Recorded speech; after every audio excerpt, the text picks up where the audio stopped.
She snapped that it was all a lie. Her boy simply couldn't, and the dark-haired baby lay in the crib, perfectly still. He grabbed her by the shoulders, shouted, "Carla!" and demanded she get herself under control. But she snapped back and yelled to Keynes, "That's our baby, Enid!" With a broken, sad look, the man choked out that their baby had gone to heaven. He promised that even if his pain crushed him, he'd keep living until he saw Enid again, only for the woman to open her mouth, choke up, and burst into tears.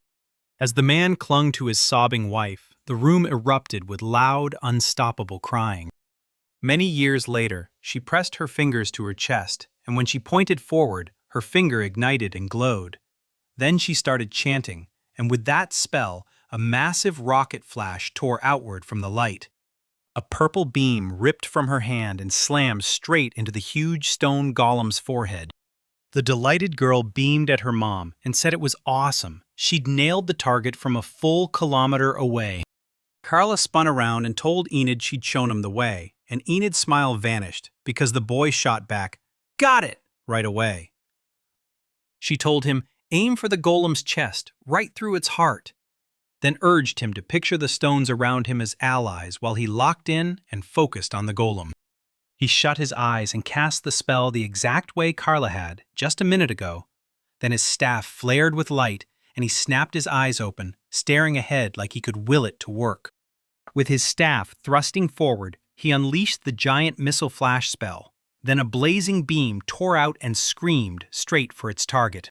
Carla and her daughter hid behind him as a massive explosion erupted and flames swallowed everything in sight, while the hero gasped because he realized he pushed it way too far. The girl caught up with everything that just happened, flashed an awkward little smile, and blurted that her brother was the best.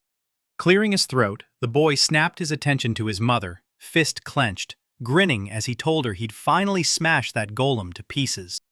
The woman stared him down, coldly saying he succeeded. Then she watched as he, with his allies, swept the golem away, while the guy tried to spin it as dying with honor, eyes fixed on his mother, terrified she'd know he was scared. She snapped back that she told him to aim for his left chest, because if he'd fired like that in a real battle, he would have shredded everything around him, even his own comrades, and a crater would have blown open right where that strike landed. She called out to Enid, saying his magical power blows past ordinary magicians several times over, and even though he's only 10, she's certain he's already safe to call a genius. Then told him not to get stuck thinking about it.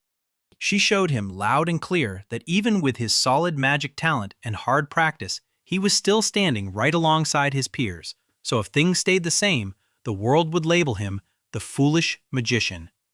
He cringed immediately, already bracing for another round of her scolding. She bounced on her toes, grinning at her mom, and thanked her for the lesson like it was pure gold, already craving the next one, while the guy huffed that she'd just stolen his spotlight. Enid slipped up to her sister and, in a hushed whisper, thanked Amelia. She grinned and shrugged, saying it wasn't worth thanking at all, then admitted she didn't see herself like him, because he had the skills and the knowledge, and yeah, she couldn't help envying him, while the poor guy blushed, totally embarrassed. With a shy little tremble, she pressed a fist to her chest and confessed that, to her, he was the strongest magician she'd ever laid eyes on. He pressed her again. "Is it true?" And she snapped back instantly, smiling wide as she confessed she'd been dreaming her whole life of becoming just like him. The hero stared as Amelia drew her spell in the air, and he couldn't help thinking, "Wow, I really do have the cutest little sister." About 410 years ago, a whole new continent was discovered.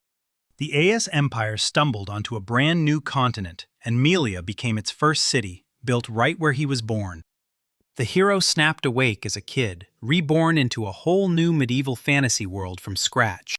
In his past life, everyone turned on Enid, pure hatred. His days were brutal. He clocked into a crushing job, and depression weighed him down so hard he felt broken in body and mind. Back in his old life, he always ate dinner with his parents, until one day, a deadly accident ripped them away. The so-called hero coasted on the cash they'd left behind and ended up turning into a full-on slacker. He survived on his own, needing nobody, yet every day felt like a pointless, empty waste. The hero lived like a zombie with a heartbeat, barely alive, moving through life on sheer habit. At one point, doubt snapped into his mind, then fate slammed the door, because one day he dropped dead, way too young. The moment he opened his eyes again, a young couple shot into view, screaming that it was a miracle because their son had just crawled back to life. And through tears streaming down her face, Carla stared at him beside Kane's. Back in his past life, he devoured novels about reincarnation into other worlds, but when the exact same miracle landed on him, he couldn't even wrap his head around it. His new parents looked genuinely overjoyed, and right as he clung to them, a deep feeling hit him. He was wanted, needed, right here. Even while they hugged him back, they never once took their eyes off their son. The child ate. The elf shoved food into his hands and made him eat.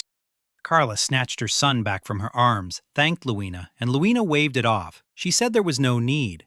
The one who fed him wasn't some stranger at all. It was his nanny and servant, the dark elf Luina. He swears his mom is the prettiest girl alive, but admits she just doesn't have the kind of figure people drool over. Luina blurted that she was leaving, and the hero staring at her felt the distance between them crush his chest. Carla snapped her gaze away, told her husband today she'd teach magic and it would be a breeze, then set her sights on the material exchange spell. Keynes panicked, yelling that it was impossible since he knew nothing about magic, and worst of all, he didn't even have a wand. The girl snapped back, annoyed that she didn't see any problem at all. She told him that ever since she was 6, she could sling spells on her own. No teachers, no help. Then she stared at him like he was beneath her and let out a heavy, condescending sigh. He told her she was from Ushia, the most magic-crazy civilization, while he was just a regular noble from Randlesia, so he figured he'd never be able to learn magic, and that answer instantly set her rage aflame. Carly snapped, yelling for him to shut up, and he jumped. The baby stared at him like, what's this guy doing? Because even so, he was a lord, right? Even though his parents are nobles, they're only petty aristocrats, barely scraping by, owning Melia, a dusty old village of just 70 souls. And the man raised his palm, locking in, like he was about to unleash something. He let out a low, helpless moan in front of the teddy bear, while his wife stood off to the side, watching in silence. An hour later, all he managed was this. The bear barely shuddered, while the man was shaking violently from head to toe. He shot back that he couldn't, and Carla's frown deepened. The hero figured it was just 5 mana points, but Keynes had 0 sword skills, 0 magic, 0 noble grace, and no clue how to rule, so the hero dismissed him as a total useless lord, while his father scratched his head, mortified. Carla snapped at him not to quit, just push on, because if he's truly a man, then it's all going to work out. He thrust his hand out, smiled at his wife, and blurted that he loved her with his whole heart, saying he could prove it better than anyone, and begging her to trust. Blushing hard, the girl snapped out, calling to her husband. Enid grimaced as she tucked him into the crib and groaned that it was happening again, because the hero always ended up sleeping in the lullaby in his parents' room. He caught his mother's booming declarations of love, and back then he swore they'd be too shy to say all that in front of their own child. The hero has no choice. He has to listen to those sounds twice a week. He told himself it was great they were still young and beautiful, but he refused to listen to them anyway. Then he stared at the bear on the side, and the memory of that trade hit him hard. So he studied it closely. He kept telling himself over and over again that the bear needed to move right now. The bear finally broke into motion, and the boy's relief hit like lightning, because he was way stronger than his father. And for the first time, he wondered if this was his true gift. Even his own body felt softer than he'd ever noticed. The couple clocked a kid standing off to the side, just waiting there. The man said it looked like Enid had already passed out and fallen asleep. He decided that from then on, whenever his parents were tied up with their own problems, he'd keep trading magic materials, because if he didn't do it non-stop, his mana would run dry. It usually takes him 2 to 3 days to burn through everything, but one day is all it takes. And that kind of reckless pace starts wrecking his body and mind. Besides swapping stuff, there's also a wicked trick for redirecting it. When nobody hears the hero screaming, they just shove his whole species into the trash using this skill, and the hero somehow thinks, deep down, that he's already an adult. Carla pressed her forehead to the boy's and whispered that she was starting the measurements, then yanked back and gasped, stunned at what she'd found. With a bright, happy grin, the woman told him he'd harnessed 496 mowers, and Carla couldn't even process it because his magical power was absolutely unreal. Right as the hero's mind clicked, the same daily grind and the 24-48 hours of rest started forging strength. But this time, it was powered by magic, just like he predicted. From the day he was born, the hero drilled high-level magic like it was breathing, and right there in his cradle, he practiced spells on a teddy bear. And now, at just 10 years old, he's already got the biggest magical power out of anyone in his whole generation. When the hero spilled this principle to his mother Carla, she snapped that it was pure nonsense, and he couldn't help but feel weirded out by it. The boy figured magic power has a hard limit, so he believed that magic can even cause diseases, but he was relieved it hadn't hit him. And then someone from the side shouted, "Enid!" making him whip around. The men told the boy the food carriage had busted, then begged Enid to hand over his golem. So the boy scratched his head and promised, "No problem," before dropping his hand to the ground and kicking off the spell. The boy shot out his palm and cast Golem Creation. Bam! A golem snapped into existence out of wood, earth, or whatever he fed into it, instantly turning into a tool he could use right away. Malia is a hushed little village, still growing, with only about 200 people living there. Right now, they desperately need farmers, because with the population booming, they can't survive without more food, and yet everything around them is sealed in rocks. So the hero smashed into action with his golem creation skill, helping everyone as one huge golem lumbered into existence. Yet thanks to its magic power, it kept going strong for a long, long time. The hero can even conjure his own hand to scoop up tiny stones, and his mom, Carla, beams with pride over his genius. He realized his golem building skills didn't just appear out of nowhere. They were forged while he was quietly stacking together tons of anime and manga figurines. And yeah, even his slacker life ended up paying off, because as the thought hit him, a satisfied smile spread across his face. The man couldn't believe the hero had just built a golem that massive. He figured it would at least chew up a couple hours of work. And the next woman leaned into Enid, promising she'd be wildly grateful if he helped her too. But the guy just let out a heavy sigh. He snapped at the residents to quit calling him a boy, insisting he was already a full-grown adult, so they grinned and shot back that he was still a kid because he'd only just stopped wearing diapers. The hero grinned because people finally saw him, especially after he'd been a recluse in the last world. He couldn't believe he'd landed in this world, and when he looked at everyone around him, pure joy lit up his whole heart. Once this village levels up into a city, it'll finally blast onto the maps for everyone to see. He figured this village was stuck at F rank for now, and the second its rating went up, it would blow up in size for sure. Armed with what he knew about the modern world, the hero looked at that village and swore he'd turn it into the biggest one on the map. The villagers beckoned Enid closer, and the hero couldn't stop wondering just how far he could push his second life. Because after being reincarnated, this was his chance to go all out. And there he sat on a rock, grinning the moment they called his name again. The Crane family isn't far from the clinic, and a gorgeous white-robed angel, Amelia, who can cast magic too, called her brother to say the medical signs are ready. He grabbed the documents, thanked his sister, and she beamed back, saying she had nothing to be thanked for. She glanced at her brother, cheeks burning, and he suddenly stiffened. Then he reached over, ruffled her hair, and told her she'd done a great job. He got ripped out of death and dropped back into this world, reborn as the one true hero, and now he's finally living that life. And by his side is Amelia, his sister, exactly a year younger. Still flustered, she turns beet red and blurts out her thanks again. Amelia's his half-sister. She lost her parents in an accident, and his parents stepped in, pulling her into their family like it was fate. They tried to keep her adoption under wraps and sweep it into a secret, but back when the hero was just a kid, he still caught every word they whispered. Even though they aren't blood-related, he treats her like family, and he's determined to protect Amelia, even if he worries he might be doing too much.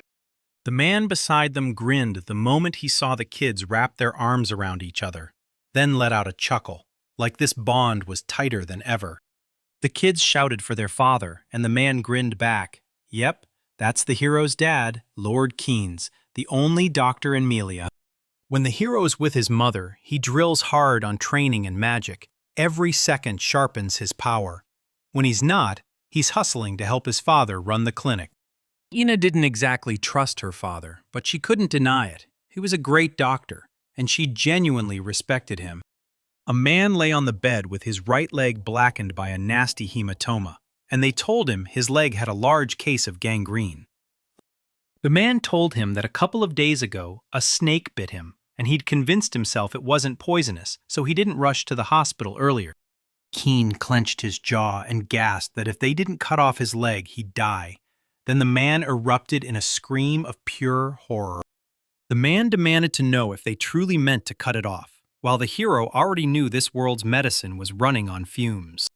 Healing magic and potions are the real currency in this world, and doctors? Yeah, nobody cares about them. But finding mages who can cast healing spells is brutally hard, and healing potions cost a fortune. So people here hustle to doctors instead, because they're the only option that won't drain your whole wallet. The hero stared at the patient and thought, man, I'm lucky. Gangrene only showed up on one leg. Fists clenched on his knees, he shook with fear, and still he whispered that he trusted Dr. Keynes, because anything beat dying. He said, I agree, and the Lord answered, good. Now we're on the right track. The Lord summoned Enid, Amelia, and the kids, and they snapped to attention. Amelia cast deep sleep, while Enid slammed Enid's bind into place. In this world, they didn't have anesthesia yet. If they didn't cast a sleep spell, the pain shock would kill him. The man gripped the knife and said they were starting.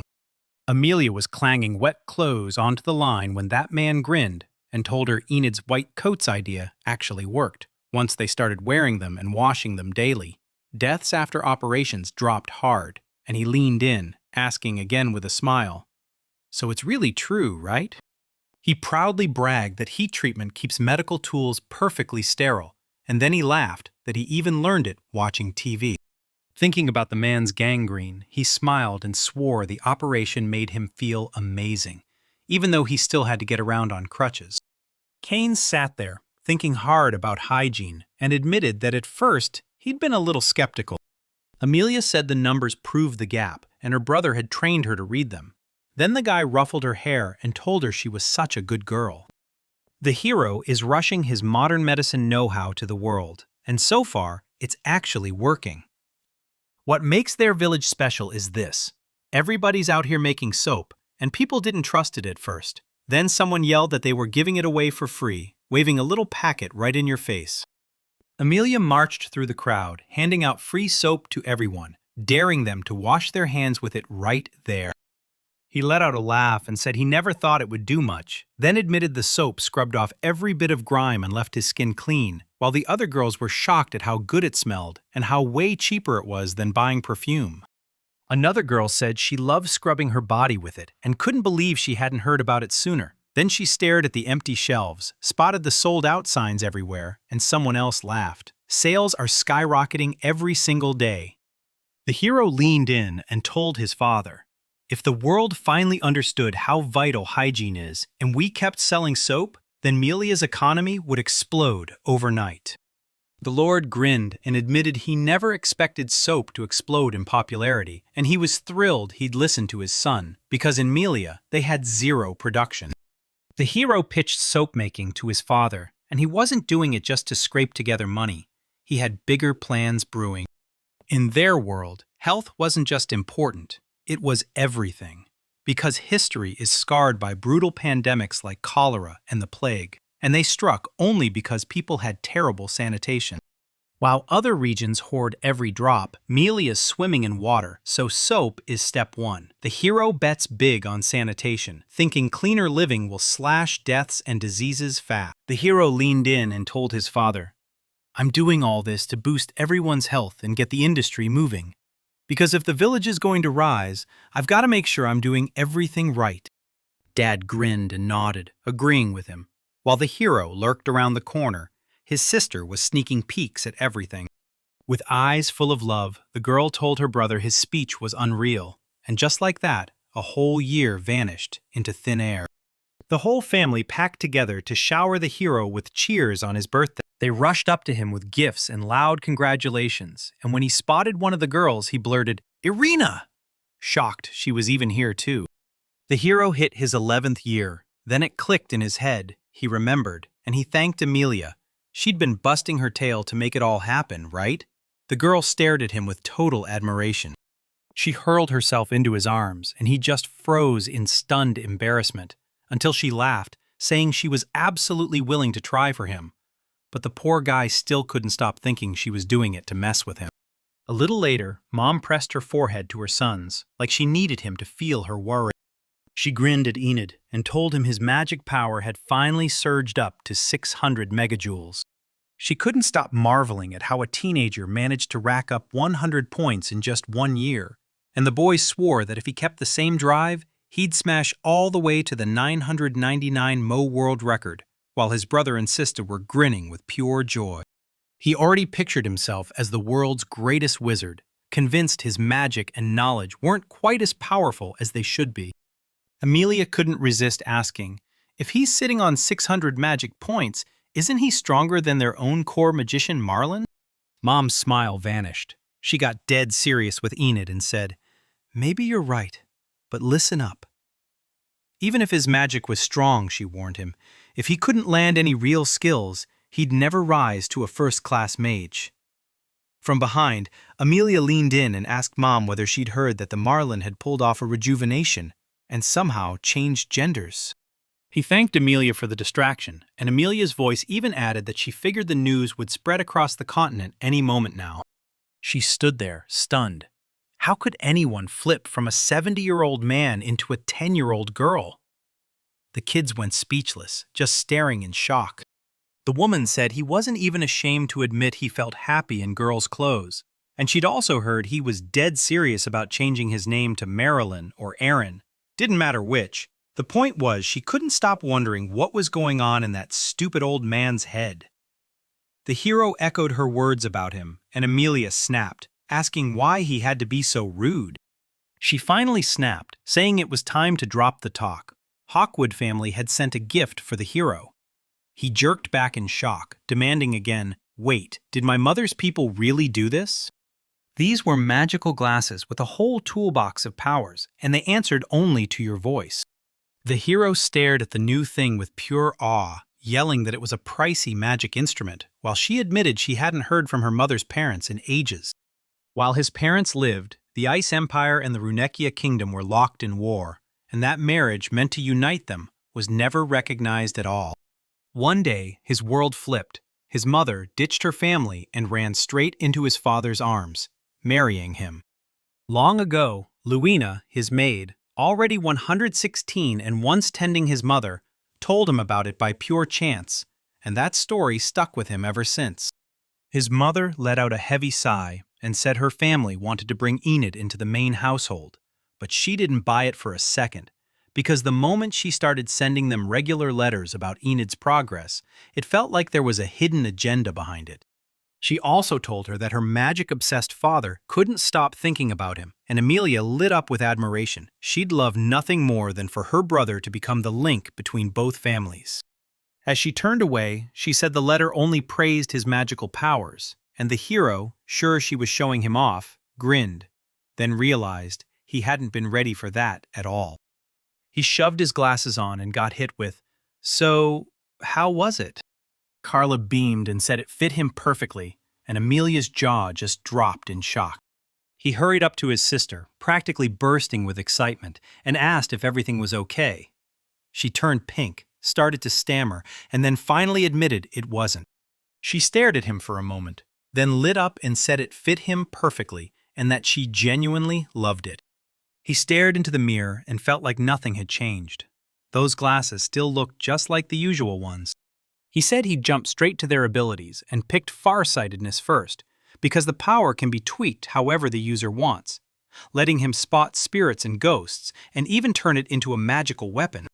Next, he spotted the skill's real power, one that lets you see straight through walls and clothes like they're not even there. He stared at the three girls and realized if perspective could do the job, then it meant he could stare back at them too. He let out a quiet chuckle, tugged his glasses into place, and grinned because he genuinely loved what he was seeing, especially this angle, this perspective. So he figured, since he was a man, there was no way he'd miss the chance to use it. He chose to hit Luina first with that skill, and the plan totally worked. He stared at his maid Luina and couldn't stop admiring how her skin stood out against the fabric. Then he glanced at a sister who was almost 10, and the question hit him hard. What kind of person would she become when she finally grew up?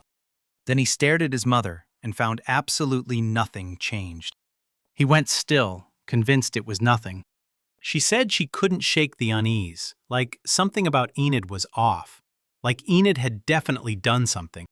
She said, "So you just used perspective, huh?" The boy yanked off his glasses like he'd been caught in the act. Luina stared at the young gentleman with a rock-cold expression and snapped, "What do you think you're doing?" Amelia cringed, trying to cover herself up. He told his sister he hadn't had a chance to sift through the fabric, so he waved it off and said it was fine, since they still used the same basin to wash anyway.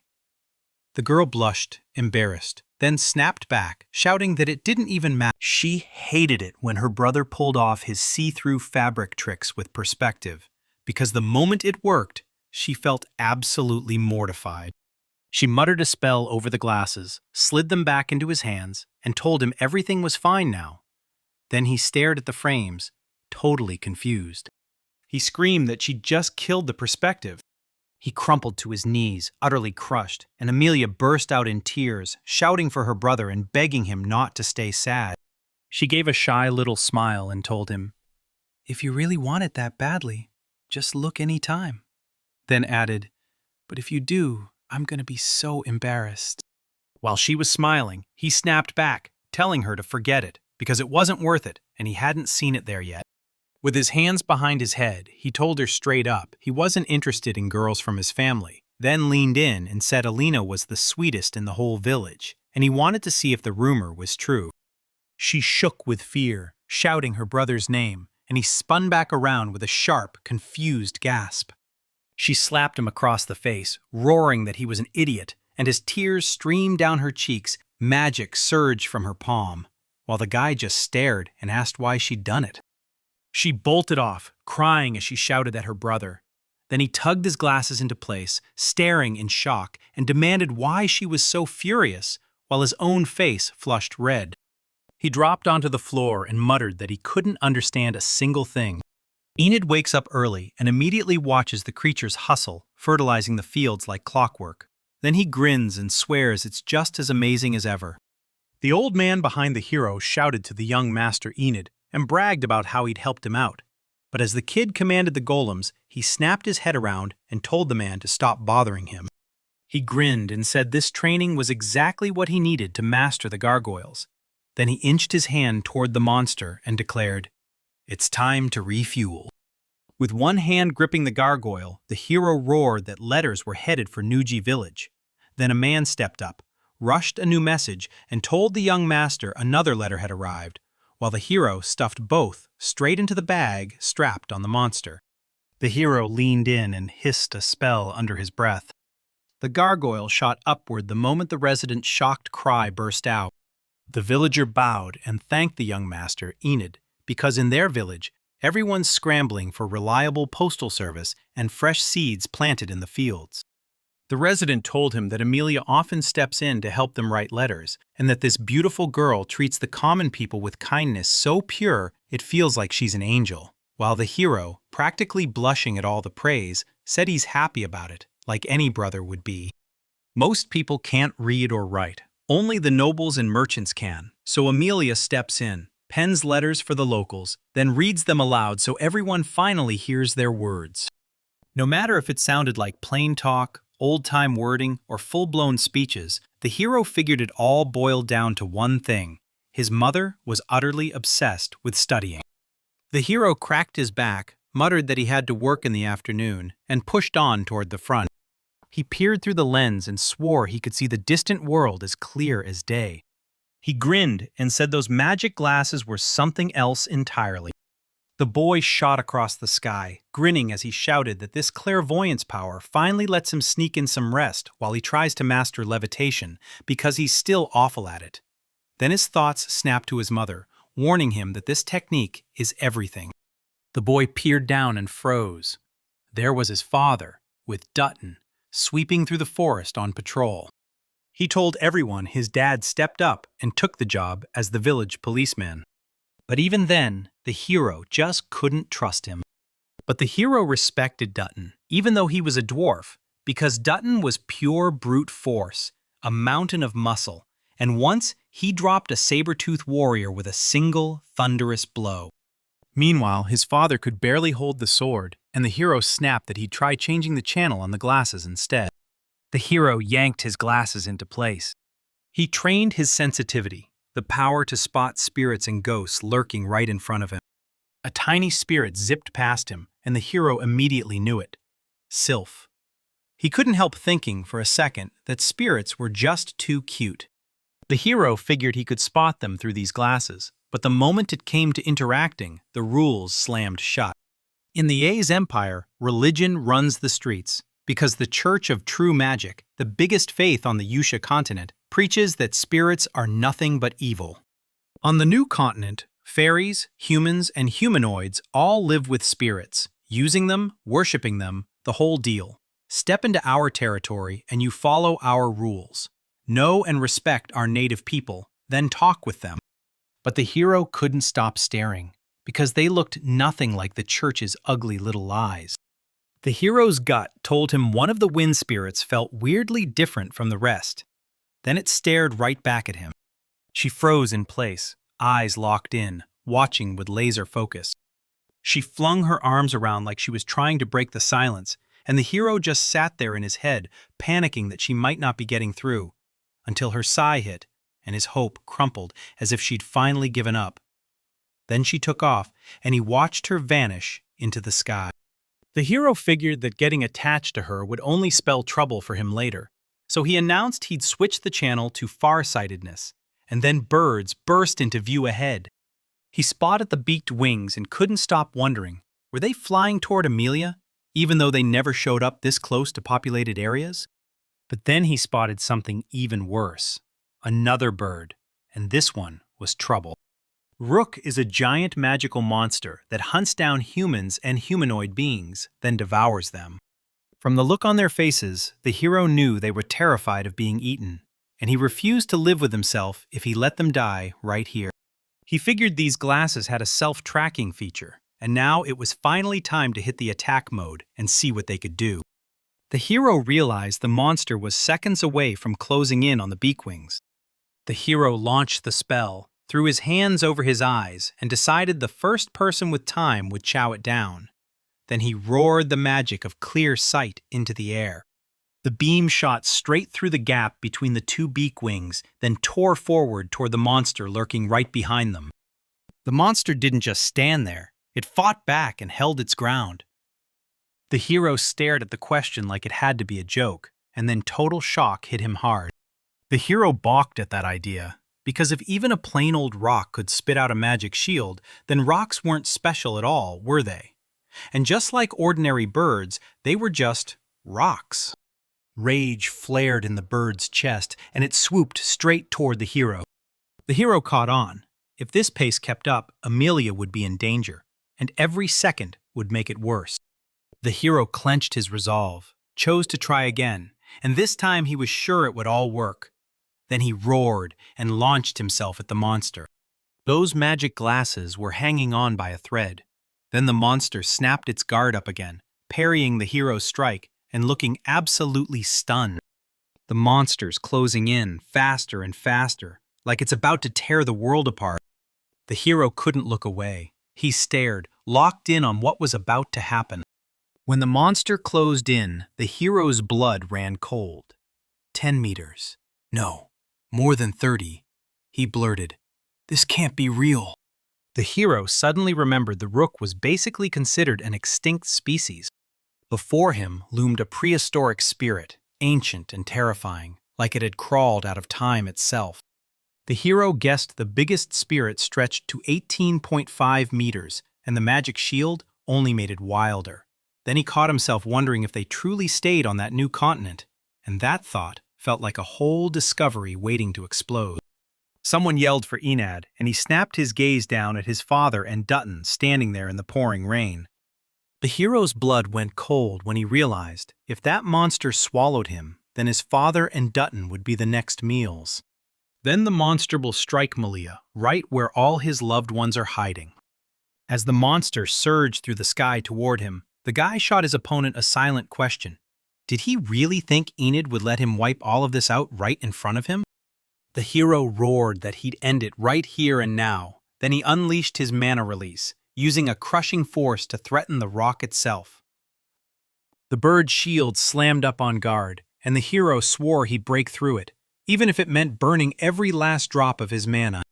The bird didn't even lift a wing, while the hero himself was out there fighting tooth and nail. His glasses were splintering in his face, so the hero clenched his jaw and told himself, "Just a little more. Just a little." The bird's shield slammed back his magic, turning his spell away like it hit a wall.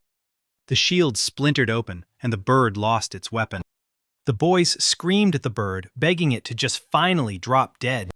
The moment it was hit, the poor bird started dropping straight toward the ground. The boy shoved his shattered glasses into place and mumbled, in a weirdly proud tone, that somehow they'd still done him solid. The guy thanked them one more time, snapped his eyes shut, and let himself drop, right into the water.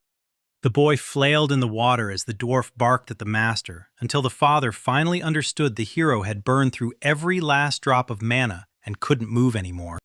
The boy wailed at the top of his lungs, begging someone to save him. Despair spread across her face as she sank toward the bottom, and he kept thinking about the agony burning in his body, how terrified he was that this was the end. He'd never survive. Right ahead of him, his father shoved his way into view, shouting his name and stretching his hand out like he was fighting to pull him back. The boy was sobbing as he bolted to the Lord, yelling for his father, while the Lord soothed him back to calm. Both of them splashed in the water as the man pulled his son into a tight hug and whispered that everything was going to be all right. The Lord shouted for Enid, claiming him as his precious prize, then promised, clear and deadly serious, that he'd save Enid alone, no matter what it cost. Cain yells at Dutton while cradling the kid, then orders the dwarf to grab him. Dutton grabbed the kid right as he was screaming bloody murder at the master. The kid clung to the gnome and yelled, and Dutton's shocked stare snapped sideways because the gnome was screaming at Cain's as the raging current dragged him away. Enid stared in disbelief, and when Dutton flat out denied it all, he only shrugged that it was too bad, because a waterfall waited up ahead, and if nobody acted, Enid's father was going to die. The boy screamed his father's name, trapped in pure panic. This nightmare wouldn't leave his mind. In the water, the man whipped his head toward his screaming son and flashed a smile, while the boy stared at him, tears streaking down his face. The hero couldn't figure out why his father had to endure pain, unless he was going to save him, and behind him, the dwarf dropped to his knees, yelling for the young master to take one last hard look at his master before it was too late. While the child sobbed, the dwarf leaned in and told him this is what real man's courage looks like. The spirit in the background kept a sharp eye on everyone sitting on the ground, like it was waiting for the next move. The spirit, groaning in pain, yanked at the man with all its might, grumbling that he was way too heavy. This is Sylph. He rides the wind and drifts anywhere across the world he wants. Today she ran into a bespectacled boy who can see spirits, and he blasted a giant bird to pieces with a laser he somehow aimed from his glasses. Then, her curiosity kicked into overdrive. She even caught the guy who saved a boy after he tumbled off a waterfall, and she swore she lives by one simple rule: do good, one deed a day. Self snapped her head around when someone called from the side, and her whole body jolted with shock.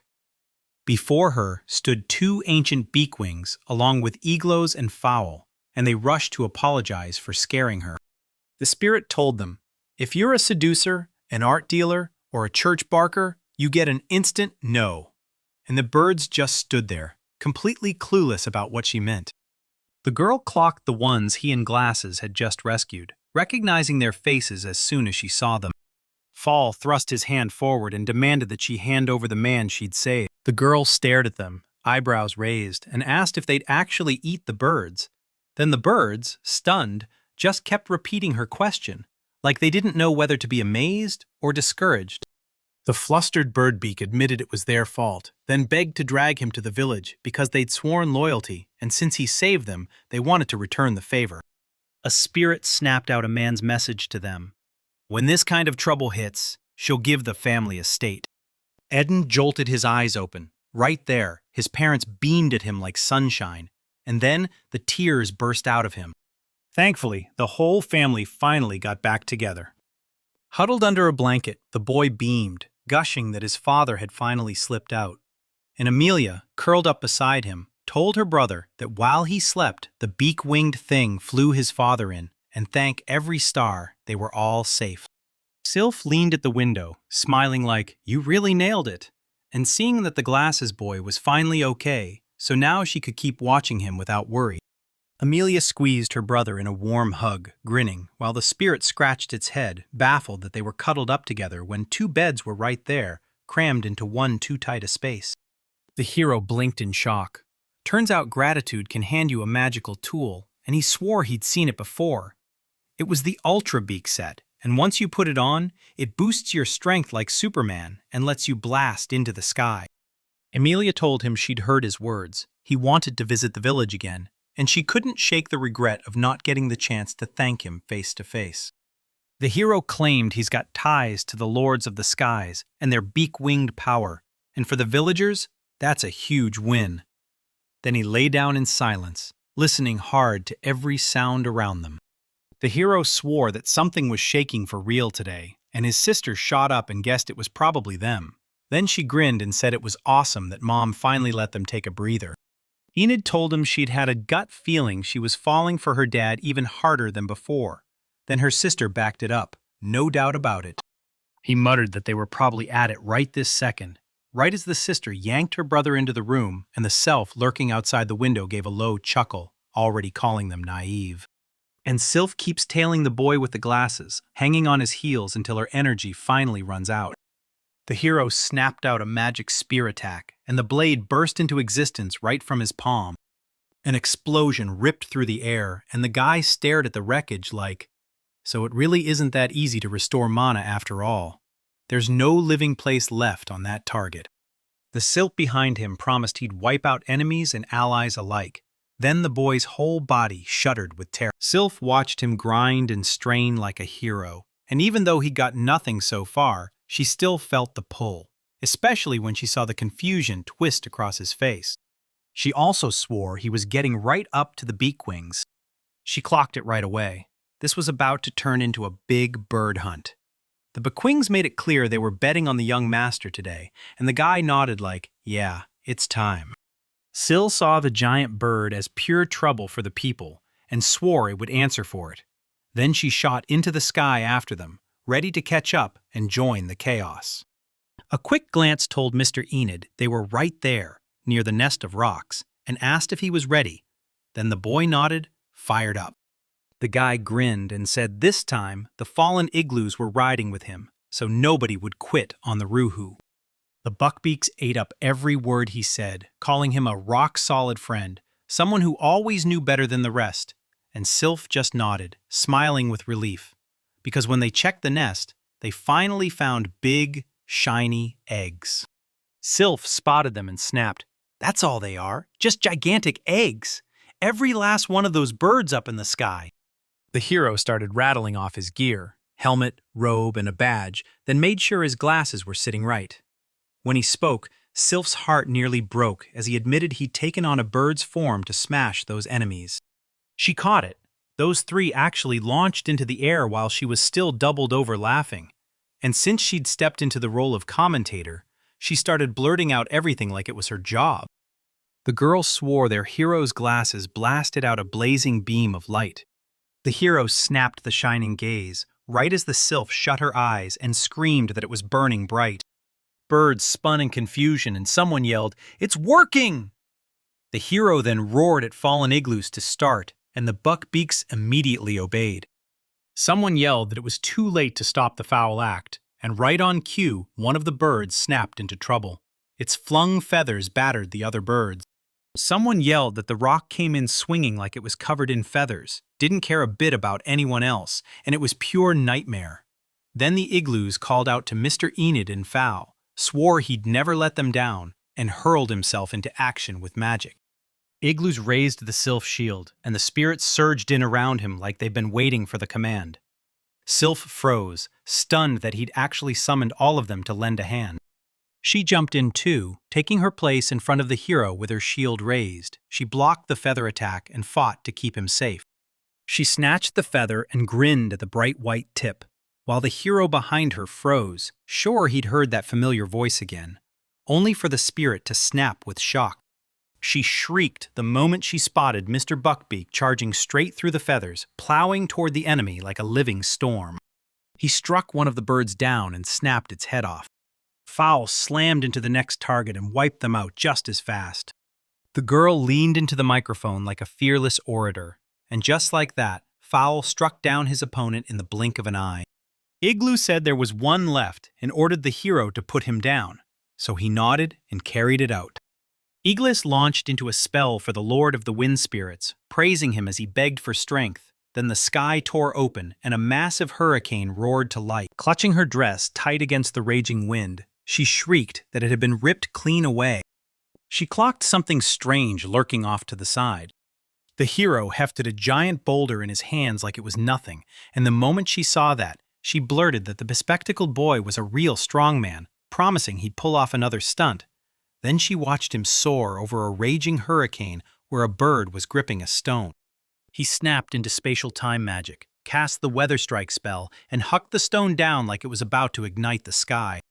A massive boulder smashed the last bird to pieces, and the sylph looked thrilled the moment the rock was gone, cracking a joke.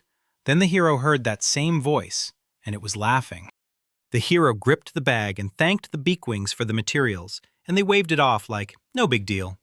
Turns out, it's a magic bag, one that shrinks whatever you pack inside and makes it weigh almost nothing. The hero cracked that he just joined a hunter's guild, and right there he only gets 70% of the catch, and even the birds look stunned. And he added this, when it came to the prehistoric Rook, they pocketed 90% of the profit. Melia took 50% for state tax and all the rest for the A's empire, and another 40% got siphoned off as land tax straight to the governor general. Eden said that even after the village came out on top, they still had to cough up money to repair the glasses, while Sulf smirked and figured the kid with the glasses had built quite a reputation as a rook catcher.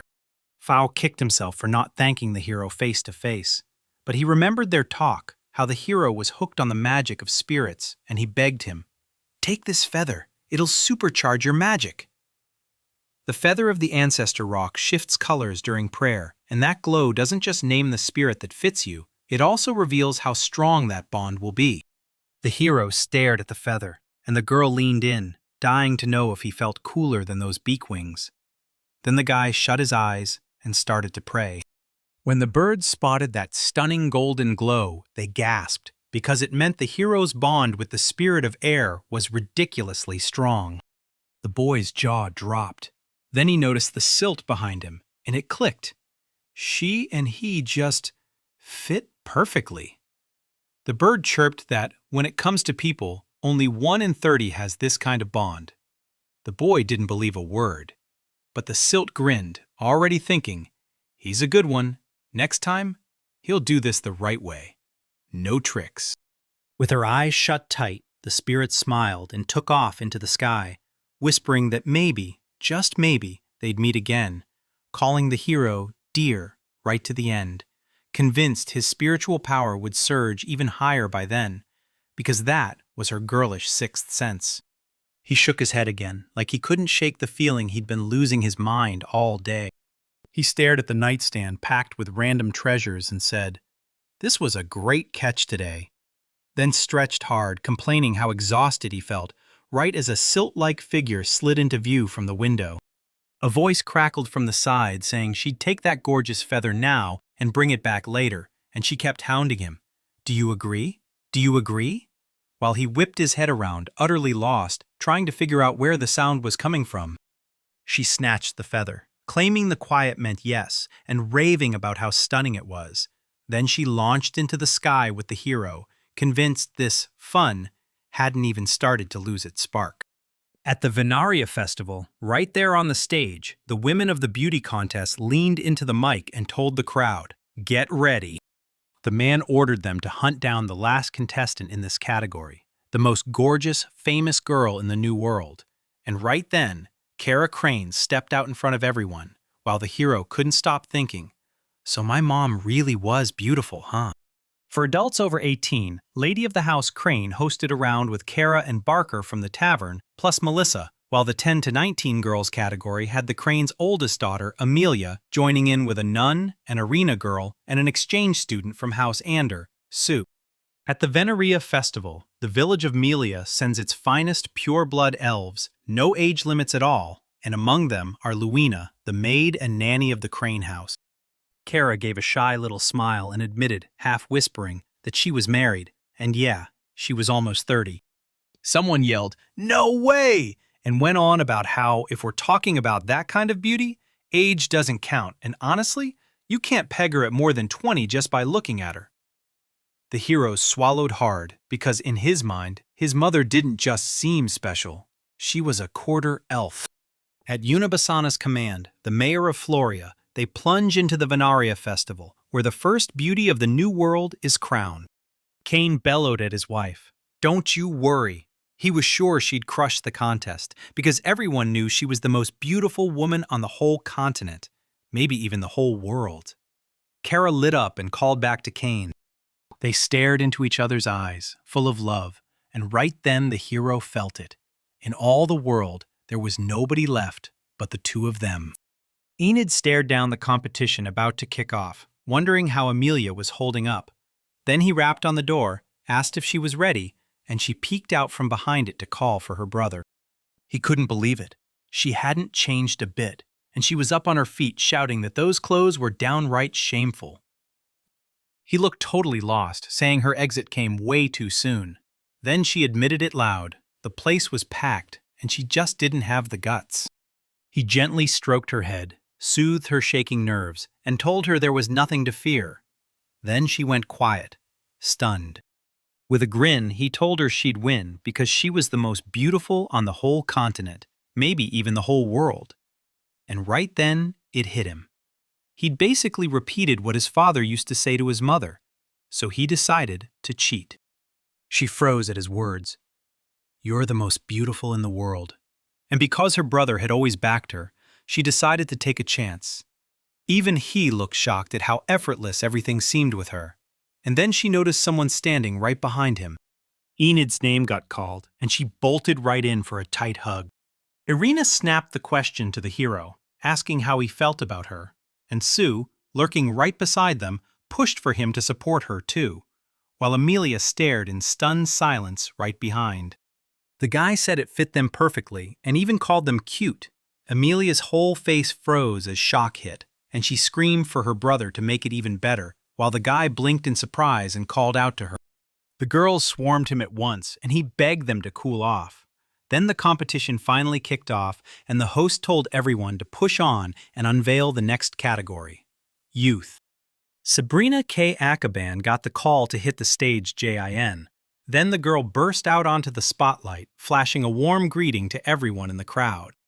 The father snapped around and told Enid he was running late, and Enid, mussed up and frazzled, just admitted, yeah, he'd been a little late. In the crowd, the guys were whispering like, "Man, the Count's niece is drop-dead gorgeous." The girl winked and demanded a vote, and the hero's eyes stayed locked on her, right up until the announcer called the next nominee, Amelia Crane. The hero's sister stepped onto the stage and asked for permission to introduce herself, blushing so hard she could barely breathe. Then the same guys from the crowd started shouting that she was stunning, and the hero nodded with proud confidence like, "Yeah, of course." They couldn't stop staring at the girl's stunning figure. The hero told himself the dress was amazing, then dragged himself to get ready.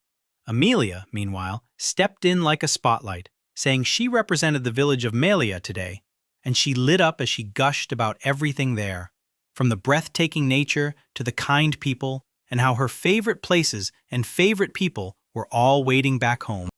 With a bright smile, the girl talked about her precious parents and her older brother, and the hero felt his heart get utterly wrecked by how much that mattered. The girl burst into stories about her amazing brother, how his heart's pure, how he never stops thinking about the village, and how he carefully teaches her magic while wearing those glasses. Then she added, "And yeah, he's still handsome without them." And the guy just froze, feeling totally awkward. Amelia said her brother was amazing, and she loved him to the core. Then she spotted him in the crowd and started waving like crazy. Head snapped toward her, and as the hero turned away, he couldn't stop thinking about Amelia. She stammered through her thank you, still reeling the moment she finished speaking. Everyone just stared, then broke out in whispers about how adorable she was, and before she knew it, they decided to vote for her. Sabrina trailed behind, hearing every word. The girl ground her teeth with pure fury. Then, just moments later, as the Lord and the hero strolled down the street, Kane said they still had time before the results came out, so she suggested they grab something to eat, and the hero immediately nodded. The hero snapped his head toward the alley when strange sounds hit, spotting the girl from the contest and another one beside her, while Sabrina leaned in and told him she'd asked her to ditch the other contestants' ballots. Father said the second girl was a Cambion, pulled straight from the edge of darkness, just like it was nothing. Down in the southern edge of Usea, where brutal deserts swallow the horizon, half-human, half-demons are born with a crystal set in their foreheads, packed with real magic. So many Cambions end up chained as servants. Sabrina snapped at her servant to hurry because the results were about to drop any second, and when she spoke, her words tangled as she admitted there were just too many people crowded in there. Sabrina yanked out a whip, told her not to panic, and commanded her to do exactly what she said, right now. Suddenly, Keynes shoved himself in front of Chuka and took the hit instead. Sabrina gasped and screamed, stunned. Then the Lord demanded, "Who are they?" Because a member of the Earl's family was acting with pure, inhuman cruelty. She shrieked, "It's none of your business!" And then the pads tore free and dropped from her dress. Everyone went rigid. Giro snatched one up and asked if it was a push-up, and the poor girl turned bright red with embarrassment. Sabrina suddenly broke into tears, snapped that she'd had enough, and fired Chook, telling the two to take her with them if they had to. Then the girl stormed out, leaving them behind, and the guys decided to head back. Mr. Crane was summoned, and when his name hit the air, everyone froze in stunned disbelief. The journalist cheered them for landing 3 nominations, then pressed for a few heartfelt words from their loved ones, while the hero stood there, totally baffled, like he had no clue what was going on. The Venaria festival ends with fireworks of success. The contest is finally done, and their win rains glory on the village. So everyone crowds around the lady, begging to know her secret to that breathtaking beauty. The girls swore it all came down to daily scrubbing, using soap they churned out themselves. So once that interview hit, soap sales shot through the roof. Melia's little settlement exploded past 200 souls, and before our eyes, it transformed from a village into a full-on city. Meanwhile, the hero hit 12 years old and surged to 700 mana, and for the first time, he felt it. Both he and the village were growing exactly the way they were supposed to. The dad lit up the room and announced she'd start working in their mansion as a maid, unveiling her as Mazari. Then she stepped in and told everyone she was Mazari's servant, slipping in from the edge of darkness and thanking them for saving her. She told him her hobbies were spells, studying them, digging for secrets, and just admiring the flames. And even with all her beauty, the hero couldn't shake the feeling that she carried a heavy gloom. Just like Sabrina said, the hero's father tracked down the discarded Mazari and hired him. The hero shot his question straight away. Is Cambion magic forbidden? And his mother didn't hesitate. She told him he needed to study more, then explained why teaching their magic was banned, because it drained the crystal's power. She pointed out that witchcraft wouldn't drain their mana and that, in their country, battling superstition wasn't worth it. Then the hero finally saw they could get by without spells. Kane also made one thing crystal clear. No cruelty towards servants, ever, not in this house. He told Mazari to just stay calm, and the girl blushed hard, thanking the gentleman for saving her while promising she'd do anything. She laughed and said it's not just about scrubbing floors. There's a whole lot more going on behind it. Kara erupted into violent coughing, and Keen's panic shot through him as he blurted to the servant that her maid work would be more than enough. The girl refused to hear him and kept talking, and right as she did, Kara's coughing hit even harder. The girl kept insisting, refusing to back down.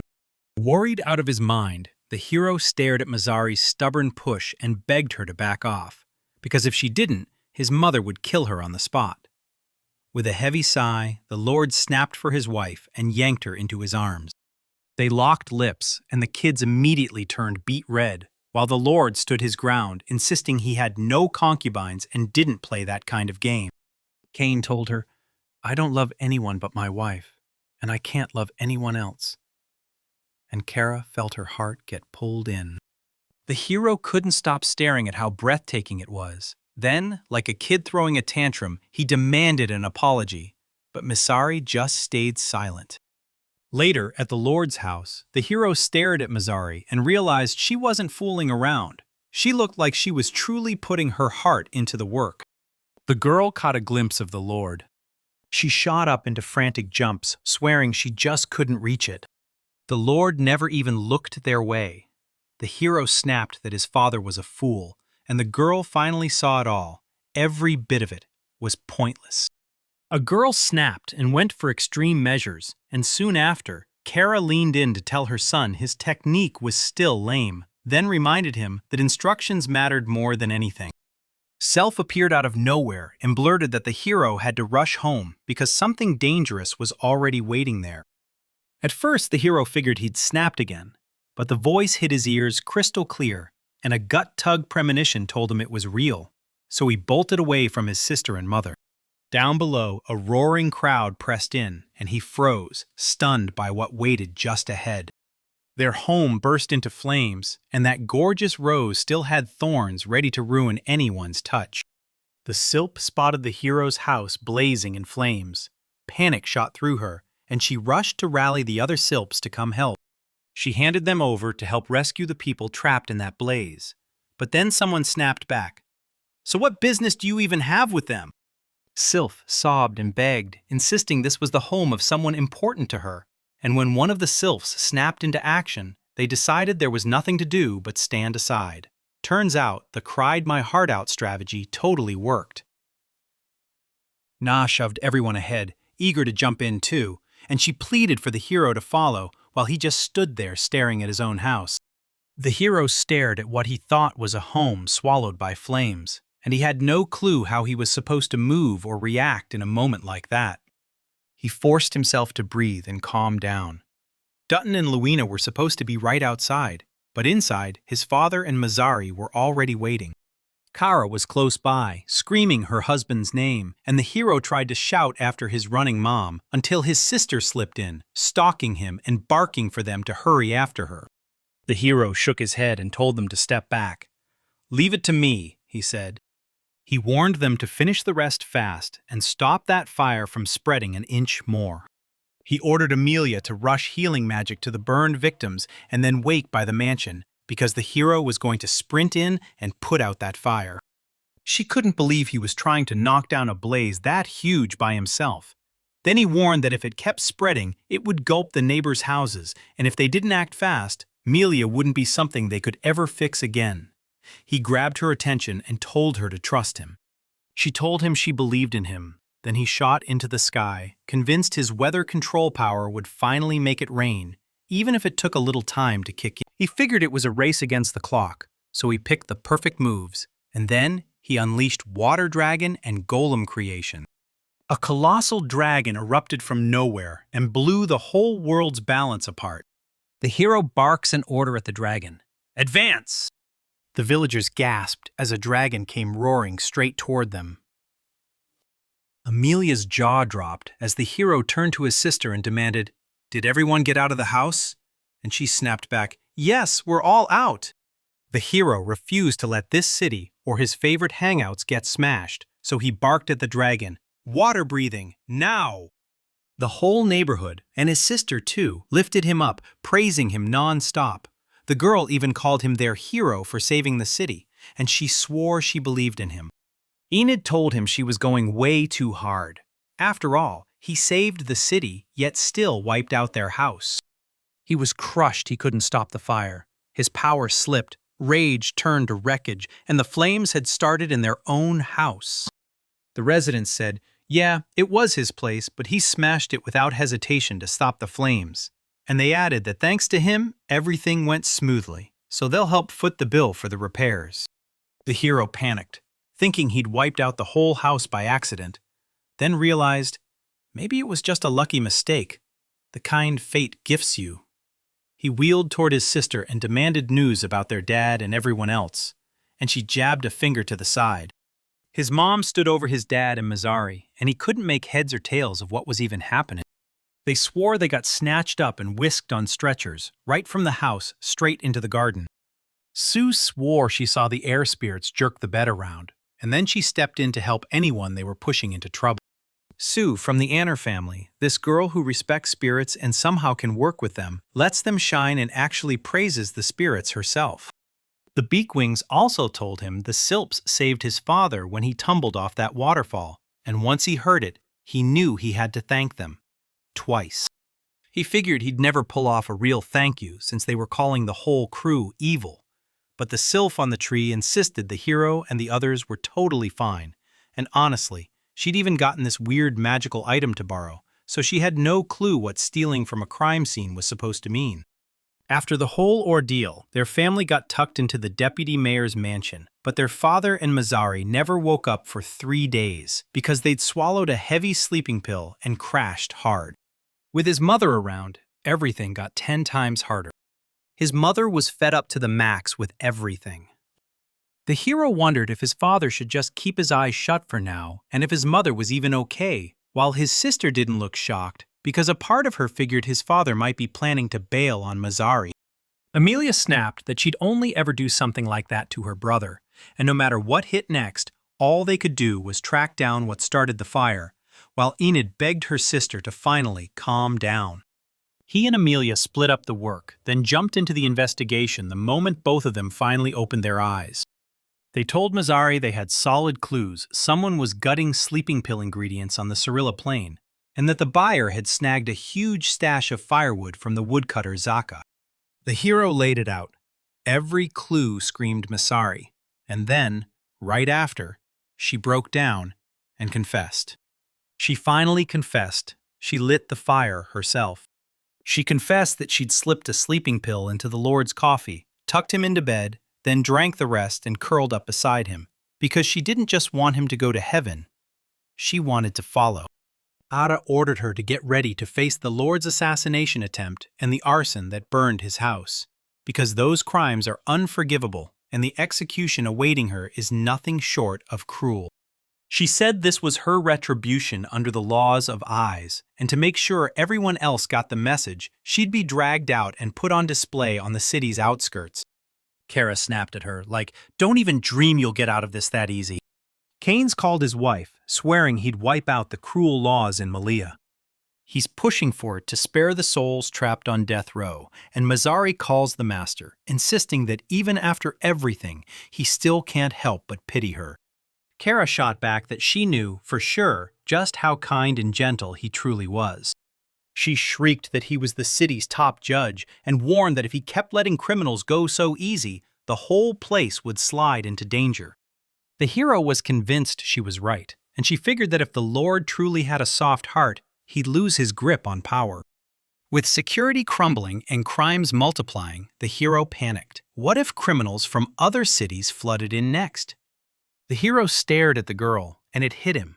Sure, they preach follow the rules, but he could never stomach punishments that cruel. And right then, he called his father.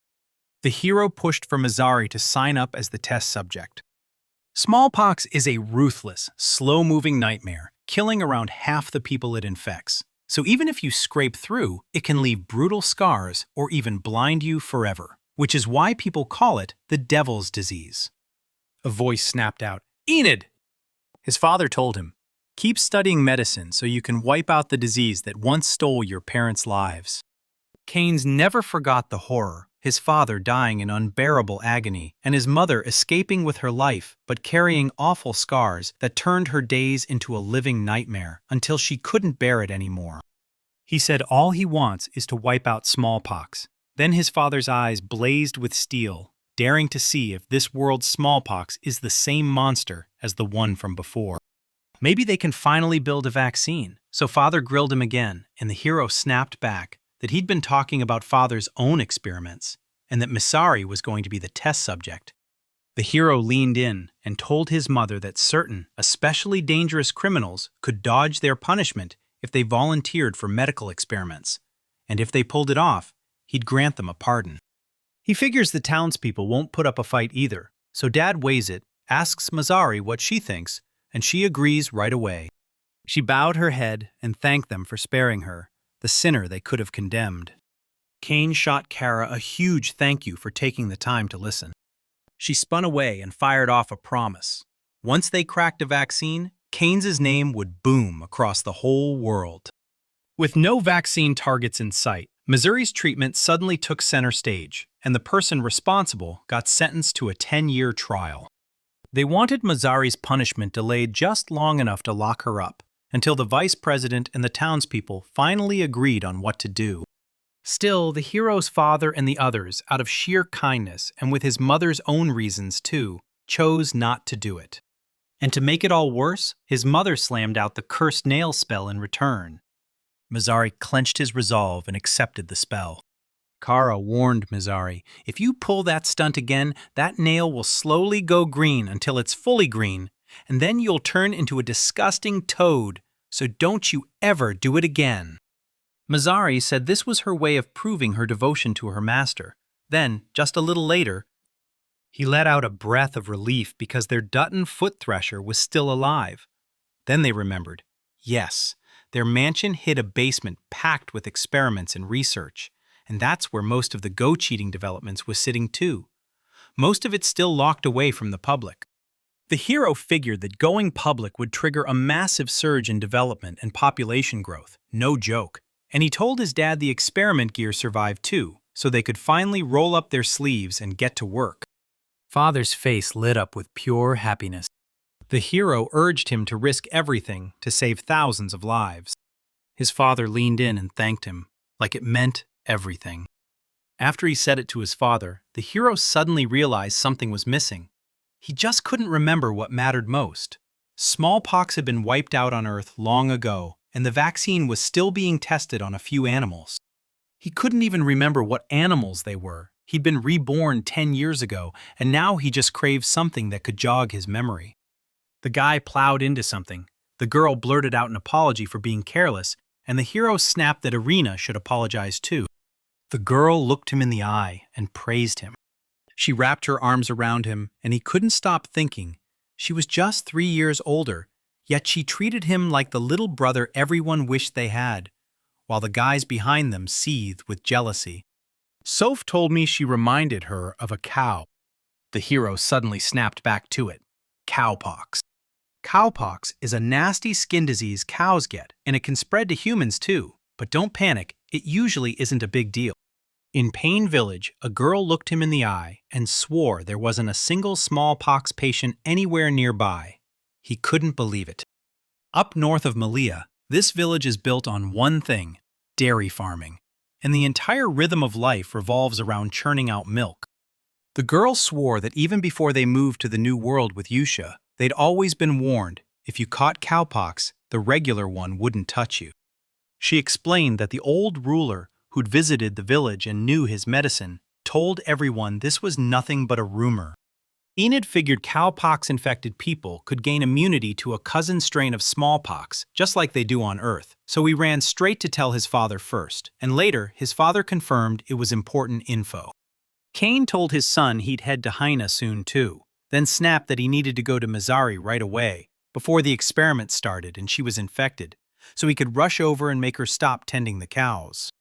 With the townspeople pitching in, they raised a brand new mansion, complete with stables for horses and cows, and Masari was handed the job of caring for them. Because his dad kept hauling him on field trips to Hain for research, the hero finally got it. Smallpox here is just like smallpox on Earth. If other owls catch the cowpox virus, they'll be able to seize smallpox and control it for themselves. The Lord leaned in and asked Masari if she really didn't mind. Then she nodded right away, fully agreeing. The hero swore they were already at the finish line because Masari was set to get a vaccine made from a cowpox blister with the dose ramped up week after week.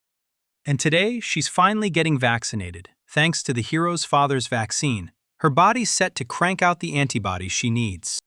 Masari lit up and said she was totally ready for this incredible experiment, right on a mission to save people all around the world. The Lord was moved until she confessed it all was for the Lord, and she'd happily give up everything without a second thought. Keynes kicked things into gear and decided to finally start.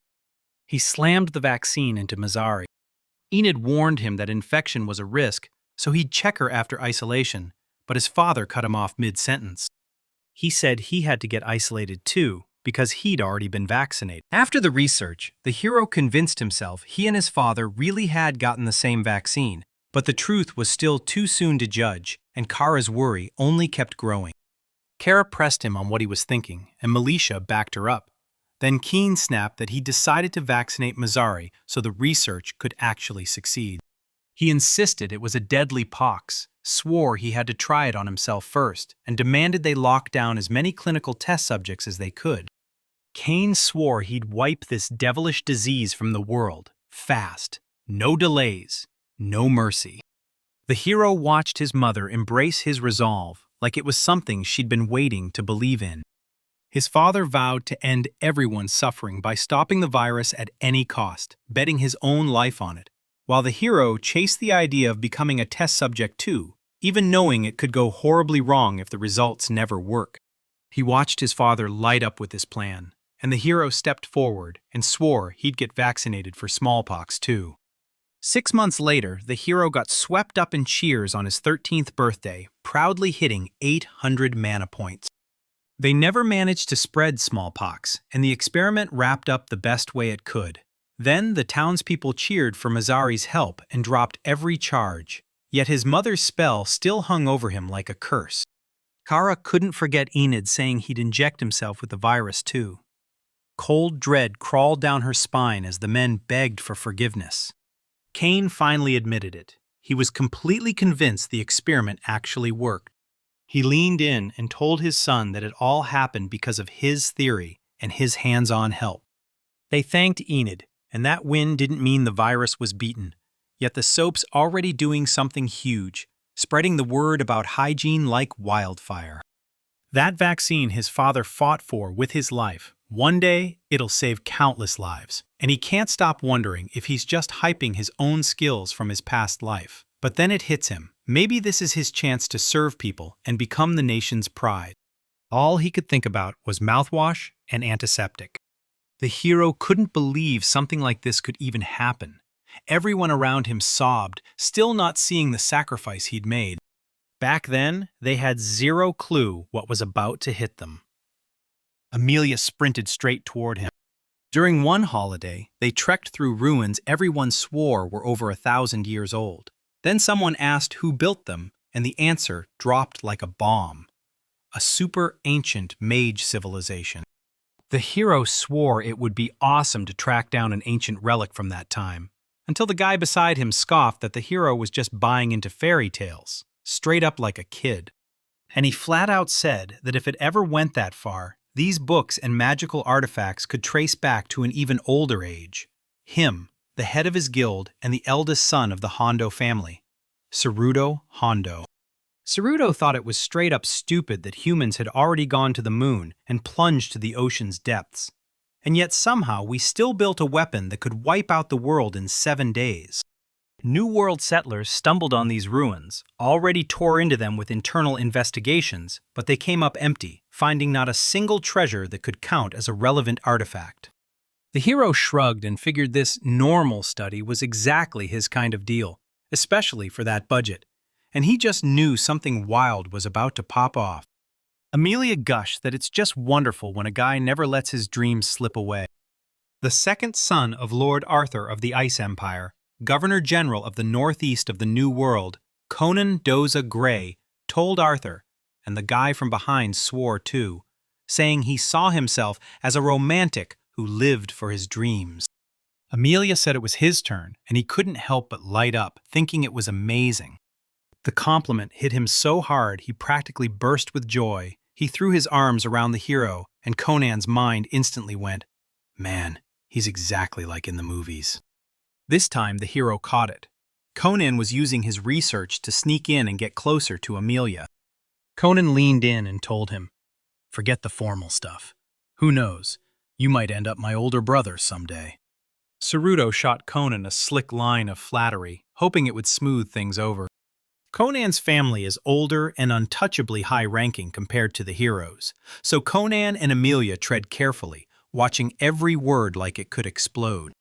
Meanwhile, upstart Hondo still edged past Crane in his rank, but the shift in attitude hits you instantly, no second thoughts needed. The hero believed the aristocrats ran on strict hierarchy, so he swallowed the truth and resigned himself to it. The hero swears that your human traits are what set you apart from all the weak. Then Saruto snaps and yells at the servant. It was Saruto's servant, Cain, the Cambion. Saruto snapped that, with Cain's beast blood surging through him, he could have ripped across the gap and splattered him. Yet the strike never landed. The hero hated the idea of meddling in how masters treated their servants, but he couldn't stop himself. He only prayed that invisible wall would hold. Then Saruto caught on. He snapped at the hero, asking if he'd bothered him, and the hero instantly knew he'd been caught red-handed. Hondo tried to kick off an argument, but Arthur cut him off before it could even start. Conan snaps and says, "Sure, they call them servants, but they're still people." He snapped that it was sickening to watch someone else's dignity get torn down. Then Saruto shot to attention and listened fast. Cain shot Enid a heartfelt thank you, like he couldn't afford to waste the moment. They started chatting, and Amelia forced herself to swallow the jealousy, repeating that Cain was just a guy. Enid even offered to hand Mia his things, too. Mia served Conan, but she flat-out refused to lend a hand, while Enid brushed off the ruins as barely dangerous, more like an adventure you jump into than something you investigate. They rolled in with 6 people and 1 golem, and he couldn't stop worrying if this trip would go sideways. Then they looked around and realized there wasn't a single monster in sight. The hero insisted that the investigations made it look like everyone had been wiped out, and Conan fumed, because he couldn't wait to prove his skills to Amelia. The hero spotted the empty area. No guard monsters anywhere, so Conan realized he'd blown his one shot. At last, the monsters surged out. The hero locked eyes with those creatures. He snapped that they were nothing next to those movements. He found it absolutely unbearable, and figured a golem would be more than enough to handle it. Arthur lunged ahead and declared with total confidence that everything was totally fine. He decided to step in and handle the monsters himself. Conan leaned in and begged the hero to help him with magic. The hero swung the magic blade like it was pure waste, and Amelia snapped into action, raising her protective magic to shield everyone. Amelia slammed her mega armor skill into place and turned into a walking shield. Everyone was wrapped in protection, like danger couldn't even touch them. Arthur swore he could feel Amelia's love blazing through him, and with that, nothing could touch him. Not even fate. He swung his sword like a lightning strike. He lunged in and started smashing the monsters. The hero was convinced his magic made Conan untouchable. Then, right behind Arthur, something monstrous lunged out. The hero slammed down an invisible wall that you couldn't see, yet it stopped everything dead in its tracks. He barked at Arthur to strike right now because the enemy was still stunned. At last, Arthur wiped everyone out. Saruto showered Conan with praise, and the hero finally clocked it. Conan had been hiding all along. Amelia asked her brother, "Did you just help Conan?" And he admitted he only gave him a tiny assist because even he couldn't have dodged that from that far. The girl snapped that she'd finally made up her mind, but the hero still couldn't read her, and Arthur cut in. "We're finally here." They stormed into the king's throne room, and Arthur broke the silence. After fighting to the death again and again, they'd finally reached the man who'd been waiting. And the hero felt hit by a storm of emotions, because this didn't look like just a small fish anymore. Saruto pushed the idea of going back, and the hero suddenly realized he'd soaked his pants. Arthur shot back that they couldn't jump to conclusions. They had to launch an investigation first. Sev. Conan swore that the throne felt like heaven, and Shiguru gushed over him, saying he looked every bit the king. Hondo snapped and called Kane over, ordering him to scour every corner and even lick the whole floor clean. And the servant obeyed without a second thought. Kane, the hero, thrust the item into his hands and told him to use it, then he'd never have to squat again when he explored. Kane shot him a thankful nod. Amelia lunged forward and told her brother she could help too, and then the hero snapped at her to check the left side, so Amelia steadied her mind and reminded herself Kane was a guy, and nothing like love could ever happen between them. The hero strode toward the throne, and the moment he did, his brain flashed back to one golden rule from games. There's always a secret staircase hiding behind it. He slammed his staff onto the floor, then froze, because one spot beneath his taps echoed just a little differently. He couldn't shake the thought that a secret staircase might be real, but if it was, he should have found it during the exploration, so Saruto snapped and demanded why he was muttering to himself. Enid told Conan it looked like they could shift the throne, and she begged him to help. Saruto seethed because he had to ask Arthur for help, while everybody else rushed to help too, and even Sylph streaked through the sky. She finally spotted a hero and blurted, "I can't do this! I'm out of options! I'll have to help!" A little while back, Sylph swore the hero was over on the right, and the other girl shot back that he was on the left. Then they glared at each other like sparks were about to fly. They threw cruel insults back and forth. They stared at the perfect copy in awe, and Sylph just blurted out, "That's not magic. That's because I'm a carbon copy doll." She claimed she snatched it from the hero's house during the fire, then insisted she only borrowed it, and that the carbon copy doll perfectly mimics the look, memories, and even the personality of whoever hits the activation button. Sylph swore she only wanted to hit the button, but the moment her right hand stopped, her left hand slammed it down on its own, because in the original, her left hand was already tied up. The copy, with her right hand bound, snapped back that she just wanted to press it and kept tossing out excuses. Sylph pushed them to hunt down the hero, but once again, they couldn't agree on which direction to take. Sylph roared that the copies better shape up and respect the original. Then the brawling erupted, and they started ripping into each other's hair. Rage hit them both at the same time. Together, they declared the end of it all, and only one of them escaped into the sky. The spirit snarled that the original wrecked their beautiful friendship. Then she clocked the hero standing there. When she spotted the guy and his crew, she snapped that going left was the move, and she even used her stalking ability to keep tabs on the hero. The hero said the air here hums differently, and the spirit snapped to attention, realizing they were hunting something, so it stepped in to help. Fear seized her when the golem lurched forward, and then she realized the hero was somehow steering it, like he had the power to trigger disaster at any second. The hero stumbled on ancient runes, and his gut screamed, what if a secret staircase was hiding somewhere inside that dungeon? He read the rule. Only the one who made the recording can enter, and spirits can't record, because only living beings can. He shrugged it off as simple, but Sylph snapped, yelling that it's straight-up discrimination against spirits. Amelia leaned in and demanded to know if it was fake. Then Arthur shot back, "What does it say?" The hero leaned in and spilled the truth about the stairs and gates that open the path to the heavenly city. Saruto barked that this shady place screamed danger and yelled to turn back. But Arthur snapped at him to cool off because he wasn't about to lose the fun of the adventure. The hero figured it was smarter to turn back and spill every last detail to the adults. The sylph blared at the hero to carve the inscription fast and prove his courage. Then Enid heard that same voice snap back in whenever he second-guessed himself, convinced it was the gods whispering. A bunch of Melia's Church of True Magic believers and holy knights swear they've heard the supreme god, Manastasia, speak, and the hero got swept up in it too, because of his mother. Still, the hero brushed it off as ordinary, went to church mostly for Arena's sake, and then, when that voice called, he couldn't ignore it. He knew he had to write the true name to finally complete the inscription. Nito's true name is the church name they tack onto a baby. Usually it sounds almost the same as the name everyone else uses. And the hero? His name is Nito. He remembered, back in this true language, it hit different than it did in his past life, whispering out of the darkness, and Sylph snapped that the floor was moving. They spotted a staircase. Arthur cheered it on and told them to hit the dungeon, then pushed forward right away. Everything started moving. Conan was gone, and the whole place erupted into full-blown panic.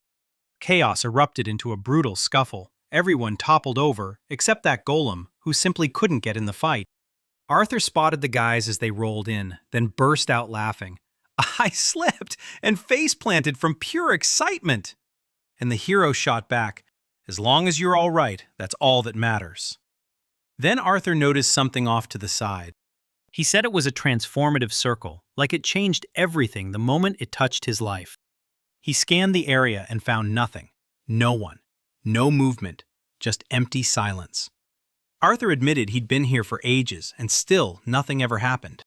Sylph shoved the hero's eyes up to the ceiling, and right there he spotted the inscriptions. She swore it all started the moment he stepped into that circle, and the guy figured it out fast. There had to be a password, and only the true language could unlock it. The hero launched again, and every time the whole scene erupted in sparkling light. The voice blared that the total mana hit 815, and once the threshold snapped into place, the gate started to crack open. Amelia fired a question at her brother, and he quickly calmed her down. Then the voice snapped. In 60 seconds, the teleport to the heavenly city starts, because that city sat right above the heavens themselves. The voice ripped through the room, demanding that one of them had to be the one to die. Saruto's panic exploded as he tried to bolt, but he slammed into an obstacle, and when he finally screamed, it was only one thing. We can't get out! Arthur swung his sword to beat the law in one strike, but all he managed was snapping it in half. Emilia kicked off her journey with the group teleport skill. The girl burst into tears because every trick failed. Her magic wouldn't even budge, and the hero snapped back, saying there might be a seal locked on the movement stalls right here. Enid tried to unleash Seal Break, but it failed again. Then the voice snapped. You've got 30 seconds left. Told him to calm down and warned him to wait. Saruto screamed that he refused to die here, swearing there had to be another way out. Then he bolted straight for Enid. He told the hero to teleport every single person except him and swore it would work. Then the hero guessed he was truly the only one left on the inscription and figured those deeds deserved to be punished. Amelia barreled up to him, begging him to stop. She refused to walk away without him, swearing she couldn't lose him and telling him not to teleport her away, but to leave with her instead. She pleaded, craving proof that even the smallest thought of him believing he loved her would be enough. He rushed to her, swallowing his pride as he apologized. He vanished everyone in an instant, then teleported again and left himself alone. They slammed into the wall, shouting his name like it would bring him back. He couldn't believe it, but he tried to steal the movement for himself, and it totally failed, because the voice immediately cut in. 10 seconds left. Even now, he couldn't shake the fear of dying, so he clenched his teeth, desperate to scream and break down in tears. Then it hit him. His father never cried. He just smiled at him. Now the hero finally got what his father was feeling. He smiled through the pain, telling himself he had to do this to protect his beloved family, and Amelia too, because he didn't want to hurt her. Then he said goodbye to Amelia, urging her to pass the message to her parents. The girl swore she'd die too, and then she'd follow him into the dark. He dialed Amelia, poured out that he loved her with his whole heart, and asked her to hear him out. Then she nodded and agreed. He begged her to stay, and the moment those words hit, her tears just burst free. Enid begged Arthur to watch out for her sister, and he didn't hesitate. He swore he'd never forget how brave he'd been. The countdown kicked off from 3, and the hero couldn't believe it. This was the worst possible way to say goodbye, drenched and doomed. And the final thought that hits him is straight out of the movie. I'll be back. He figured this was the end of the road, because it would be cruel to dangle hope of his return when he knew he wouldn't be there. So he begged in his mind, just don't let him be forgotten. Then a voice boomed, announcing the end of time. The voice blasted the start of the climb, and everything was so blinding he couldn't even see his own hands. Beside him, the sylph grinned and said she'd go with him too, dying to find out what her end would look like. The hero felt his smile spread as he heard the owner of that voice was right there with them. When he finally realized he wasn't the only hero out there, something inside him loosened and the weight on his shoulders eased up. The Alpha Sky City system roared to life, and the program flashed the truth. Enid lived in a rank F city, the citizens' brand new hope. His mana read 852 to 798, and the check went through clean. He was the lone soul in the celestial city of Alpha, and he held the inheritance rights nobody else could touch. Enid yanked his eyes open. He spun around, scanning his surroundings, then glanced at his own hand, and froze when he realized he'd started turning transparent. Our main character was stuck right in the heart of the city, surrounded by noise and danger on every side. The boy drifted through the air, even though his magic still refused to work, and as he hung there, he couldn't stop imagining what kind of heavenly city this was. He climbed up high above the ground, staring at the sky like it was an answer, wondering if this was the afterlife and whether the fragile hope of rebirth had just shattered for him. He started to ache for Amelia and everyone else, knowing he'd never lay eyes on them again. Then he clapped a hard slap to his own face, snapped himself back into control, and decided he had to find someone else. He slipped straight through the wall, stunned at how effortless it felt, because his spiritual body refused to recognize any boundaries. As he scanned the streets, the city's glow hit him hard, towering buildings stretching up where they never stood before in Amelia. Heen kept staring at the tower looming in the middle of the city, wondering if he could soar up to its top by riding the walls. Then the street went deadly quiet, with not a single soul in sight. He didn't catch a single voice anywhere. After an hour of silence, helplessness slammed into him. What if he was the only living thing left? The thought hit like a wave, and he shut his eyes as tears spilled out, desperate to see someone, anyone. Right then, a fairy fluttered in beside him and beamed, greeting him like they'd been waiting all along.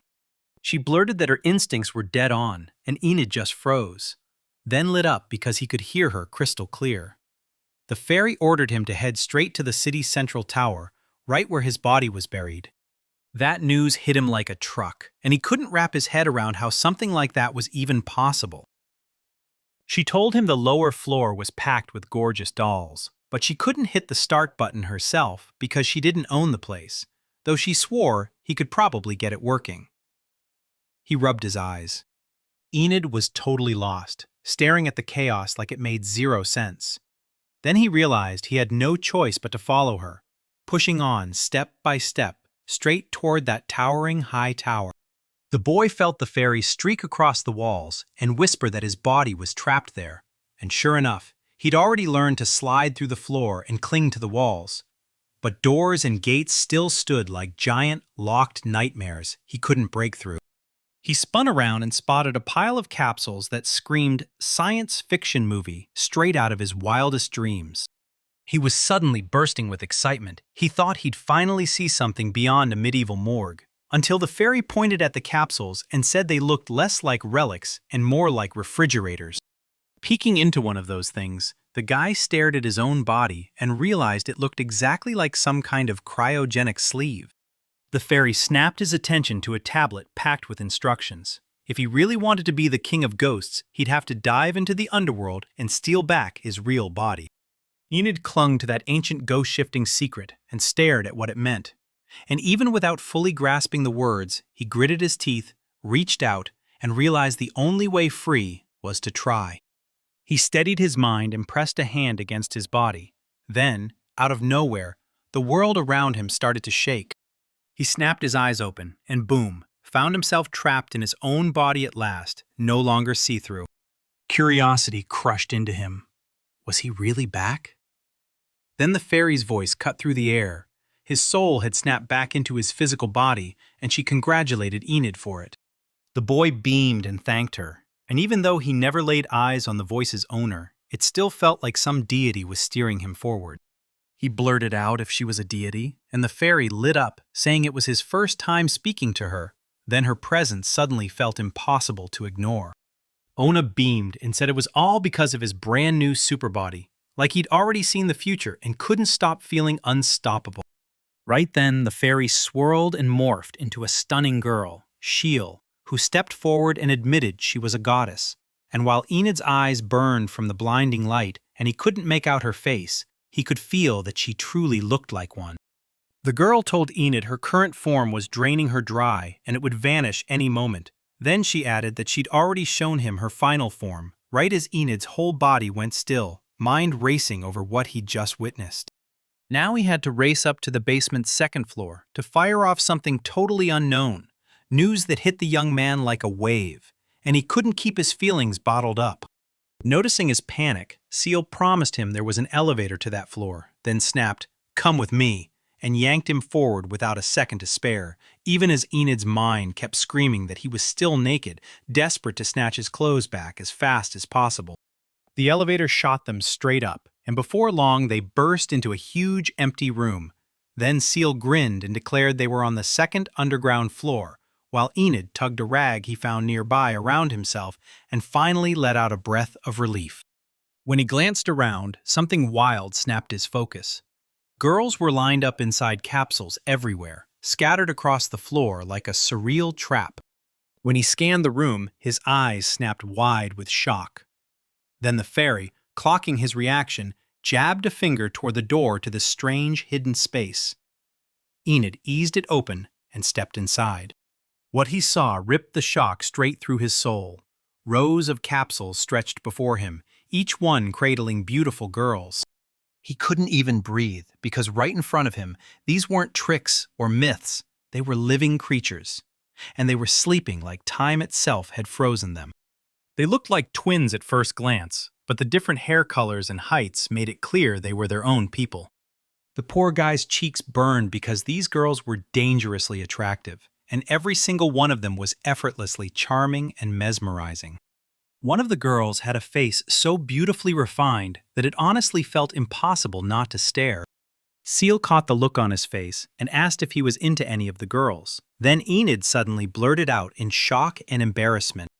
One of them grabbed him instantly. His heart kicked into overdrive and started pounding like crazy.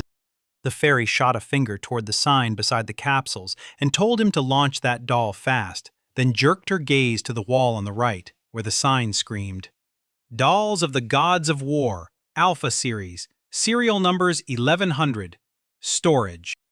Enid's jaw dropped. So the dolls of the Gods of War weren't toys at all. They were golems for brutal battles, and he couldn't wrap his head around what he was witnessing. Seal said these dolls weren't just made to fight and guard. They could handle daily life, too, even wearing maid costumes, and all the protagonist had to do was press one button. But she couldn't help wondering where she was supposed to find them. Confusion hit him again as he read the inscription, and right when Seal noticed his dazed state, he shot alongside him like he meant to steady him through the wild moment, while Enid stared in awe at the doll designs sealed inside the capsules. He remembered that in his old life, he'd only ever seen this kind of thing in a manga, like pure heaven. And Gil the fairy kept pushing him, voice buzzing in his ear to press the button hidden inside the doll, while he awkwardly squirmed with embarrassment. He stared at the girl who had totally grabbed his attention. She was insanely beautiful, with smooth, flowing hair over her shoulders, perfectly balanced features and lips outlined so gracefully that Enid couldn't tear his eyes away. He slipped his palm under the capsule, cracked it open with care, and lifted the girl out like she'd been trapped inside. Excitement surged through him. Her skin was soft and warm like a human's, yet somehow lighter than he expected. Enid cradled her with care, easing her into his arms like she might break, and the moment he held her, his heart started pounding like crazy. She stared at herself and realized her face was flawless. Every tiny detail nailed it, from her thin brows to her long lashes that cast a mysterious, "what's really going on here" vibe. Her skin felt like silk, smooth, soft, perfect to the touch, until Enid snapped to the one horrifying detail. Her heart wasn't beating at all. And that hit made him freeze on the spot. She reminded him, "Hit the switch, don't just touch the doll." And she started shoving him forward, and as confusion clawed at him, he finally got the fear behind it. So he forced himself to focus and try to activate the doll. Old memories from his past life slammed into his mind, and panic hit hard. Reincarnation had been a while ago, but the moment he knew he had to do it, his hands started trembling like they didn't belong to him. When Enid realized the girl was totally hot, he froze in shock, because that hit him out of nowhere, and it felt wildly wrong. He knew he couldn't just rush straight for that switch, so Syl, his loyal fairy companion, urged him to get smarter, and her confidence practically buzzed through every word. She trusted the young man with her whole heart. Every word she spoke came from that confidence. Enid couldn't believe Syl would dare say that, yet the fairy just smiled, glowing with confidence like he was moments away from switching it on. Confusion started boiling inside him. Thoughts slammed through his head, and the boy realized there was nowhere left to run, so he clenched his will and knew he had to act. Enid grabbed her courage and marched right up to the girl. The main character locked eyes with her straight on, like nothing else in the world mattered. Awkward silence choked the space between them, while Syl's curiosity surged, her eyes glittering like she couldn't wait for what came next. Suddenly, the beautiful girl snapped into motion, then sucked in a deep breath like she was about to unleash something big. Her eyes snapped open, and she stared at the world around her like it had just yanked her out of a deep, endless sleep. A grin lit up her lips the moment she woke, bursting with pure joy. Then she stretched her arms wide, begging to wrap them around her brand-new master. Syl sank into pitch-black nothingness, and it felt like she was drifting through endless empty space. All around her, the city was blazing ahead, getting ready to boot up the Sky City system, the inheritance program, and she couldn't believe it, because now those rights were finally hers. She didn't understand a thing at first, but joy and adrenaline crashed through her anyway. Then someone hit her with the truth.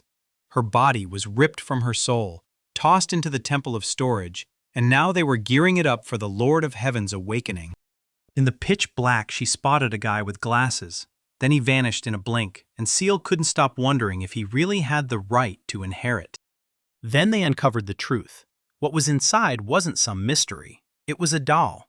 And the moment they started smashing it, the countdown hit 0, and a beam of light tore through the dark. Syl shrieked in pure terror as a hole ripped open inside her, and before she even understood what was happening, she started melting away. She jolted awake, snapped her eyes open, like she'd been yanked out of this world for a heartbeat, then slammed back into it. And right behind her, a voice whispered that the doll had a mind of its own, and that when it vanished, she'd caught sight of her dreams. Syl was bursting with questions. Who was this shadowy girl in glasses, and why was she standing in a blank sea of white with nowhere to go? And the shock on the guy's face said it all. She could actually see him. The shadow told her that what she looked like depended on whoever stood before her. Glasses on him meant glasses in her form. Syl stared at the shadow in awe as it called her a god. But even that label still didn't come close to what he really was. The fairy beamed as she faced the god and blurted, "Super God!" No hesitation at all. With a warm smile, the shadow simply answered, "Call me whatever you want." And the fairy felt giddy, knowing she had just given him a name like that. In her dream, she found herself in that shadowy Syl, and the fairy stared at the truth. She wasn't a real person, just a doll. Then a voice cut through the air. Plain dolls have no personalities, so she'd be able to glimpse dreams, but she'd never come back into the real world again. Syl leaned in, all curiosity, and asked why. And the voice told her that the strange space between the material world and the heavens was called the Celestial City. But she couldn't have a body here. Right there, she vanishes like smoke, gone. The fairy gasps in shock. The shadow keeps talking, saying that right before you die, you're shown a dream. And the fairy can't believe it, totally stunned as her body gets wiped out. The shadow in glasses steadied her. No need to panic, because he could plug her into any empty body in this place. The system wouldn't grab her, but she still had to wait while the Lord of Heaven finally awakened, and then magical energy surged around the fairy. Shadow pressed her for a guess. Could he be evil? Syl smirked and said he was a cool god. Shadow then slapped both hands to her chest and warned her, "You're about to get an unusual body and keep the same powers." Then he leaned in and asked, "So, do you agree?" With a satisfied smile, Syl shut her eyes, certain she was about to get a whole new body, one made for something special. Then she kept guiding the boy, clinging to the memory of the god with glasses. Right then, Enid and the fairy snapped to attention as a burst of joy rang out, because the girl was ecstatic that her master had finally woken her up. The fairy told the protagonist to celebrate because he actually managed to turn the girl. She told him not to feel embarrassed. There were still a few more dolls waiting to be activated.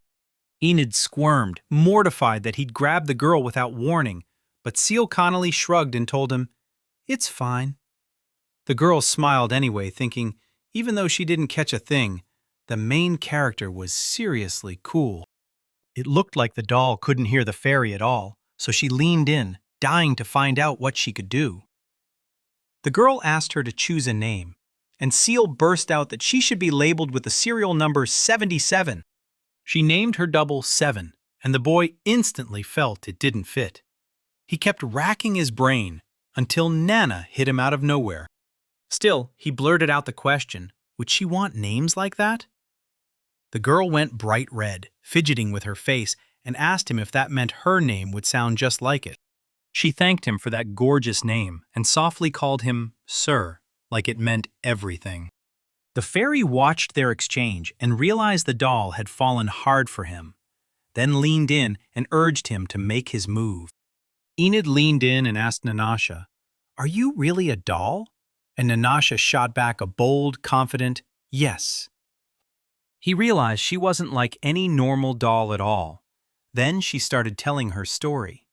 She was a humanoid combat golem from the Alpha series. Now she was all his, through and through. Serving her master was the only thing she wanted, and it would give her pure, electric pleasure. The guy cringed at those words, and Nanashi leaned in, asking why he'd picked such a name for her. The young man thought it over, then swallowed his pride and apologized, because he was the one who couldn't answer her question. And right away, her expression soured. A fairy swooped in and snapped him back to reality, telling him what he'd said was wrong and he needed to think. This was a woman's romance. He'd just blown it up. Then, right behind Enid, a voice demanded, "Fix it. Try again." The boy spun toward the girl and asked if she wanted to hear why he named her, and he swore his heart had chosen the name. When Nanashi heard that, embarrassment exploded across her face. She covered it with her hands and blushed so hard she could barely contain her happiness. The magical creature smiled and said she was a solid advisor, and then the guy hurried up to Nanashi, asking if they were in the Celestial City right now and how, exactly, to get back to Earth. The girl paused, then said she had to stall for a moment because she needed to dig up answers from her database. The boy stared in shock, blurting out that of course a combat doll would be like this. She could do anything, even guide him back home. And he looked at her with pure, starry-eyed admiration. Then Nanashi snapped. Her database held zero record of it at all, and panic hit her face as she raged at her own uselessness, apologizing to the man non-stop until he soothed her down. Then it hit her. Her mom should have had the missing details, because she's the top-tier artificial magical intelligence who knows everything about the Heavenly City. Syl stared at her with pure awe, like she couldn't believe what she was seeing. She was certain she finally understood. Her mother was the one who punched that hole in the wall because she just couldn't keep up with the guy with glasses. And when she laid it all out, the protagonist stared at her in total shock. The girl said they started by taking her to her mother, but she refuses to go back because the moment she shows up again, they'll kill her all over again. They stepped into the elevator, and before he rushed to his mom, he decided he needed clothes first. So they left the building and trekked through the city while the girl pointed out like every floor should have been packed with clothing stores. The fairy's voice snapped in. "Stop cringing, man! She's drop-dead gorgeous!" The hero spun around, stunned. There wasn't a single working doll in sight. Nanashi scoured the city, street by street, and came back with a grim report. No working dolls were anywhere to be found, except the one she had. He demanded to the fairy what would happen if he grabbed stuff without permission, and the ferryman just snapped back that it was all he could do to nag. Then the dolls were gone, so he had no choice but to take whatever he wanted. Enid grabbed a stunning outfit, tried to look every inch the man, and looked straight up gorgeous. Yet, he still couldn't find his glasses. Then, boom, Nanashi burst out of the dressing room. She demanded to know what she looked like, and when the truth hit, she realized the girl was stunning, sparkling like she was lit from within. The fairy couldn't stop admiring her own beauty, and the guy who witnessed it immediately felt mortified. Nanashi spun in front of him and hit him with the question, did he really think those clothes were just a bit too small? He froze in total confusion, couldn't get a single word out, and then his nose started gushing blood. He could only brush it off and say things were great, even as he gawked at how stunning she looked in that outfit. And when she caught his embarrassment, she just smiled back like she knew exactly why. Because with every passing minute, it got harder and harder for him to hold his feelings in. Nanashi tried on one look after another, spinning around like, whoa, as they stared in awe at all the different clothes laid out around them. She slipped into a maid costume, flashed a grin, and asked her master which outfit won his heart. He didn't hesitate for a second. He shot back that the maid outfit fit her perfectly. The girl nodded, eyes shining with pure gratitude, because his pick felt exactly right. Seal watched the moment unfold, saw the boy squirm with embarrassment, and couldn't help grinning at Nanashi's new outfits. Then it hit him. His magic glasses. He snapped his head to the girl and demanded to know where he could find them. Nanashi told him the glasses were on the 7th floor, because clothes weren't only there, and said the pick was absolutely massive, so he'd definitely find what he needed. The fairy just kept thinking about how badly the boy wanted those glasses. Their eyes snagged on the wild decorations and all the fancy accessories, especially the gorgeous rings. And that's when Enid picked one of the glasses he liked and got hit with a joyful shock at how amazing it looked. He dove into the info about them and couldn't stop staring. This celestial city was absolutely unreal, and even those glasses looked way better than the ones he wore back on Earth. Then, Nanashi suddenly turns to him. She couldn't wait to show off her brand new glasses. Then she caught him staring, because she looked absolutely stunning, and that perfect, charged atmosphere basically sparked between them as he quietly admitted, with pure admiration, that the frames made her look even more beautiful. Just as they finally got their moment, the fairy burst in and cut it off, yanking their attention to the upper floor. Her tone turned ice cold, and she shoved them to hurry right now, no delays. Enid pushed Nanasha to lead the way to her mom, and the cheerful girl snapped, "Sure, she's on the 999th floor." The guy stared at that massive height in pure awe and figured the trip would drag on. Then, boom! The teleport tech shot them up in the elevator faster than he could blink, and Enid couldn't help but gush about how mind-blowing the Celestial City's technology was. When they hit the floor, Nanashi leaned in and told him about the control room where her mother was. So huge, the passage left him staring upward at the ceiling, completely stunned. He figured the goddess wouldn't have wiped out her mother just for nothing, and before he could overthink it, they were staring straight at a sealed door. Nanashi snapped her gaze to her master. Since he lived in the city, he could unlock it with a simple touch, and the boy got the message, reaching his hand out toward the door. She told him straight up that Frong's people can't control this door at all, and Enid just froze. Then the fairy smirked and admitted, "Only I can." She slammed her power into the door, and the blast ripped it apart, leaving the heroes staring in stunned disbelief at what they just witnessed. Nanashi stared at her magic glasses, stunned by how badly they were getting shredded from that punch. The boy stared at her and blurted, "How is this even possible? Even that Olakalka doll can't scratch you." She grinned and said she needed energy just to fly, and every time she did, she burned through her own fuel. She didn't see this coming, and now she's got to refill her strength straight into a quick hibernation while the guy's staring in shock and the fairy is already gearing up for battle. Because if her mom turns evil, she'll unleash every power and spell she has. With a wink, she told them she was sliding into hibernation mode and demanded they look after themselves until the next meeting. Stuck alone with Nanashi, Enid realized there wasn't much room to maneuver. Sure, the door stood open, but walking in would mean crossing the line into trespassing, and they weren't about to do that. Right out of the shadows behind that door, the city's voice blasted out, calling every townsman by name, and the guy froze, shocked, because the voice didn't just speak, it practically begged them to come inside. A mysterious voice called out to an ordinary citizen, inviting him inside, while the heroes just stared at each other, frozen in shock. Because they finally realized the level had been registered, and Enid immediately started thinking about his mana. Nanashi stared at him and whispered that her mom was calling them. Right then, the guy instantly recognized her voice. He pushed forward with pure determination, stepped through the threshold, and boom! Bright light erupted everywhere, forcing Enid to slam his hands over his eyes against the blinding glow. When he opened them again, a majestic statue of a woman towered before him. Then the voice kept going, talking straight to the everyday citizen. The hero stared at the statue like it was holy, because it was unmistakably a goddess carved in stone. The boy's mind raced, and then it clicked. He'd seen it before in the royal port, a gigantic statue of a godless goddess, looming over the whole world like a silent threat.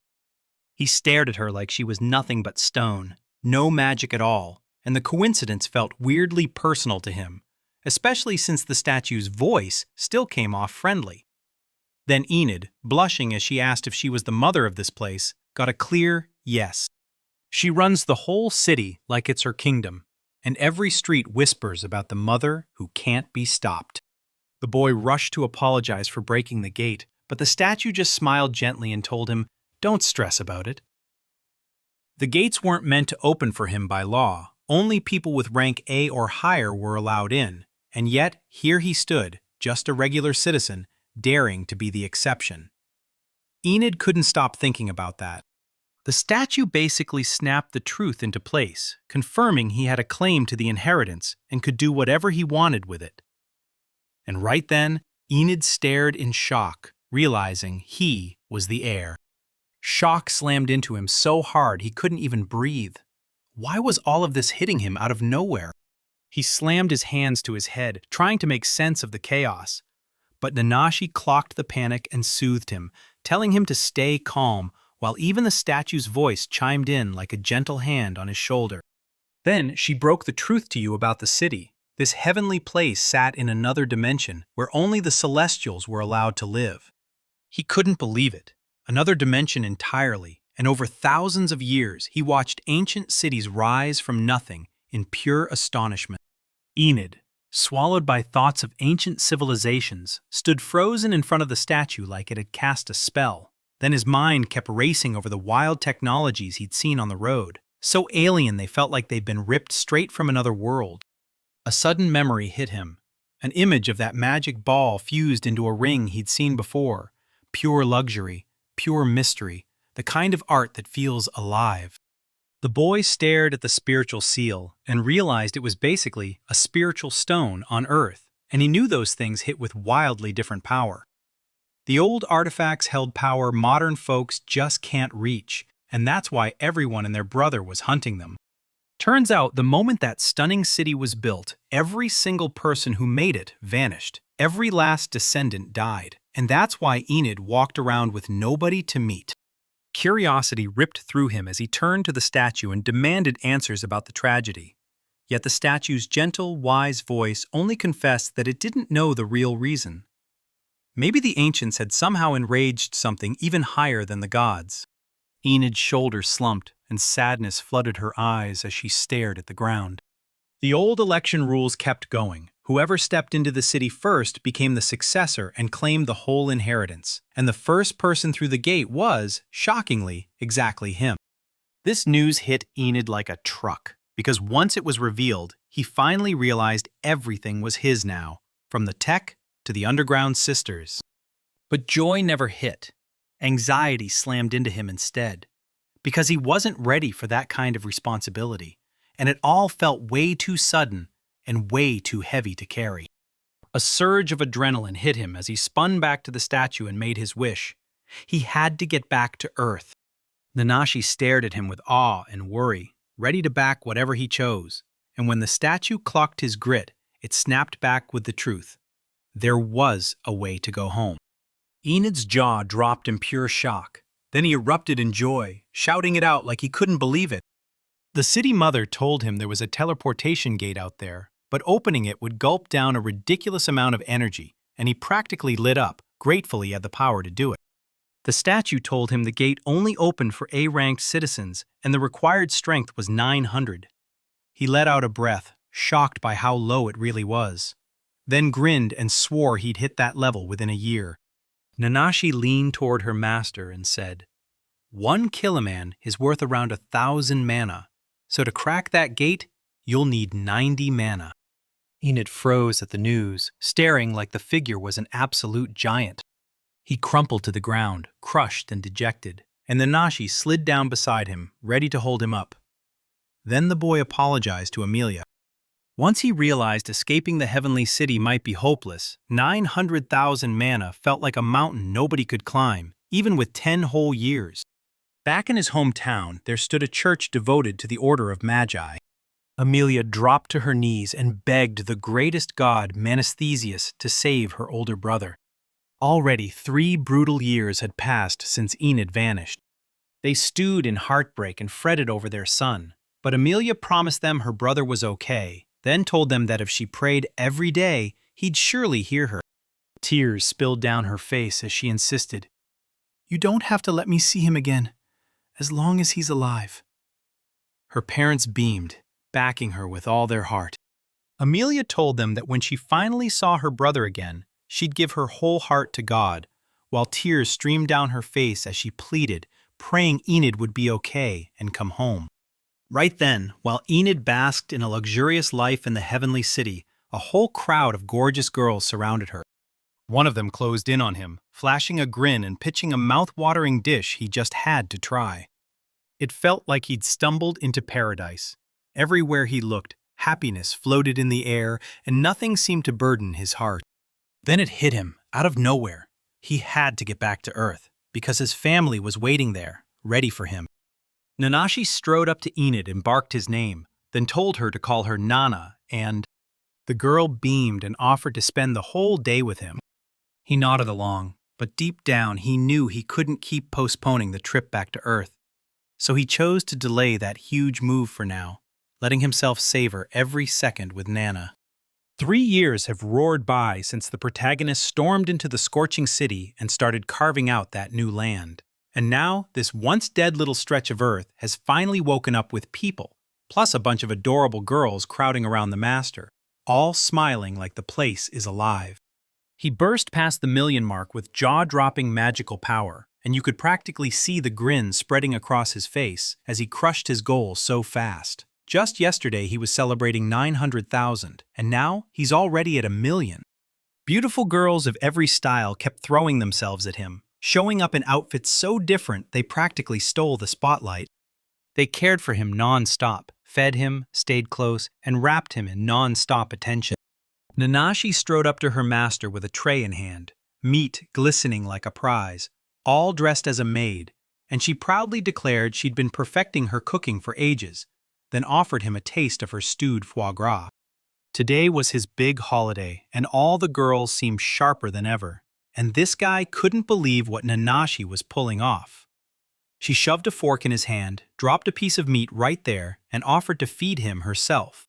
With a sweet smile, she told him to open up and take a taste.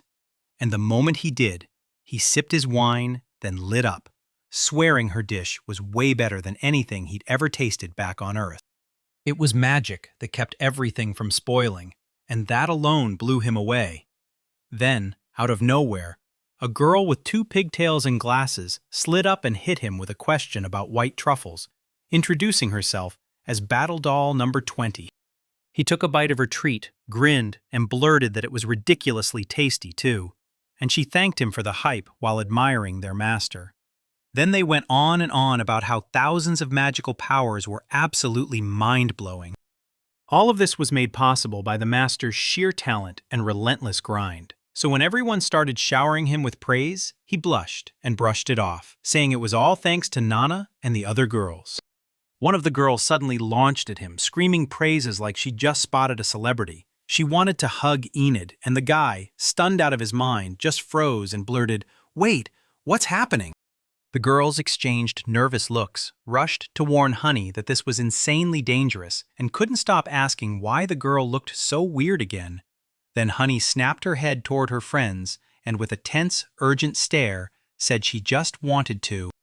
Enid stared at the chaos, totally lost, and realized Honey was Battle Doll number 82. So she clenched her jaw, bit down on her tongue, and finally snapped, "I can't take this anymore." Meanwhile, she declared that Mimi would snag the award today, right from the master himself, the number 33 combat doll with adorable cat ears. Mimi went beet red with shyness, but they gently stroked her head and whispered, "Don't be embarrassed, you're going to be totally fine." Mimi let out a steady breath, and pure contentment washed over her. Right in the blazing heart of the city, everything hung in the sky. Inside the tower's top floors, dolls crowded together in their little living quarters, desperate for attention. And in one room with a massive bed, he spent his nights with the girls he loved. Every single one. Mimi couldn't stop the tears of pure joy from spilling out. She adored her master with her whole heart, and pure happiness lit up her like fireworks. Enid went to see his mom because Nana asked, and once he was there, he decided to actually take her advice. He triggered every one of his sisters down in the basement, around 100 of them, and the whole activation grind dragged on, slow, brutal, and tough. Tucked inside every doll was a spare activation button, shoved into a spot so hard to reach it practically dared anyone to try. Nanashi leaned in and told him they were forged in the image of humans, then admitted that extra dolls were stashed away somewhere, while 1,000 more maids were already waiting, hungry for his love. And day in, day out, they clawed at each other for his attention. They leaned in to get close to him, while a bunch of gorgeous girls with shining eyes and bright outfits stared at Enid like she was magic. And the guy couldn't stop thinking about one thing. Half of them wore glasses. And yeah, that was his absolute favorite hobby. Caring for him lit them up, like they were breathing for the first time again. Every single one of them swore it, begged for his attention, and doted on him with shaky, careful hands. And Enid? She could barely fight it. She just couldn't help herself, because that girl's beauty was unmatched. He sank into his seat, took a refreshing gulp of water from the bottle, and let the quiet wash over him. The boy, drowning in thoughts, swallowed the bloodmark potion, praying it would jack up his magic power. Then an idea hit like thunder. Try a divine magic spell. So the hero shut his eyes tight and went for it. He closed his eyes and tuned into every sensation, because Enid swore there were 7 magical gates inside the human body. And they weren't rumors, they were real. Right then, he sat dead center in a huge, echoing hall. The boy pictured real magical gates, like secret doorways, channeling pure magical power straight through the human body, just like the chakras he'd always remembered. He figured it out from the manga. If he opened them, his magic power would skyrocket. Sure, he'd already hit his goal, but it didn't really thrill him. Then a girl swept in and handed him a towel. She thanked him for his hard work, and Enid flashed Nana a grateful smile. Then, she just couldn't hide how much she admired him, saying it was truly wonderful. Until the praise hit a nerve and embarrassment burned in her cheeks, and she told him he really shouldn't be praised that much. He reminded her this was only possible because the team pulled it off with the real magic release device. And Nana nodded, though she warned that only a handful of people have ever managed to open all 7 magic points, with the best anyone's done being 4. Enid already had 6 of the 7, and when she looked up, her eyes screamed admiration as she told him he was the chosen one. Enid answered with raw, sincere gratitude. He felt genuine gratitude, not just because they triggered the release device, but because they backed him the whole way. Without them, he'd never have climbed this far, and the boy's thankfulness poured out into the words he sent to them. When he said that, her face lit up instantly, and that little blush only made her look even more irresistible. With a warm smile, she admitted she was happy to help. And then, bam! The other girls exploded into the room, screaming with joy and cracking up non-stop. Enid cornered Honey and demanded to know what happened, and she snapped back that since training was finally done, it was the perfect time to play, so Honey led him straight to the playroom, while Nanashi just watched from the sidelines. In the game room, stone golems were clashing in non-stop chaos, and the girls huddled around the action, shouting their support for their master and everyone else fighting right alongside him. Enid, one of the players, slammed his magic into the golems and unleashed the attack. 20 jumped right into the chaos and blasted the golem with a brutal magic hit, and as the battle spiraled into a full-on frenzy, Enid cheered her on, pushing that big moment where he finally started getting how everything worked. Fighting the golems was pure adrenaline. Honey, practically buzzing with excitement, blurted that next time she wanted to control her own golem, and the guy shot back with the plan. They'd all attack at the exact same moment. The girls lit up at his plan, huddled together, and unleashed their combined magic to smash the 3 golems. Honey screamed to her master that they'd trapped him, while Enid was locked in, fighting to handle his friend's golems. Then suddenly, Enida's golem won, and rocks blasted through the air like a storm. Mr. Enid got crowned the winner, and the girls were left wrecked from that brutal fight. But even with the dust settling, it stung, because they'd lost again. Everyone stared like, whoa, as the protagonist calmly commanded his mixed golem, and he even smirked to himself, because after that brutal match, he was drenched in sweat and could barely wait to rip into a shower. Every girl snapped their gaze to him, stunned, and the moment they caught his words, they rushed up to their master, eager to wash side by side. The girls loved the idea of a combined wash, and their motivation skyrocketed. They rushed in to help their master, even as he insisted he could do it all by himself. Confusion hit him like a wave. The girls wouldn't let him breathe, staying right on him every single second. They kept pushing, insisting, no matter what, that they had to help. Nanashi pushed herself harder than ever, always standing by her master and giving 110% support. But the other girls weren't backing down either. They all pushed themselves to shine. They slammed their efforts down on Enid, pushing hard to make it work.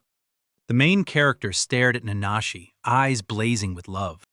The night still wasn't finished, and Enid stormed back to his room, only for all the girls to trail after him, desperate to steal even more of his time. He flopped onto his bed, cheeks burning as his girlfriends kept watching him with unblinking attention. He begged them to be careful, panic clawing at him, and when morning finally arrived, bright light spilled through the gap in the curtains as he jolted awake, shocked. He refused to go back. Life here was overflowing with excitement, and he honestly believed they'd already cracked the problem, the magical power needed to unlock the gate and send him home. Suddenly he sprang up. He had to rocket home, because he refused to abandon his family and everyone who'd backed him all this time. And just then, someone called out from behind. Nanashi stepped in and asked with real concern if he was okay. He just waved it off, saying nothing bad had happened, but she still wore a sad look. She clung to her master with all her might, determined to give him strength right when he needed it most. Nanashi grinned and told him they were ready to roll anywhere he wanted, right beside him for every move he made, and the whole atmosphere felt warm, open, and inviting. The boy couldn't stop wondering why he'd even think about walking away from these incredible girls. And then, slowly, a grin broke across his face. Peace and raw gratitude flooded his heart for Nanashi and all her support. Nanashi grinned so brightly it felt like a promise. She'd always back her master, no matter what. The boy collapsed onto the bed, and for the first time his soul felt weightless. Then the girl nudged him, telling him to rest a little longer. He already pictured tomorrow, when he'd march to his mom and spill every last truth, and for a moment he let himself breathe in the comfort of their bond, feeling warm support wrap around him. Enid lay strapped inside a cryopod, floating in a sea of water, and Honey leaned in with burning curiosity, asking Nanashi whether the restoration was finally about to wrap up. Nanashi said the master had gotten his energy back. He was sealed inside a magic recovery capsule, swimming in precious magic elixir, and that's all it took. Just 1 hour, and he'd fully recover. Honey, eyes shining with pure awe, told him it was incredible, and she was sure he'd have the time of his life inside the capsule. Right then, 20 swallowed hard and admitted she'd heard of a magical illness that can strike after someone faints from magic exhaustion. Nanashi said with total confidence that the master hit 1 million because this capsule got used again and again. Slowly, Enid snapped awake, sat up, and stared. Every girl was there, thanking him for what he'd done. The boy let out a soft breath. Then Honey leapt onto her master like a spark, yelling that he was so handsome. 20 couldn't take it anymore, snapping that Honey was at it again, bothering him at the absolute worst moment. Nanashi's voice shook with worry as she asked the protagonist how he was really holding up. Enid just smiled and said he was totally fine, because he'd never ever caught some magical illness in his life. He told the girls that Earth had given him the same kind of training. He insisted magical power has to be replenished every 2 days, or you'll bleed off way too much energy. Thanks to that magic capsule, his power exploded upward. When he used it to refill his strength, he didn't have to train as much, and that opened the door for him to push his magic power all the way to its absolute limit. Nanashi stared into the question like it burned, wondering how the master ever lived on Earth. Then the girls pressed him, demanding to know what kind of life he had before. He swallowed his thoughts, answered simply that in his past he mostly tilled the land and lent a hand to people. And then, right as the tension eased, he flashed that sweet, knowing smile. The main character kept spinning his tale about how he hunted rockbirds for meat and worked the farms, and the girls couldn't stop being impressed. Nanashi blurted out that she wanted to know more about her master, and Enid's cheeks instantly burned from all the attention again. Then the girls leaned in, demanding he tell them everything he could remember from his past life. He flashed back to his hometown, where his sister had just asked about planting cotton, and then they got that letter from the governor, pushing them to step up and fight for it. After the cotton machine lit up Eurasia, cotton fields exploded across countless countries, and at the dinner table, a brother and sister stared at their parents in shock, because they couldn't wrap their heads around it. In the New World, there were lands tailor-made for it. The southern edge of the continent burned with heat and heavy humidity, and that's why cotton there could thrive. Amelia stared at it, then heard it from the hero himself. The village climate was all wrong, and there was a lead about something waiting south of them, where it was even warmer. The mother nodded right away. She got it. Even if it was scorching there, the air stayed dry, and rain didn't show up much at all. Amelia's father pushed her to launch cotton growing as the next big business move, swearing demand for cotton products would explode in the future, and with subsidies backing them in their country, they felt bold enough to go all in. They still knew they'd need land and workers, and the boy caught the truth fast. The stakes were too high, because plantation means cranking up one crop across huge tropical and subtropical stretches. The young man pointed out, right from the start, that plantation lands had been fueling industry for ages. Then he declared he wanted to launch that business himself, driving Malia's economy sky high. Ben Carla cut in fast, reminding everyone that during the colonial era, enslaved people were forced to work the plantations, pure brutality, and she warned them that elsewhere, they didn't just keep humans, they swapped them out for demon slaves or hauled captives straight from the magical continent. Kane snapped at her with pure disgust, saying slavery was wrong, and his wife, knowing exactly what he meant, pointed out that to grow their business, they needed cheap hands they could hire without hassle. The boy wrestled with how brutal slavery truly was. He never endorsed it, but he couldn't ignore this terrifying truth. When people bought others like property, their lives and well-being could crumble fast. Tormenting thoughts kept hammering his mind, and he hunted for a way out that could actually please everyone, until Amelia stared at him with sharp doubt, and then, boom, the young man hit on an idea. He snapped out that he'd finally cracked the problem, and the parents leaned in, staring at their son, waiting for him to keep going. The boy broke it down. This wasn't just about boosting the region's economy, it was about sparing workers from misery too. So he pushed cotton farming as the key to a brighter shared future, and his parents practically lit up. Some people pressed him to walk them through the whole process, and he nearly lit up because his proposal got accepted with crazy enthusiasm. But he also knew they'd need a real technical consultant to kick things off right. Enid, thrilled to have her friend behind her, threw herself into helping out. Enid stood before the statue when the notification blasted, "Charging complete." Suddenly, Shiel's familiar voice drifted in as a whisper. She swore she'd finished the charge in just 3 minutes. Then she blurted, "How long was I asleep?" and nearly choked when she found out it had been a full 30,000 hours. Syl practically beamed as she woke up, warmed up, and ready. Then she charged at the statue, determined to shatter it into tiny pieces. Meanwhile, the protagonist felt a knot in his chest because some bad omen was screaming at him. And right behind him, something detonated with a violent blast. The damage hit 500,000 units. Nanashi stared out from behind the door, stunned, and then Enid saw it again. The door blasted to scrap. Right then, the fairy shouted to the guy with the glasses. Even though he couldn't see her, he knew she was a goddess, so he struck up a conversation, and the fairy flipped her universal stealth mode off, turned into a regular fairy, and told him she'd come to save him. Then she smacked him right on the head. He couldn't stop asking himself why Pixie showed up here, and what on earth that dumb comb was doing perched on her head. He swore he remembered her perfectly, back when he was a kid. He slipped on those magic glasses and instantly saw her, and it made his whole body shudder. The idea of that goddess he still believed in sent pure fear crashing through him. A sudden message hit, threat level A. Panic rippled through the heroes as the guard summoning system roared to life and a colossal stone dragon crashed in and attacked them. The boy blurted out, baffled, "What's that cursed gargoyle doing up there?" And the girl smirked. "That's Pazuzu, a devilish nutcracker gargoyle hanging from the ceiling." She said only he could wipe out 100 dragon lords, those fearsome, most powerful guardians.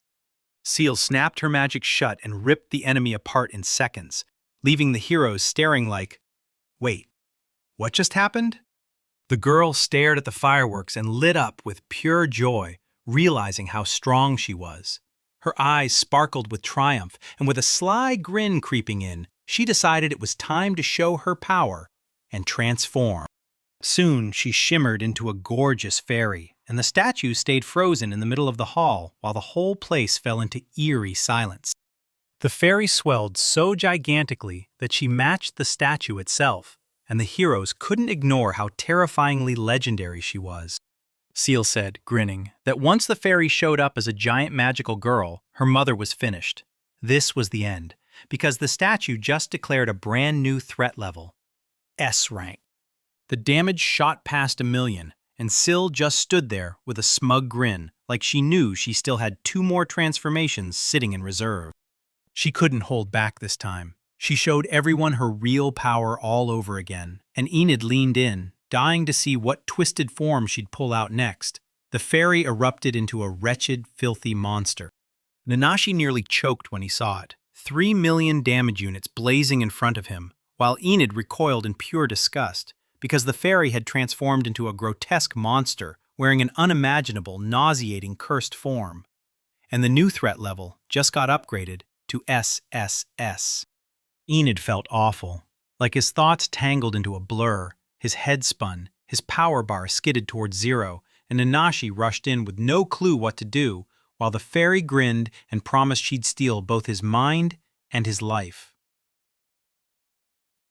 Right out of nowhere, she flipped into superform and transformed into a stunning girl, and the protagonist just stopped dead, staring in total shock, convinced the whole thing had to be a hallucination as his thoughts spun out of control and he couldn't make sense of a single thing. The fairy stood tall and swore she wouldn't keep a single secret from him, because, yeah, she'd already flashed her final form once, and that definitely wasn't the limit of what she could do. Enid stood there utterly lost, the fairy practically screaming at him to watch every step, while the bespectacled guy couldn't even get a word out. He just stared, eyes locked on the chaos unfolding in front of him. Celia couldn't help but beam. She just showed off her incredibly cute, ridiculously beautiful true form, and she was proud of every second. She was a perfect machine in God mode. Then, boom, she snapped back into a bright girl with cat ears, and the world detonated into blinding light so hard Enid couldn't see a thing. Nanashi stood beside him and blurted out that they just reached the 100 millionth combat compatibility. Then she froze, totally lost, like she didn't get what anyone was even talking about. The moment she realized it, the glass in her glasses shattered, and the guy snapped into panic, asking Nanashi if she was okay.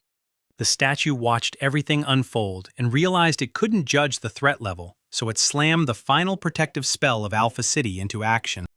The fairy told them everything she'd heard about the city's voice, how this place wasn't just a city at all, but one living creature and a magical machine she could steer with her own hands. And she called it Mama, a giant doll-like thing she pointed out right in front of them. The boy blurted in shock, "How do you know all of this?" And the fairy loomed over him, smiling like she owned the sky as she bragged. "Because I'm smart." Her smugness practically screamed. She pouted and thought, if they smash that giant doll, the whole city slips out of control, and it'll fall apart on the spot. Then she shrugged, because to her, none of that mattered. She just wanted to wreck the statue. Right then, he yanked her to a stop and told her to wait, speaking with raw sincerity, because for 3 whole years, his mother had been nothing but kind, and this city had kept him fed, cared for, and fully taken care of. Anna refused to wipe the memory, convinced she could finally read his heart, and begged the fairy not to burn down the city, only for the fairy to stare back and say she didn't blame him at all. The guy froze, shuddering in shock, and then the fairy added that this moment was truly, ridiculously special. His voice rang with joy as he blurted out a triumphant shout to the goddess. But the fairy's smile slipped with a hint of sadness. She apologized for what happened to his glasses. He didn't get what she meant right away. By then, half of the stored magic was already burned for that strike, and the reading showed the hit barely did a thing. Even so, the fairy hissed that she was in agony because powerful magic had been slammed straight into her. She snapped at the statue in pure rage, screaming that it hurt like hell, like some tiny stone had slammed into her head, and she barked one last vow. She'd never, ever forgive it. The fairy clenched every ounce of her power, screamed through it, and slammed the statue's magic into place so the enemy would finally get exactly what he deserved. Explosions erupted on the spot. The statue shattered into chunks, and a deafening roar rumbled through the ground like the world was shaking.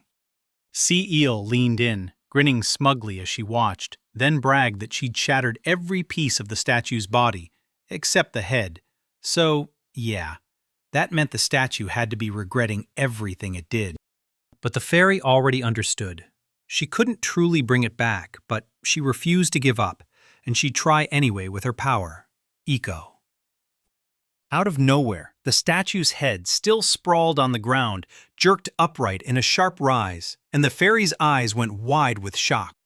The statue blurted that an emergency had triggered the mountain's survival energy gathering mode. Then its mouth swung wide, and Nanashi got hit by a surge of power so intense it didn't even feel real. The girl crumpled to the floor. Ceiling turned around at once, but the boy just stared, stunned by what she'd turned into. The fairy pointed out the truth. That giant doll had drained every last drop of Nanashi's magic, and now it had finally gone dead. And there, floating in the air, was a massive black ball. The boy stared up and blurted, "What's that huge black ball?" While he cradled Nanashi in his arms, anxiety gnawed at him. Seal snapped back that it was a knot of ancient, extra-dimensional time magic. The boy jolted when he realized the black ball had shut every doll across the city down. Girls sprawled there lifeless, and the horror of it hit him so hard he couldn't stop staring. Syl blurted out the whole mess. Her mother had poured every scrap of magic power the city could offer into this clot, because her omniscience let her know everything. Meanwhile, that colossal black ball came smashing toward her at breakneck speed, but Syl didn't flinch. She was sure her perfect magic reflection would bounce the attack right back. But the second she tried, her hands plunged into the ball like it was liquid, and the fairy's face snapped into pure shock. She couldn't move, couldn't breathe, just stunned. Syl screamed that the spell couldn't be dodged or bounced back. Then panic detonated in her chest as she jerked her arms, desperately trying to break free. Even with omniscience in her pocket, she couldn't see this twist coming. Once it hit, tears burned in her eyes as she realized she'd overplayed her strength and never used her powers on that magic ball. Enid saw it all unfold and screamed the goddess's name, too late, because Syl was already vanishing into a black cloud, and Enid swore she'd come back for sure. The ball engulfed her in one deadly gulp, and all that remained above the void was the statue's floating head, the dark ball hovering there, and the guy clutching his girlfriend in his arms. Confusion hit him like a punch, and he just couldn't wrap his head around what had happened. He bit his cheek and flashed a grin. Yeah, this was the usual move, every time he got yanked through teleportation to a sky city. And even with everything spiraling around him, he was sure Syl would come back. To him, she was a real goddess. But right now, his mind was locked on the Nasha. Because if her magic power got ripped away, he had to protect her. He leaned in and kissed the girl. On Earth, an ancient, half-forgotten magic trick ruled it all. Magic power surged far stronger when it slid through mucous membranes than through plain skin, and the guy pressed in, kissing Nanashi tenderly. At last, she snapped her eyes open and screamed her master's name. Then he exhaled in pure relief. Because if Nana was all right, it meant the rest would be too. But then the statue's head cut through their joy and blared the message clear. They needed to listen. To wipe out the invasion, she had to burn through every last drop of her magic. There was no other move, so she slammed the Sky City's systems to the off position and cut it off at the source. The boy snapped upright, fear clawing his throat, and blurted, "What does this mean? Are we all going to vanish?" The statue comforted the boy. He had roughly 3 hours, because every system was sleeping in hibernation to save power. But once that window closed, a restart would be out of the question, and that's when panic hit. Without the time, he feared he wouldn't be able to use the gate at all. He stared at her and demanded, "Do I really have to say goodbye to you?" Then he swallowed hard and apologized, full of regret for how everything had fallen apart. A wave of grief crashed over him at the thought that the heavenly city and his mother were about to end. But a statue snapped back that she had absolutely no plans to let Nith go. The boy just stood there, utterly stunned. He didn't have a clue what was going on. Then the statue shifted. The mother's shape melted into a real human. A hatch snapped open from the statue's head, and a sweet little girl tumbled out. She watched it all unfold with a wicked little smile. And damn, those huge bright eyes practically stole the scene. She told him, "Even if you fly back to Earth, I'm coming with you, and you don't get to say no." And that promise lit up his chest with hope and warmth. A little girl with piercing blue eyes crawled out of the goddess statue, and when she faced the hero, she declared loud and clear that if he dared to go to Earth, she was going too. No arguing, no bargaining. Then the boy froze, because her voice matched her mother's perfectly. He gulped and asked who she was. Then Nanashi snapped back that this was his mom's real body. Nit froze in shock, staring at the girl, and realized she was nothing like what he'd pictured. The girl blurted that she was a giant demonic cloak, part monster, part container, built to become magical armor, and Nit stared at her in confusion, totally lost on what was happening. The girl leaned in and said, "The armor isn't empty. There's a core split in two. One part stays in the Eternal City, and the other rides with Nit." Then she added, I picked the form of a child so I could stretch the magic power as far as it could go." The boy froze as a voice poured out from both creatures, then clapped his hands over his ears, stunned that it was even happening. The girl promised she'd stay beside him, said goodbye to the statue, and placed Nita into her care. Then he hurriedly asked if his mother would make it too, and she said yes. She told him, straight up, that Nanashi felt like her own son now, and Nanashi just stared at her, puzzled, while the girl jabbed a finger at him and declared that Enid was into outfits like that. He scratched his head and finally admitted it was true. Right then, the girl's transformation kicked off. She cast a spell to whip up matching clothes for herself, then leaned in and asked Nita what he thought. Nita just smiled and praised it. Nanashi lit up and pointed out the pocket up front, and Enid immediately shut that down, refusing to let his mom burn her magic on wasting extras. The girl decided right then that this was the ultimate artifact for changing her looks, and she swore it was tied to the Heavenly City's treasury, so if she needed anything, she could just call up the artifact and get it. Nita froze. Then the girl grinned and said, "Now we can head to the change port. The gate is right there." She pushed them toward the tower roof, but Nita ordered, "Wait." The girl spun back like, "What happened?" With indignation blazing on his face, the boy snapped that he wanted to go back to Earth with all his dolls. He swore they'd all return home together, and he couldn't leave his friends behind. Nanashi turned to her master. The girl nodded like she finally got it, then snapped that there was zero time for talk. First they had to reach the block, and only then could they hash out everything. The hero slammed into the elevator and rode it straight to the tower's peak, and when the doors opened, they finally stood exactly where they were supposed to be, right before the gates of time and space, known as the Gates to Anywhere. To open the gate and blast through to the final place, it took roughly an hour and a brutal 10,000 magic power. Then Nita finally realized he had 1,000,000 units. But the girl cut in, apologizing fast, saying it still wasn't enough to wake every last doll. A crushing dread settled in the heroes' chests the moment they heard it. Enid, visibly panicked, asked if that device could bring mana back, and the girl nodded, confirming every worst fear as the boy snapped his glasses into place. Determination burned in his eyes as he swore he remembered the technique she taught him. Then he declared he'd pull his magic power back and share it with everyone, while the girls traded shocked, wide-eyed looks. The goddess warned him that even restoring his magical power wouldn't be enough to wake every doll. But he didn't break. He grinned through the fear and said he already knew what to do, ready to try it again and again until it worked. But then the warning hit him. She told him that if he triggers magical rebirth again, it'll slice years off his life. She spun to Enid and nodded at Nanasha, saying she's worried because those things aren't meant to be used like that. She snapped, "Are you really ready to spend your whole life for lifeless things?" Silence hit him like a punch.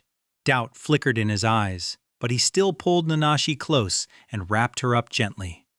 His answer came out steady, like he'd already chosen this fate, and tears instantly welled up in her eyes. He crushed her in a tight hug and told her she meant the world to him, and the girl couldn't hold it in anymore. Tears burst out. Nanashi then said her master's name in a trembling, tender whisper. The goddess broke into a tearful smile, laughed through joyful tears, and told him everything was okay, because she totally got what he was feeling, and she was moved by just how fiercely he treasured his friends. The girl thrust a helmet into his hands, one that could steer the mood and even the consciousness of magical dolls, and she swore this thing could summon every doll he'd ever forged a spiritual bond with. If they were anywhere close, their power would answer his call and bring them rushing in.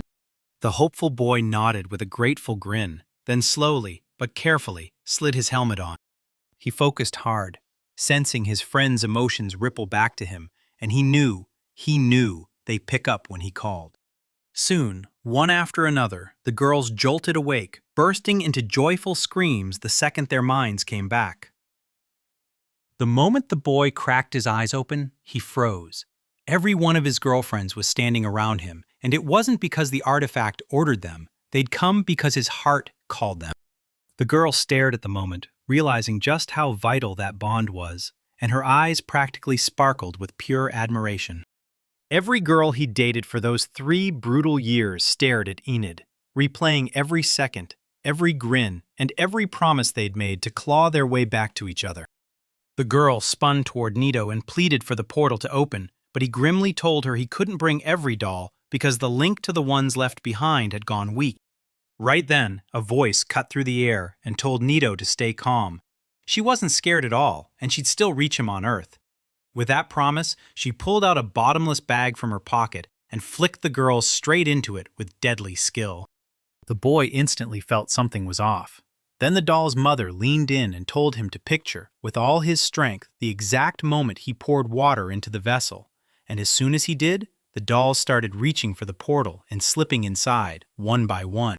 The girl shouted that it was time to go, and the boy nodded, then realized the only way to finish the transition was to gulp down the golden honey elixir, the thing that would split his body from his soul and crank up every last bit of his spiritual power. If he didn't drink it, his soul would get ripped apart while the dimensions shifted. Nanashi stared at him, worried sick, and swore he'd guard his body, and the boy's fear hit like a wave. He sucked in a deep breath, downed the elixir, and right on the spot, boom! His eyes went heavy, and he collapsed as the girl caught him. His soul shot up and started taking in everything around him, and suddenly, he remembered how he'd ended up in that heavenly city. Every single moment blew him away, so when he stepped toward the portal, he couldn't stop himself from hesitating, reluctant to leave all that beauty behind. Right after he said goodbye to the heavenly city, he snapped his eyes open, only to find Inuyasha holding his body tight, asking if he was okay. He adjusted his glasses and nodded back, telling her he was.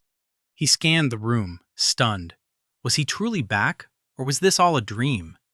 3 years was a lifetime. Jungle vines closed in on every side, and the thought that they'd been dropped on an entirely different continent wouldn't let him breathe. The girl leaned in and asked if he wanted to hear what was happening across the continent.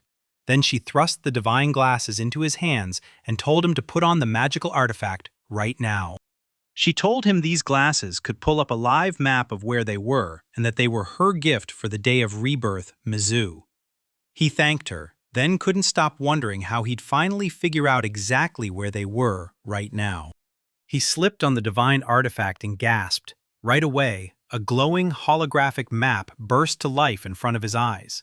And even with a few places looking different than he expected, the world's main continents were all there. Matza couldn't hide his excitement as he pointed out the white spot on the map. Right there was where they stood now. The boy's stomach dropped, because this meant they'd landed on a new continent, one he knew absolutely nothing about. The urge to go back to those ruins he'd been pulled from crashed over him again and again, but he swallowed it. This wasn't something he could say out loud. All he could think about was home and the family waiting for him, because if they kept heading east, they'd hit the city of Melia soon. Mid-thought about his family, he spotted a weird red dot on the map, and then immediately jolted his gut. Something out there was glowing red, and it didn't look right. Matza shot back that this place was branded the immoral city of Melia, and the boy instantly frowned. He had no clue what immoral even meant, or why anyone would slap a name like that on a whole town, because questions started crashing through his mind about what was really going on here. But he only had one mission: get home fast, so he slammed his finger on the red dot and his eyes shot open as the search function kicked in instantly, blowing him away. Nanashi blurted to her master that monsters were closing in, and the boy instantly snapped back. He'd just seen 100 cannibal demons, all glaring, furious, and ready to tear something apart. He figured their nest was right around the corner, so he refused to start a fight, and all the girls snapped their attention to their master, begging, "Will you let us destroy these monsters?" The boy spun around, stunned. He'd never battled demons, but he could tell these girls weren't messing around, slamming those fighting dolls with terrifying skill, while Nanashi just watched and waited for his command. The boy let them go ahead, only if they stayed sharp and careful. The girls nodded and started setting up for the strike, while Matza demanded, "Can we really beat them?" Because there were just 100 of them, almost the same number as the demons. A cold shiver of fear hit him, but in seconds the whole fight ended, and he just stared in awe as he watched himself crush the defeated enemies, while the girls gathered around him like, "You did it!" He didn't think it would be over in under a minute, and not a single scratch marred them. Matza even offered to pour magic power into the girls as a thank you for all their hard work, and that guy agreed, still terrified of what refusing could cost. So he cautiously channeled magic right into his girlfriends. "Honey, tell me how Tim lit up with joy and delight." 20 clocked that Honey was bursting with excitement ever since she woke up, and Honey fired back that she could finally share a normal conversation with her lover. Then he grinned and told her he was just relieved to see everyone safe and sound. He thanked the girls for everything they'd done for him, and they all surged to their master, shouting that they loved him, one voice, one heartbeat. But Nanashi stood off to the side and cut through the moment, reminding them this wasn't the time for games. Everyone snapped their heads toward her, eyes burning with curiosity. Nanashi clocked a brand new biomarker out to the northwest, and it didn't scream monster at all. Enet backed her up too. Even from far away, the reaction was crystal clear, because he had clairvoyance and farsightedness. Two complete strangers, then the girl shot up with iron determination, swearing no one would ever put her beloved in danger, and the guy nodded hard, agreeing that nothing bad was getting to happen. Nanashi nodded right along, like he totally got it. All the girls swarmed around their master and shouted, loud and fearless, that they'd protect him no matter what, ready to fight teeth first and face any threat. Then he felt it, the insane power of their bond hitting him all at once. He nudged his glasses up and realized, right here, right now, other groups might be slipping out calm, neutral replies, and on this new continent, even tiny states could have already started taking shape among the locals. In his head, a whole country of Amazons, Amazonia, suddenly popped into existence, packed with just 9,748 people where only women lived, and the dude couldn't believe it. This wasn't some rumor, it was real, so now he figured the two he'd spotted up in the tree might have been posted there as guards. When he thought about the Amazons, he pictured warriors in barely their armor. Then doubts hit hard, and he started wondering if some of the native women might have looked the part too. He came to head back to Melia, but the idea of lingering in Amazonia gnawed at him, so he stopped and decided to dig deeper into this wild country. The girls crowding near him gasped that this was pure danger, and they couldn't stop worrying he'd never survive it, especially since nobody even knew where the Amazons really came from. Before long, everyone would have to plant their lives on this land, so he pushed to scout the area, and the girls lit up, clapping like, "Of course, that's exactly what you do." Then they started their journey. As they neared the spot where those two Amazons were stationed, one of the girls swore they'd been keeping him safe from any danger. Then his chest tightened with crushing pressure, and he demanded, "So where are the guards right now?" The girl shot back that they were up in a tree just 5 meters away, and the protagonist hauled himself closer, insisting they weren't a threat. Then he stepped down onto the ground with careful, cautious moves. Right then, the girls up in the tree trained their bows and fired straight at them. Arrows streaked past him like bullets, and at the exact moment, Honey snapped her attack into action and dropped one of the girls. He panicked and demanded, "Did you kill her?" The girls admitted they'd only knocked her out as a warning, and once the protagonist finally got his bearings, he clutched his chest and thanked his friends for saving him, while one of the girls carried the defeated Amazon in her arms. She said that if they dared to shoot him, she'd have snapped their necks on the spot, no hesitation. Then Matza chimed in that if it turned into a brawl, she wouldn't lose sleep breaking her opponent's neck either. And that's when the guy finally noticed two girls sprawled on the ground. He watched them yank their bows and daggers off their belts. Then Maza strode up to Nit with a cold proposal. Strip the Amazons and search them. She said, "You're loaded with gear. There's no way you won't hide something." Nit snapped back that it was low. Even with the danger towering over them, Matza dug her heels in and demanded her own plan. Because once they started shooting, they'd be ready for the next attack too. And Eind knew exactly why. He fired up his functional vision and clocked the girls' faces. Pure, stunning beauty everywhere he looked. But when he searched under their clothes, he found 0 weapons, and Matza realized women had a whole lot of sneaky spots to stash things. But the guy found nothing suspicious at all, so the girls swooped in, hugged the Amazons close, and offered to let Eind check them for weapons. Eind snapped back that they wouldn't need to take it that far. Meanwhile, the Amazons snapped back to reality and stared him down from beneath their masks. They were chatting in their own language, and the protagonist clocked it instantly. Then he snapped that it felt natural and that they'd been overthinking everything, so he hit the language understanding mode to make communication finally click. He unleashed his magic on the girls, wrapping them in a shimmering aura, but no matter how hard Enid pushed, the Amazons didn't snap to attention right away, so he spun back, made his plea, and promised they weren't here to hurt anyone. They just wanted to learn more about these places. The girls went deadly quiet, terrified of spilling their secrets, while Nanashi's face twisted with a menacing glare as she snapped that she was going to make them talk. So the protagonist shot his hands up, rushing in to calm her down and insisting, "It's okay, everything's fine." They were pushing east, clueless about the terrain ahead, and that uncertainty tossed them into a tight spot. He even warned them about a fresh run-in with a huge pack of ogres. The Amazons rolled in and blasted questions into the air about those ogres, staring at the boy like he should be wrecked. Then Enid jabbed at Nanashi and shouted that she and the others had wiped out nearly 100 of the enemy. The girls from the continent dropped to their knees in front of the whole crowd, ripped off their masks, and burst into tears, begging to save their kingdom with the very power they still had, sobbing as they confessed the nightmare. The ogres had turned them into food. The news hit the protagonist like a punch to the gut, and the girls wasted no time telling him, "We're from Amazonia, right nearby." The blonde beauty introduced herself as Yoon, and the girl with the tail claimed Min Yu, both of them guard soldiers. Nit, the boy, threw out his name and asked, "Can you tell me what really happened?" The girls shook their heads and said, "This place was once packed with friendly countries, until the ogres swept in, and they moved in by the droves. In just a few years, the ogres had gobbled up tribe after tribe and kingdom after kingdom, so thoroughly that even Amazonia felt their shadow. And now, every human alive was on the menu, with hundreds of thousands of girls shaking in pure terror. The protagonist knew he couldn't just sit there.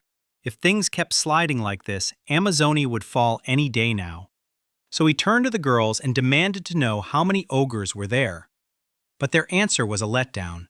They didn't have a real number, not for sure, but they swore there were over 10,000 of them, and when the boy heard that number, his stomach dropped. These weren't monsters normal warriors could cut down. 10,000 strong? That's a nightmare for any medium-sized state with only a few thousand soldiers. It wouldn't take them long to wreck everything in their path. Then Masa cut in mid-thought, grinning, and said that if the protagonist finally unleashed all his magical power and fired off the chaotic explosion spell, everything would be fine. In that moment, there'd be nothing left to trace, not a single shred, and everyone there shuddered.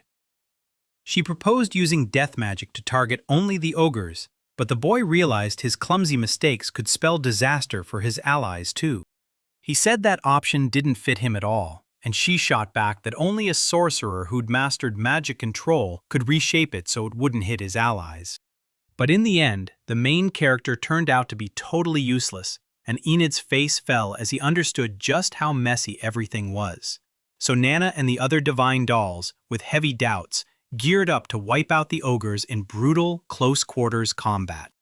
The protagonist clocked only a few hundred of them and wondered if striking the ogre layers all at once would be safer, knowing this fight could drag forever. Then Mazza snapped, "Ugh, this is a pain. We can't keep pressing that film one bubble at a time." They had just one day to pull it off. Every girl had to storm the Ugrion's lair and wipe out every last one. Whoever wipes out the most Ugrians gets to spend the night with his master. When that deal hit, fire snapped to life in the girl's eyes, and she locked in, battle-ready. The protagonist blinked in shock, because somehow every single person there was radiating a strange, special aura. The heroes stared at the girls, and when they saw those Brunhilde's auras wrapped around them, they realized it could only mean one thing. Pure, unstoppable enthusiasm was blazing inside. A perfect sign. One of the girls blurted out that you should kill as many as your heart pleases. The protagonist spun toward his mother, totally stunned. This was way too crazy. And sure, not every fighting divine doll is the same, but he'd been ordered to calm down, because every divine doll was supposed to match the power of 1,000 fighters. The boy's mind spun at those words, and suddenly he remembered.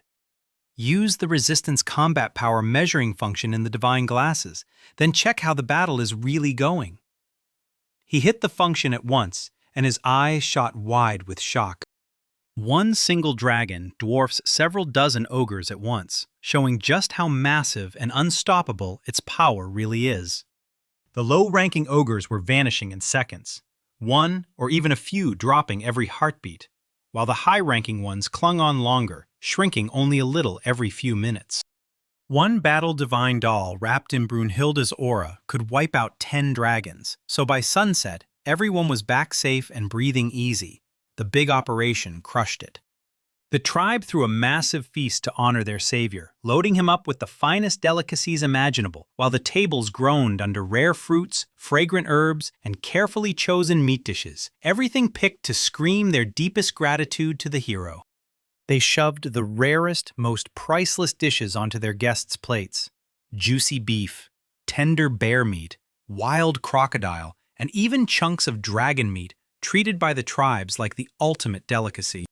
Before Nana, his conscience tormented him, while only the girls had survived the whole battle, risking their lives. Yet now everyone was praising him as a hero, until the women quickly stepped in, soothed him, and made it clear. The holiday was set up to honor every single member of their squad. Nana told me keeping a human body takes a massive gulp of energy, and if you only eat meat, you can screw up your nutrition. But she still slips in the occasional treat when she can. That mysterious girl, hidden in a disguise so flawlessly done, spoke up with crystal-clear honesty. Nana's right, and the hero can finally sit down at the celebration feast and gorge on every last delicious treat. With his help, he flipped the whole battle in their favor, turning himself into the tribe's living symbol of hope and unity. And thanks to him, they survived and kept their freedom, forever tied to the legend of this noble hero. That mysterious girl wasn't just some stranger. She was the prize's patron herself. Her name was Angria, Queen of Amazonia. Anria, Amazonia. And once the young man understood it, everything clicked. She could talk to spirits, and she was an incredible shaman. That young girl blurts out, "Drink it quick!" But the way she talks sounds ancient, like some crone who's been training young warriors for years, straight out of a candy-sweet grandmother legend. Trust me, give it a little time, and this girl will blossom into a total knockout, sweeping hearts left and right with her natural grace, killer charm, and one-of-a-kind allure. The servant rushed in and told the girl everything was ready, so she summoned the savior at once because an important guest was about to arrive in their kingdom and they were gearing up for a warm welcome, with the young man repeating every detail they'd already been given. The tribesmen threw a special celebration for their hero, complete with a wild washing ritual, where they plunged him into a gigantic bath of carefully chosen wine, all to show him their heartfelt gratitude and deep respect. Nita caught a rich waft of fine wine drifting from the bath and crept closer, only to hear the queen greet him warmly. Then she offered to help him slip out of his clothes and sink into the fragrant water. Young warriors of Amazonia kept the guest under a sharp watch, crouching behind thick bushes and skinny trees as curious eyes tracked every move of the hero, because right then, he was doing a strange purification ritual. The queen snapped him out of his worry about the girls, told him to press on with the procedure, breathe easy, and let the winery ignite his senses, then proudly welcomed him into their sanctuary. Nit figured it was some kind of rare treat for girls to stare at a man's body, but the moment those beauties locked eyes on him, awkwardness hit hard.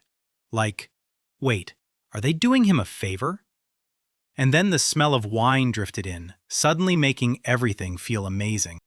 It was like the wine sank straight through his skin, slipping into his body in invisible streams, and in the blink of an eye, the young man was wrecked, stumbling drunk as someone called out to him.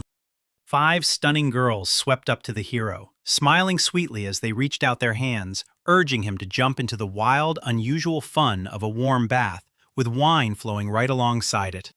He stared around, totally thrown off by all the girls. Nana grinned like she knew something and teased him, asking if he ever dreamed of seeing so many beauties at once, and whether he actually expected them to entertain him. The girls of Amazonia threw their apologies at him, admitting they couldn't show themselves naked to strangers, especially men, but the young man snapped back and refused to accept it. Before he could even finish thinking about what might come next, one of the women lunged at him out of nowhere, so fast his heart started slamming in his chest. She shot him a hard stare and snapped, insisting he stop chasing regular human girls, warning him those kinds of connections were completely off limits. The women swore the fighting dolls' bodies felt softer, gentler, and totally unlike anything human. And once those dolls were ready, they'd obey their master to the letter, ready to chase every desire without hesitation.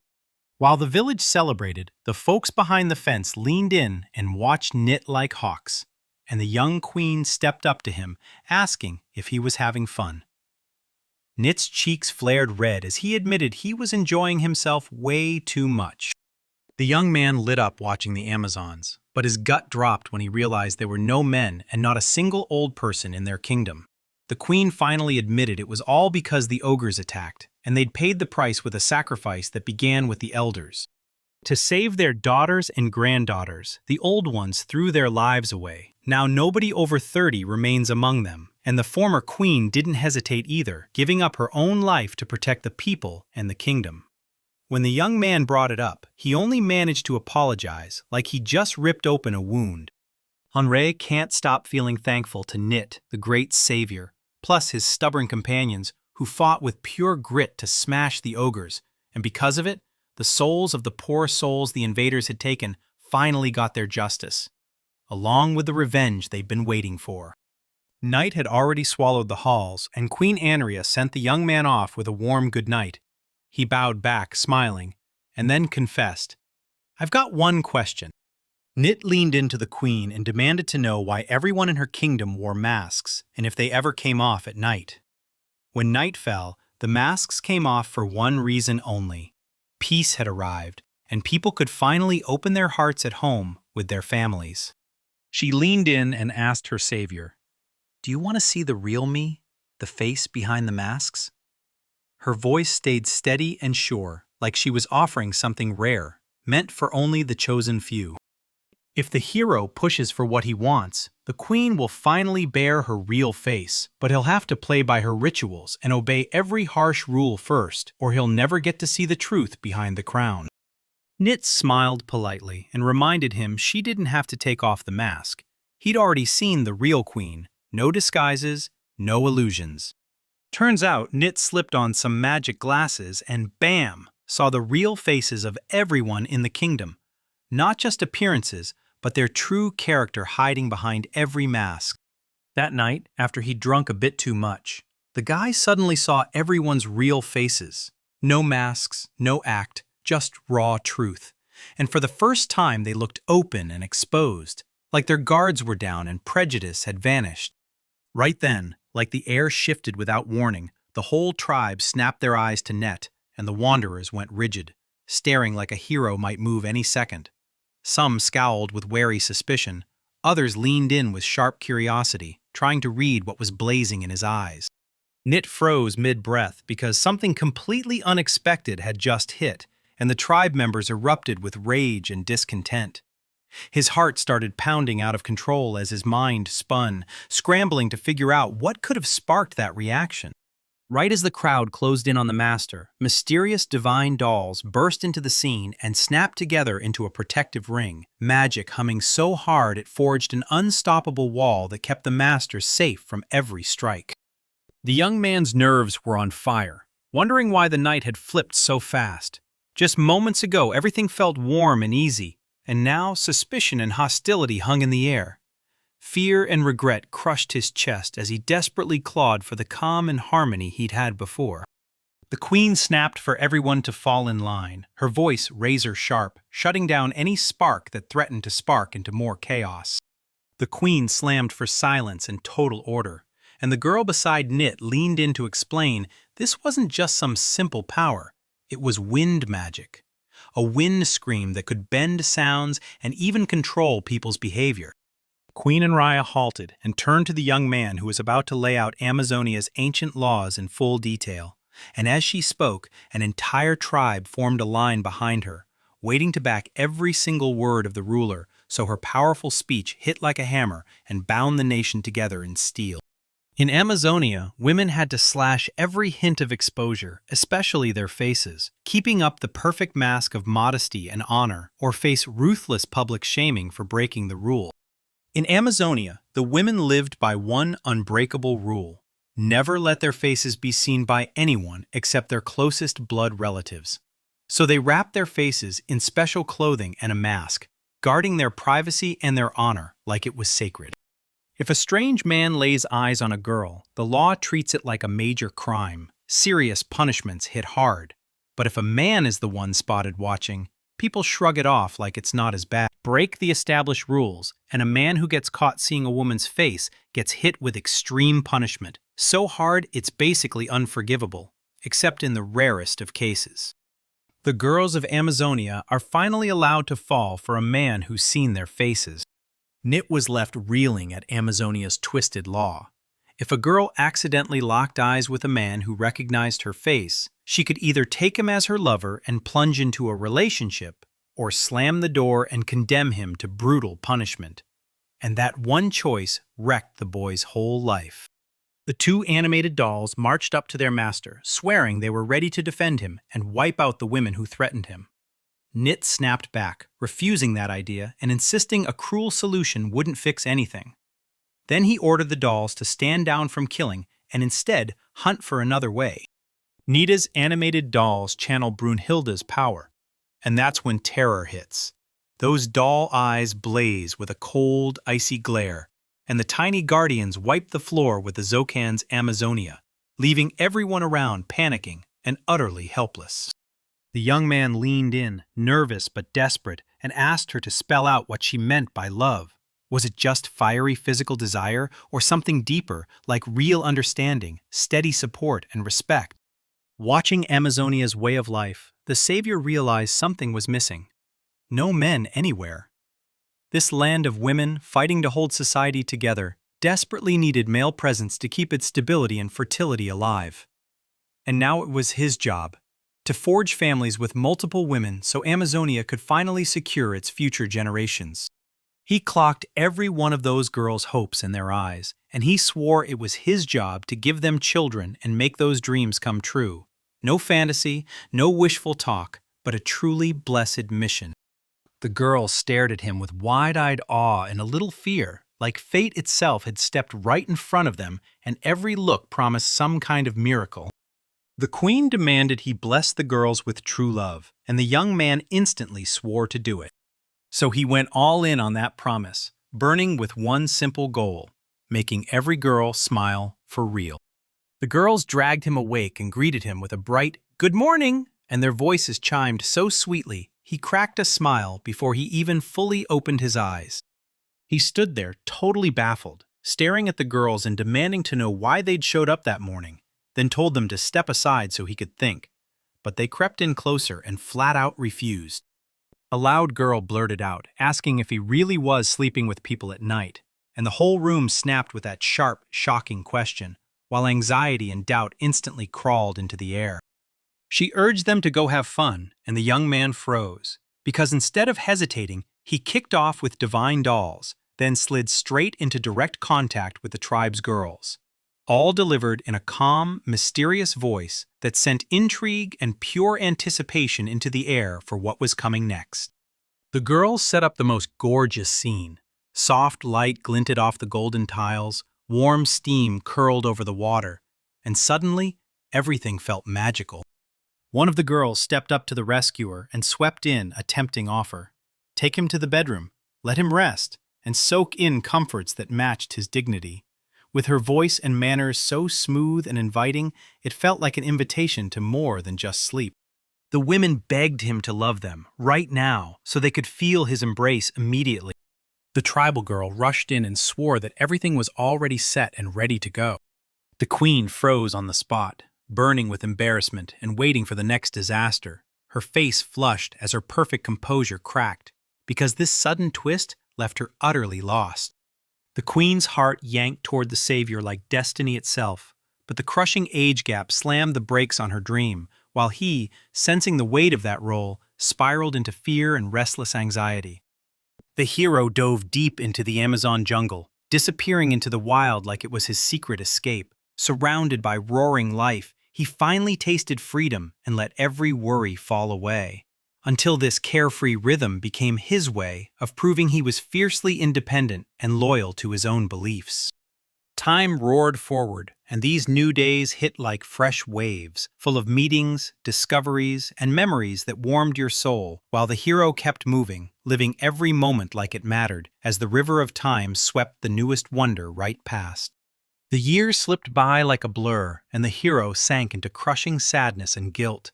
Blaming himself for every missed chance, he slammed his own head into the ground, desperate to choke the pain out of his soul and scrub away the mistakes he couldn't forgive. Even stuck in some wild, remote jungle corner, his life wasn't just about the harem. One day, lost in his own thoughts, a voice he knew by heart suddenly called him from far away. She yanked him in by the neck, locking him close, because a whole year had gone by, and now her dream of becoming a mother burned hotter than ever. She stared into his eyes with pure determination and hope, knowing this was finally the moment to chase what she'd always wanted. He told her she'd have to wait a bit longer, and promised to delay the tale of the forest's wonders until next time. They hurled themselves back to the very start of their journey through the wild Amazon, and the queen, radiant with power and poise, spoke to the one who saved them, her voice cutting through the jungle like music, telling everyone they were done hesitating as they surged onward toward destiny. A whole wave of towering wooden golems surged into view, lining up so far it felt like an endless army of forest protectors, each one looming from thick tree trunks and carved with wild, detailed designs. He built wooden golems to tear through the jungle and seize control. After he finally shoved the ogres out for good, Nitu set his sights on pushing the great Amazon's borders even farther, victory still blazing in his chest. Because beating those monsters didn't just make him proud, it lit a fire to prove how smart and capable his leadership really was. The queen, burning with curiosity, leaned in and demanded to know how many golems there were. Then the young man completely froze, staring at her with wide, stunned eyes, his face shouting real amazement laced with nervous uncertainty, like he never saw that question coming. Nit said, dead serious, that exactly 1,000 wooden golems were made. Then Anraya froze in pure disbelief, eyes bulging, breath catching, and her heart hammering like it was about to burst. Yep, this is exactly what she prayed for. He said with total confidence that making wooden golems is simple, even for beginners in magic. And the calm, sure way he spoke locked in her trust like he was the real master and mentor. Among all the wooden golems, they look helpless in every way. But the truth is, they hit way harder than any ordinary person. As long as Nit pumps them full of magical energy, they get moving. And yet their master still walked away before finishing the sentence. The master kicked off the ritual to forge a brand new wooden golem, then muttered that if those stubborn, problem-causing trees were reshaped the same way, into obedient golems, he'd instantly boost the workforce. The Amazonian tribe watched the golems come to life, eyes blazing with awe as Nita's genius unfolded before them, and every little moment hooked their imagination, proof that knowledge could bend the world and turn power into control. The women of the tribe battled for the loudest praise, gushing that the young hero's powers were beyond human, god-tier, and every word rang with real respect and heartfelt gratitude for how he'd helped and protected them, until, in the end, he chose to stay and make Amazonia his home. The young hero dove into the Amazon jungle and started mastering it, using every scrap of his talent to forge wooden golems from scratch. Even with the locals badgering him to leave behind offspring, he refused to stay in the Amazon just to fulfill that wish. So he threw himself into building gadgets and tech that would genuinely make life easier for everyone there. 2 young beauties from the local tribe crept up to the busy hero with bated breath, and when they clocked those wild manipulations and strange tools, they leaned in close and asked what on earth he was building. Smiling because their curiosity lit him up, the hero said he was crafting a toothed, unusual hoe, and that answer sent the beauties into a wave of startled confusion. In the Amazon, there were no dry lands or rice fields because locals never farmed grain and their whole diet was built on the hunt: gather, stalk, bring it back, and live off the wild. The young man broke it down. The toothy hoe he'd forged would be a lifesaver for dry farms, breaking up the hard ground, loosening the soil, and making it perfect for growing crops.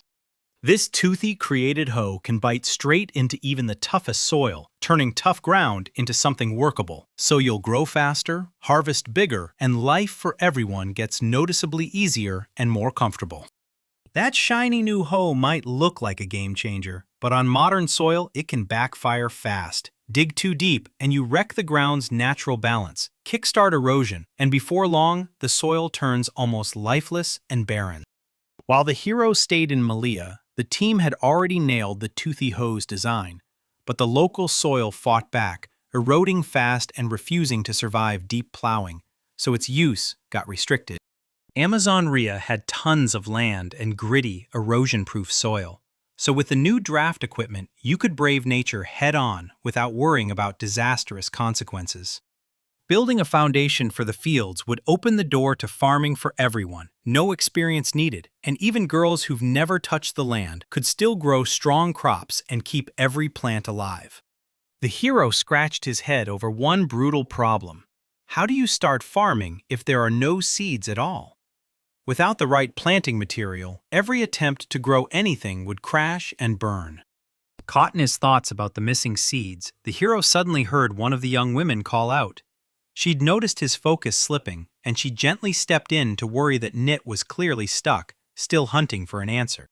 Turns out the woman who came up to the young man wasn't just anyone. She was his mother, guarding ancient secrets for years, and when she heard about his struggle, she slipped him precious magic wheat seeds. They looked just like ordinary wheat seeds on the outside, but their origin story was wild. These grains were forged in the age of super ancient civilizations that had real magic, real tech, and a level no one else could touch. Magic wheat isn't like regular wheat at all. Yeah, it still drinks water and breathes air, but it also gulps mana. And for that extra price, it rewards you with a rock-solid, dependable harvest, so strong and high-grade that its ears and grains blow regular wheat out of the water, making the whole comparison feel pointless. In spots where magic power is thin, even wheat struggles to grow. But here, the magic runs strong, so the fields thrive and the harvest comes back stacked. Right here, the air is thick, the water is plentiful, and the soil is packed with mana, so crops thrive. Usually, mana drifts through every territory, but it's wildly rare to find a whole region this huge packed with it. So the youth sensed this jungle wasn't ordinary. And then the scary question hit. Was the mana concentration across the entire world slowly rising? No matter what, they were going to build this place up, straight up. He asked if there was anything else he needed to know, and she just smiled like she already planned it, handing him seeds of every kind imaginable. The tribe's girls grabbed the plows and started tearing into the hard land, while the wooden golems threw their weight into the work without missing a beat. With their magic, the tribe tilled the field to perfection, turning dry earth into rich, ready soil. Then the girls rushed in, thrusting fresh, fragrant fruits into the young man's hands, like nature itself was showing off its finest bounty. The girls held out fresh coconuts to the young man, and the whole place instantly flooded with that sweet tropical scent. He thanked them from the bottom of his heart, genuinely overjoyed by how much care and warmth his friends were showing him. The young man urged the girls to call for a quick break, drop the work, soak up the moment, taste those fresh fruits, and breathe under the cool, shady trees. A young man leaned in and asked the girls if farming the fields felt hard.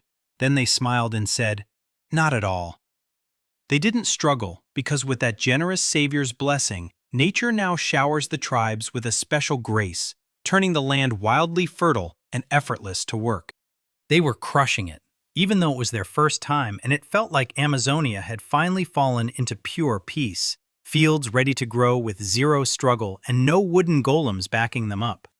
Then the young man got stopped in his tracks as the mother herself turned to him, fixing him with those sharp, wise eyes.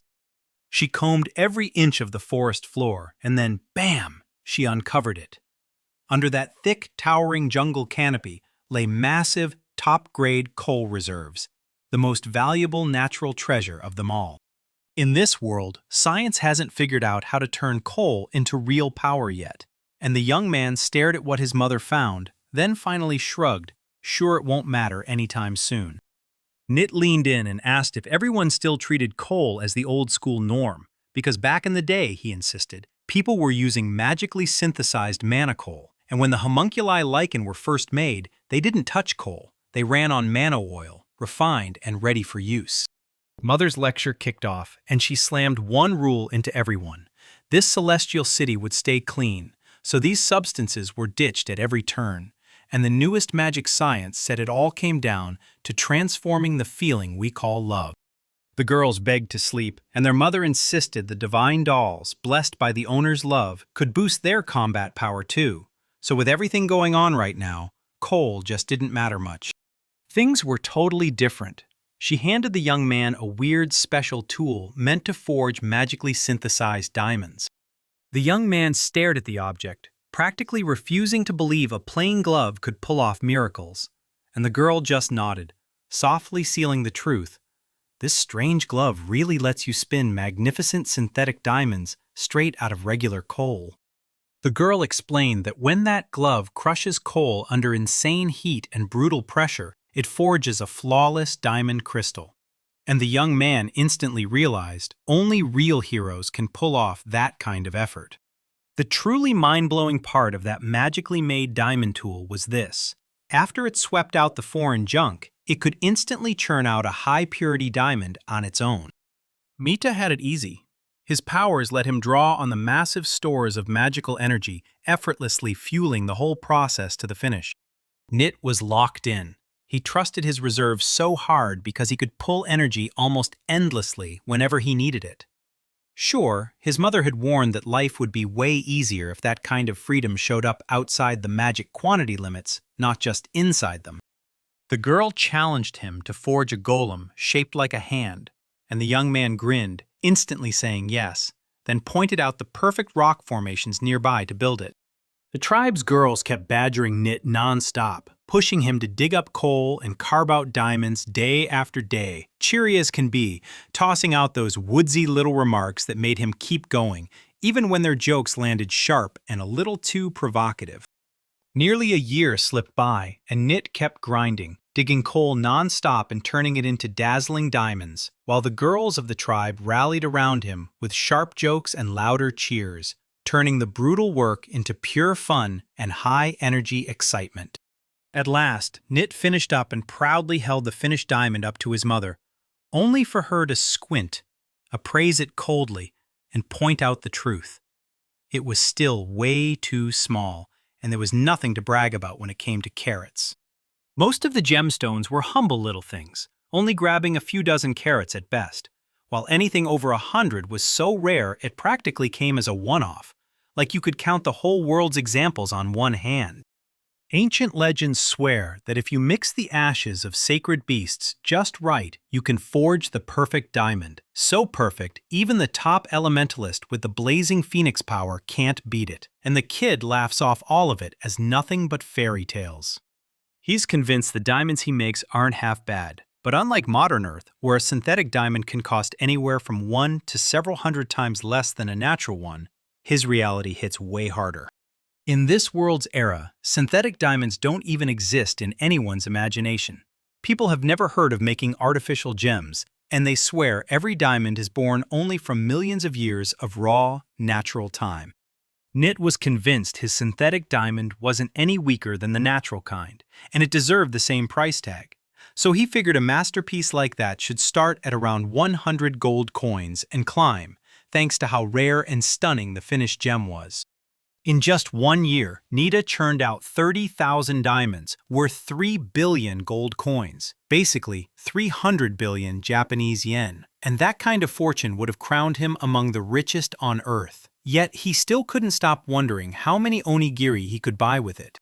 Nert worked day and night to build the kingdom up, upgrading roads and systems, boosting the economy, and lifting everyone's lives, while pushing relentlessly to keep the dynasty going.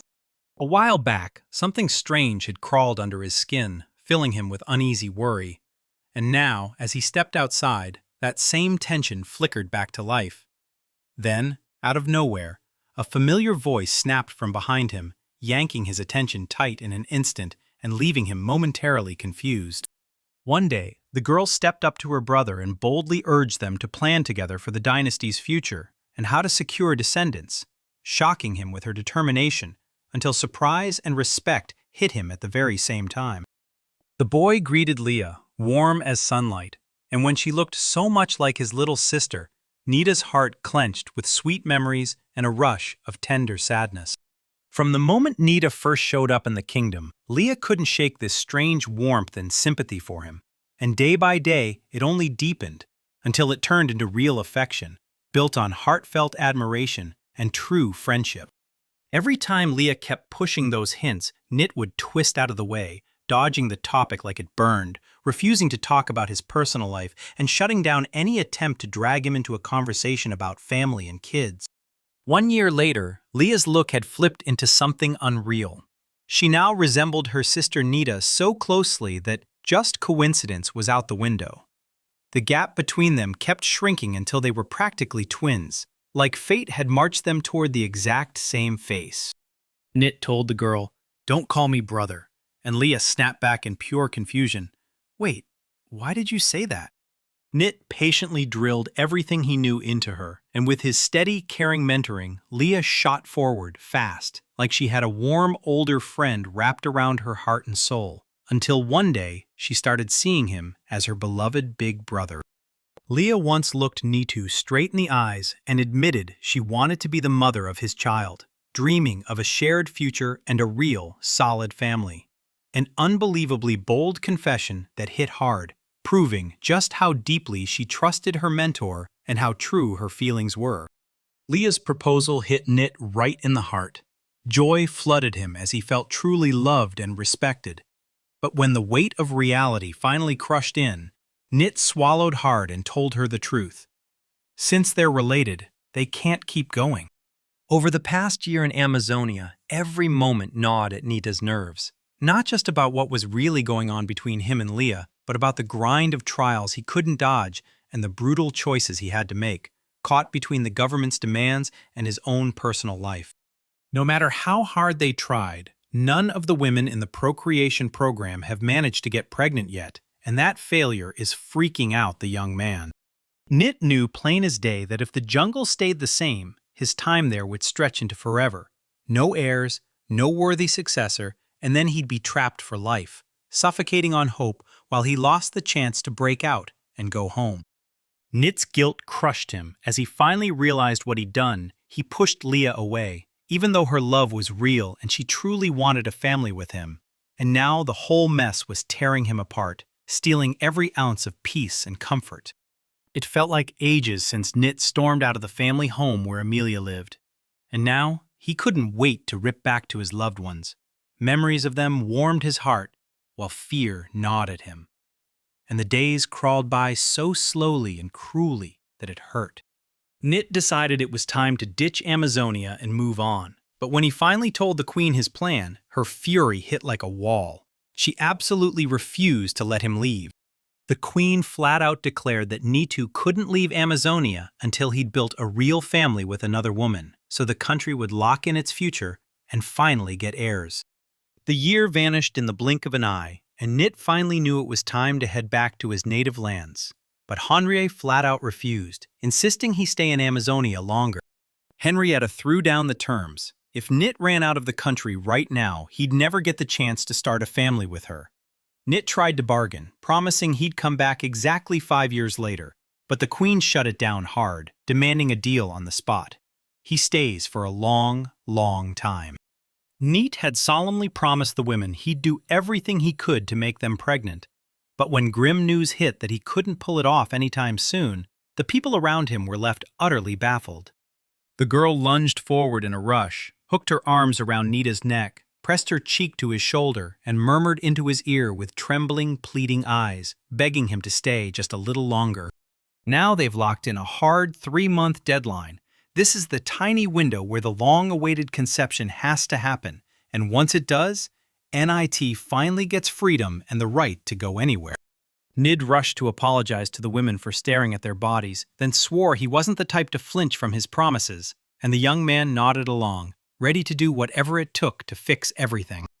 The women of the tribe cheered at the choice to stretch it by 3 more months, clinging to hope that this time they'd finally get their miracle and taste the joy of motherhood. The queen blared that with only 3 months left, she was slapping on one more demand. Then the young man, stunned, scrambled to ask what the new condition even was. He'll chase a child with hundreds of different women every single day, building a wild web of connections, duties, and non-stop feelings. An intense, unpredictable trial as he searches for the one person he'll trust to bring his long-awaited baby into the world and finally claim real family happiness. This is his final shot. Success can't slip now. Every second decides his fate. Every attempt has to be perfect, and the stakes spike as the girls edge closer to becoming possible mothers. Tension claws higher and higher. Life turns into a non-stop battle where every tiny detail matters, and only total devotion can earn him the heirs he's been chasing. After that, he got trapped in a harem packed with women, desperate to sire an heir and keep his name alive, because the road ahead was his final shot, the moment that would decide his fate. He was getting down to business and making a child. Night and day, he traded beds with different Amazonian girls, chasing another shot to conceive, each one another step closer to his obsession, keeping the dynasty alive. The girl made it crystal clear she wanted him in her space, pulling him closer, pushing the relationship deeper, and inviting him to hang out together in a place that felt safe and easy. The girls didn't just wait around. They jumped in, grabbed the chance to hang out with him, and kept pushing for real conversation, one message at a time. If this keeps up, he's going to vanish from this world for good. Super Energy Water is a secret magical potion that crashes in like a miracle, restoring your energy and blasting your physical strength higher. His mother told him to grab the proposed remedy, keep moving, and never fold, no matter how brutal the road gets ahead, no matter what blocks him. She said every try pushes him closer to his goal, and every step hammers in the kind of faith that proves he's stronger than his doubts. He gulped the healing potion, and in the blink of an eye, strength and energy flooded back into him, even shocking him. But Mother was a brutal stickler, always piling on impossible demands and handing out praise almost never. Kia snapped her arms wide and pressed her soft cheek hard to her brother's neck, clinging to him like all her love and gratitude burst out at once, her eyes blazing with pure happiness. She dropped to her knees and begged him to pick her, swearing that if he did, she'd bear his children, strong enough to carry on the great line and bring her the happiness she was craving. Once again, he crushed temptation at the last second, clinging to his beliefs like they were life rafts, while the world kept trying to drag him off course. Yet his mind stayed sharp, and his soul stayed clean. The doll finally confessed it had been forever since she drifted off beside her beloved, so desperate to feel that familiar closeness and warmth again, to hear his quiet breathing right by her heart, and to sink back into those tender, heavy moments of shared sleep. Back when he'd show up every day to the shack where the girls lived, soaking up their warmth. Now his routine's blown apart. He's out trading moments with strangers, spending more and more time away from his old streets, slipping farther from the life and people who used to be closest to him. Nothing can twist fate. Master's will is law. And once he makes his choice, it's final, locked in, and cannot be undone. Loneliness crushed them. Then the doll snapped to it and sensed someone nearby, and the moment she saw the young man's footsteps coming, curiosity and hope flared in her eyes, ready to shatter the silence and spice up her everyday grind. Their eyes locked onto Nith as he dragged himself out of the gloom, ruined by the long road, panting like his lungs were done, one shaky step at a time as his whole body swayed with every ounce of strain, and his trembling hands fought to stay steady while his fingers spasmed and clenched hard, like he was barely holding on. He closed the distance and warmly greeted the girls, smiling like a happy mess. And right away, his friends practically swooped in, inviting him to kick back, share their free time, and drown the worries of everyday life in good company. He bowed and apologized, admitting he hadn't finished his daily quota yet and had to turn down the invite. Then, before he could even finish, strong hands clamped down and pinned him there, against his will. Now the girls shoulder the sacred duty of procreation, and they're ready to carry out their destiny in the palace bathroom, while the goddess pushes the master to hurry, insisting the ritual must begin as soon as humanly possible. Honey planted herself by the window, staring hard through the glass at the twilight courtyard, until the figures finally slipped away, taking the man her heart had claimed right with them. The first girl snapped, calling him unfair and selfish, saying he was only listening to one side and completely shrugging off everyone else's needs, while the second girl backed her up, warning that this kind of act only breeds resentment and crushing disappointment.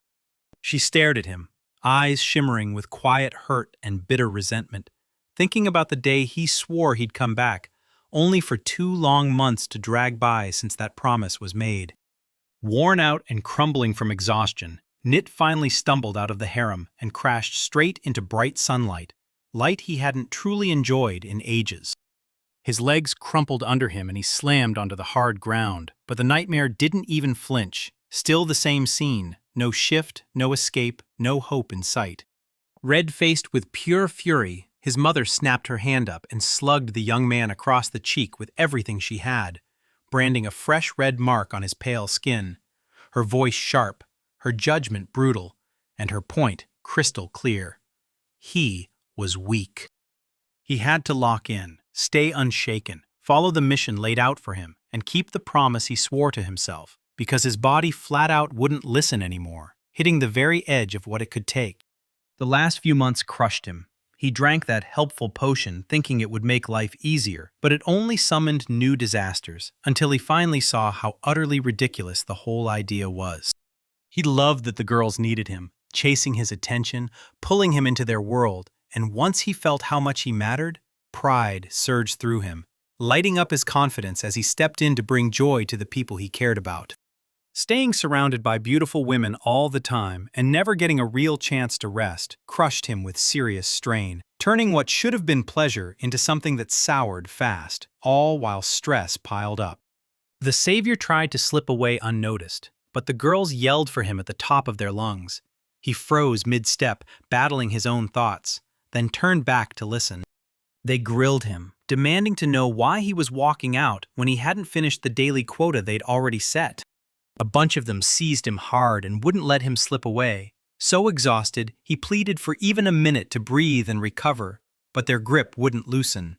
No matter what he begged, they yanked him right back to the harem, where fresh duties and fresh worries were already waiting, and not a second of rest was coming.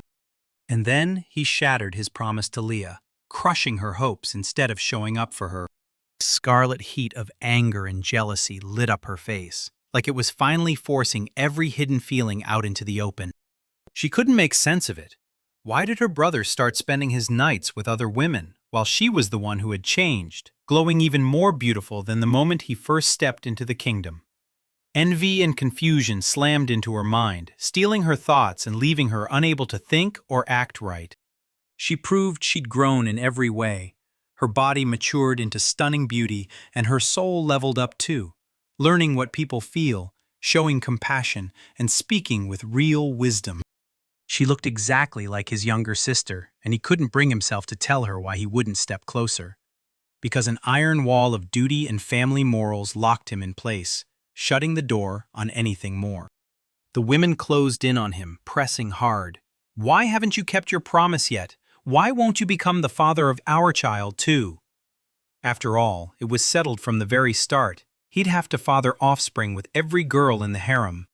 Nana rallied everyone there and told them not to pile pointless demands onto the gentleman or start romanticizing his generosity and virtue, because kindness and a watchful heart don't come with secret obligations or promises.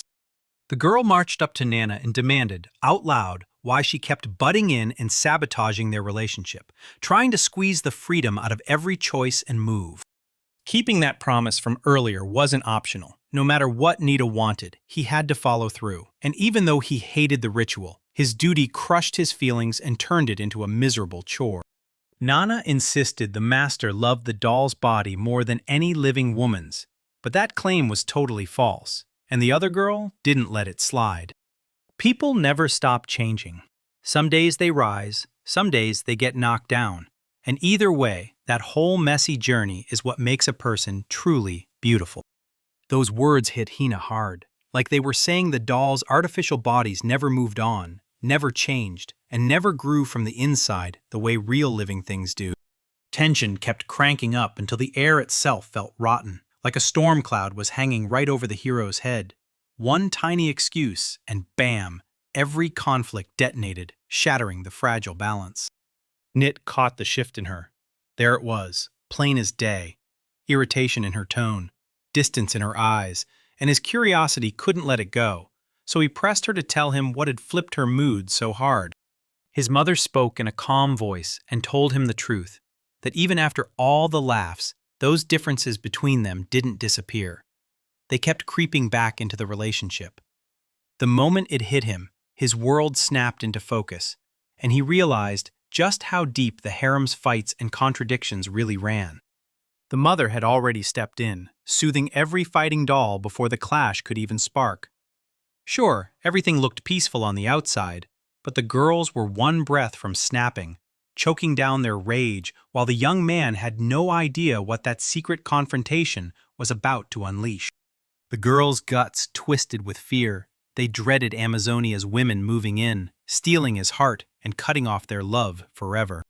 He poured his heart into every girlfriend, showering them with love and attention, yet none of them gave him the reaction he expected, and he spiraled, desperate to figure out why, stuck in wild guesses and endless thoughts.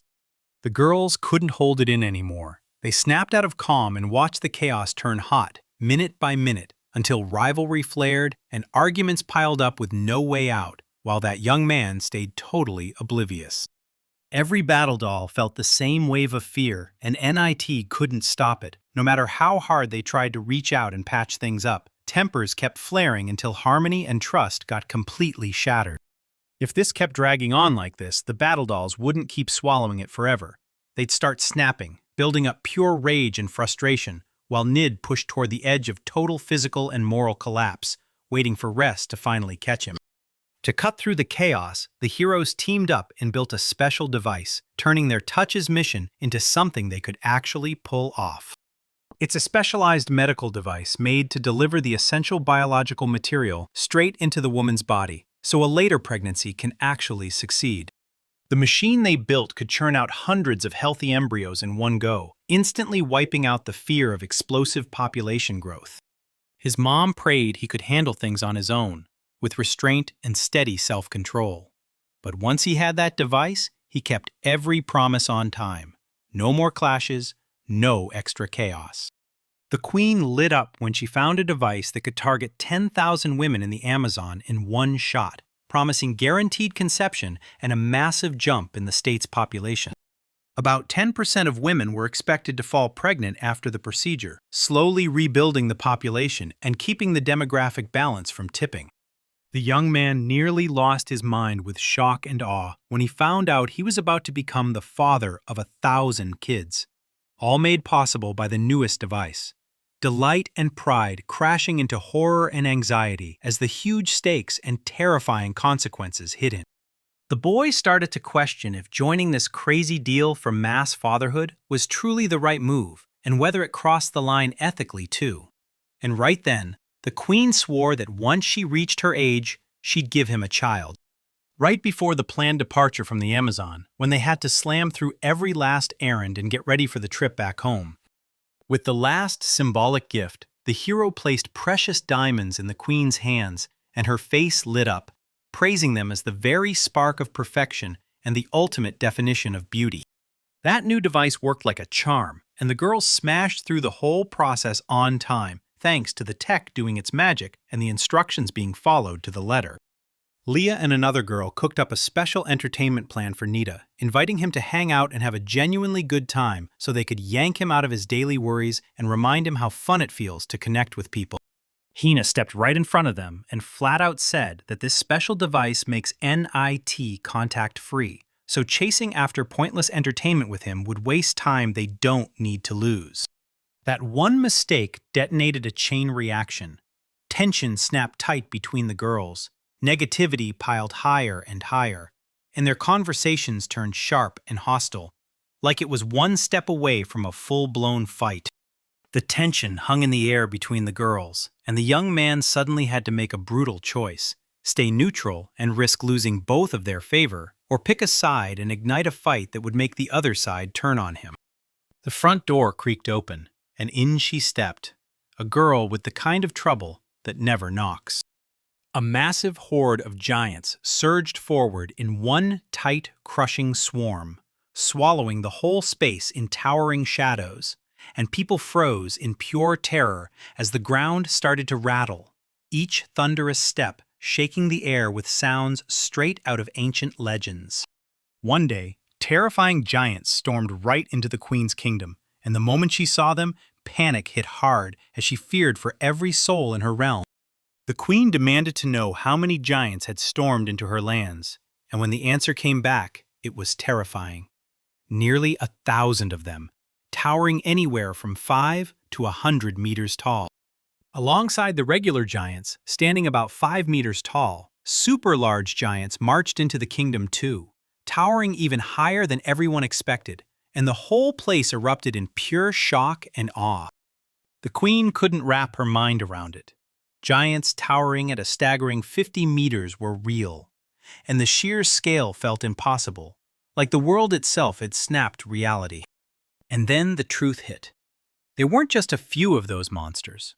A whole 1,000 of the giants were out there, each one towering at 50 meters tall, and it left the queen reeling, because trying to picture that many colossal beasts felt completely unreal. When the queen saw what they were up against, she snapped that no bargaining with those giants would ever work. Yet a fearless young man stepped forward anyway, insisting that if they just talked and listened, there was still a way to make peace. The queen raged that giants were the deadliest monsters, just as strong as dragons, and if they struck, her army would crumble. But Maza swore that together, they'd still pull off the win. Nito burst out that he had 100 battle dolls ready to fight, and that news instantly lit a fire of confidence in the kingdom's defenders for the battle ahead. The young man fired off one last question. "Are you ready to stand with me?" And the boys surged into the kingdom's defense, throwing their strength and skills right at the fight. Nana shot back with iron resolve. She'd help Nito, carry out every command from her master, and rush in without hesitation to back him up when threats hit. Nito shot a heartfelt thanks to his friends, fully realizing that even with all their past clashes and differences, they still banded together, shoulder to protect their homeland. The mother was blazing with confidence. The battle dolls would crush the overgiants, especially since the boy had forged a weapon made to supercharge their powers. The Diamond series is forged from synthetic guts inside a furnace of pure magic. Then, if it ever blows by accident, a deadly blast hits a full 100-kilometer radius. That special armor supercharged the doll's fighting power, boosting its strength and leveling up what it could do in battle against the enemy. Even after the upgrade, the gap between regular giants and the colossal titan in sheer size and brute strength was still jaw-dropping, and it felt like a real ticking time bomb for everyone. His mother strode up to him and said, with iron confidence, that an all-important mission waited: build a colossal super golem strong enough to stand against the worst threats imaginable. The golem's power came down to the raw materials you fed into the ritual, so picking the right stuff wasn't just important, it was the whole make-or-break secret behind the project. To forge a golem that could actually stand up to the colossal giant's brutal power, the materials had to be massive and unbreakable, while Matza sat there, dead serious, quietly plotting her next crafty move. The girls grilled Minu for where the giants were, and she snapped back. "They're in the meadow, not the jungle." The girls decided to meet in a meadow by the jungle, team up on strategy, and finally stop the giants' rampage for good. The queen strode up to Nit and demanded, dead serious, "Tell me you're sure. Can your abilities hold against these invading giant beasts?" Tears shimmered in the queen's eyes as she choked out the truth. This threat wasn't just going to crush ordinary people. It was also hunting the brave saviors themselves. Because in the battle ahead, even their lives would be on the line against those giant monsters. Nito softly rested his hand on the queen's shoulder, calming her with the vow that he'd find a way, then promised, solemn as fate, that he'd do everything in his power to shield her and everyone from the looming threat. Queen broke into a warm, genuine smile and thanked the young man for his guts, his bravery, his courage, and his unshakable promise to save the country from disaster. That night, in a wide meadow north of the thick jungle, the ground started shifting. Massive giants lumbered into motion, slowly pushing forward as their towering forms loomed over everything with a deadly threat. A brutal clash erupts between the charging giants and a squad of battle puppets, and the winner will decide the fate of the entire kingdom. That nimble, lightning-fast girl snapped a perfectly aimed strike into the giant's head. Wham! Sending him staggering, losing speed, and pressing his rampage back a step. The army's brutal assault, wielding both bloodthirsty warriors and puppets on strings, hit like a hammer, smashing down the giant's resistance and steadily tipping the whole battle toward the kingdom's defenders. The girls charged straight into the fight, fearless and sharp, using every ounce of courage to fend off the giants and protect their kingdom from the invasion. Nito smiled as he remembered that legendary line, because it nailed the battlefield's peak and made the enemy's death feel inevitable, like the whole moment was destined to matter. His mother snapped a warning into his ears. Don't let your guard down, because winning that easy usually means your enemies are setting a trap just out of sight. And yep, turns out it was dead on. Those ordinary giants were way weaker than the crafted divine dolls, which could actually go toe-to-toe and make the enemies sweat. On top of that, they carried special weapons that supercharged their fighting power, turning them into an even deadlier nightmare for the giants. Alongside their usual weapons, the giants unleashed a towering diamond golem, forged by the Master himself, and its brute strength and brutal durability turned every assault into a terrifying fight for survival. The owner explained that the golem's name, Diamond G, sounds different because the word traces back to Japanese origins, and the mother nodded, fully approving the correction and confirming that the new name was right. They were terrified their biggest, strongest nightmare, the colossal giant, had vanished from the fight. Yet they still had a golem forged with diamond-hard power. It felt like a sure win, but somehow that giant just never stepped into the battle. With pure determination, the hero vowed he'd never let his team or his people fall, then kicked on special vision that let him spot what was happening from miles away and read the battlefield in razor-sharp detail.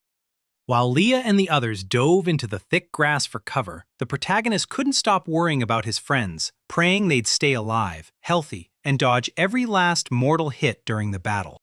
Mingyu made it clear, even with the divine puppet's raw power, the giants were still the real danger. Because they weren't just stronger, they were on a whole other level, and that meant the rescue mission's success suddenly looked far from guaranteed. A giant lunged out of nowhere and came crashing down with his massive feet, trying to flatten the heroines for good, so the girls had to sprint, twist, and dodge with everything they had to escape that deadly stomp. Nito roared at the girls to fall back, instantly, because he saw the true danger stalking their lives as the giant surged closer. The girls snapped still with shock, panic, and confusion crashing over them, too stunned to move fast when the young man shouted, "Run! Get out!" The young man's divine dolls burst to life and, boom, handed the heroines a priceless second, snapping them into action as they sprinted to shield the girls, yanking them out from under the giant's falling feet. Leah froze on the spot, eyes huge as the whirlwind of events slammed into her, staring at the doll beside her, trying to grasp how any of it happened, and how she'd actually gotten away. Nana strode up to the girl, gently gripped her shoulders, and leaned in with concern, asking whether the stress had finally eased and if she was okay after everything that happened. The divine doll promised to gently lower the girls one by one, pressing them to stay put and stay safe. The Amazon warrior burgles stared in awe at the heroic dolls, drinking in their raw strength, lightning speed, and razor-sharp fighting skill with pure respect. Nito let out a shaky sigh of relief as the divine dolls arrived just in time, swept in, and saved the girls, stopping disaster dead in its tracks and proving they were truly irreplaceable for defending the kingdom. The mom yanked the young hero in close and told him, You crushed the first task, but now a brand new emergency just landed, and it needs your answer right away. She drove the point home. Stay on guard, be ready at all times, because the fate of an entire country rests on every choice you make. And right now, disaster is breathing down your neck. Right in the middle of the debate, it hits everyone at once. The colossal giant's body starts morphing in real time, its shape warping and rewriting itself as it gears up to unleash a brand new form. The young hero stared in disbelief as the giant's body sprouted a thick coat of dark green armor, turning that monster into a near unstoppable, deadly beast. That mysterious giant wasn't random at all. He was the Titan of Earth, a top-tier figure in the Titan hierarchy, backed by Gaia's own protection and gifted with special powers.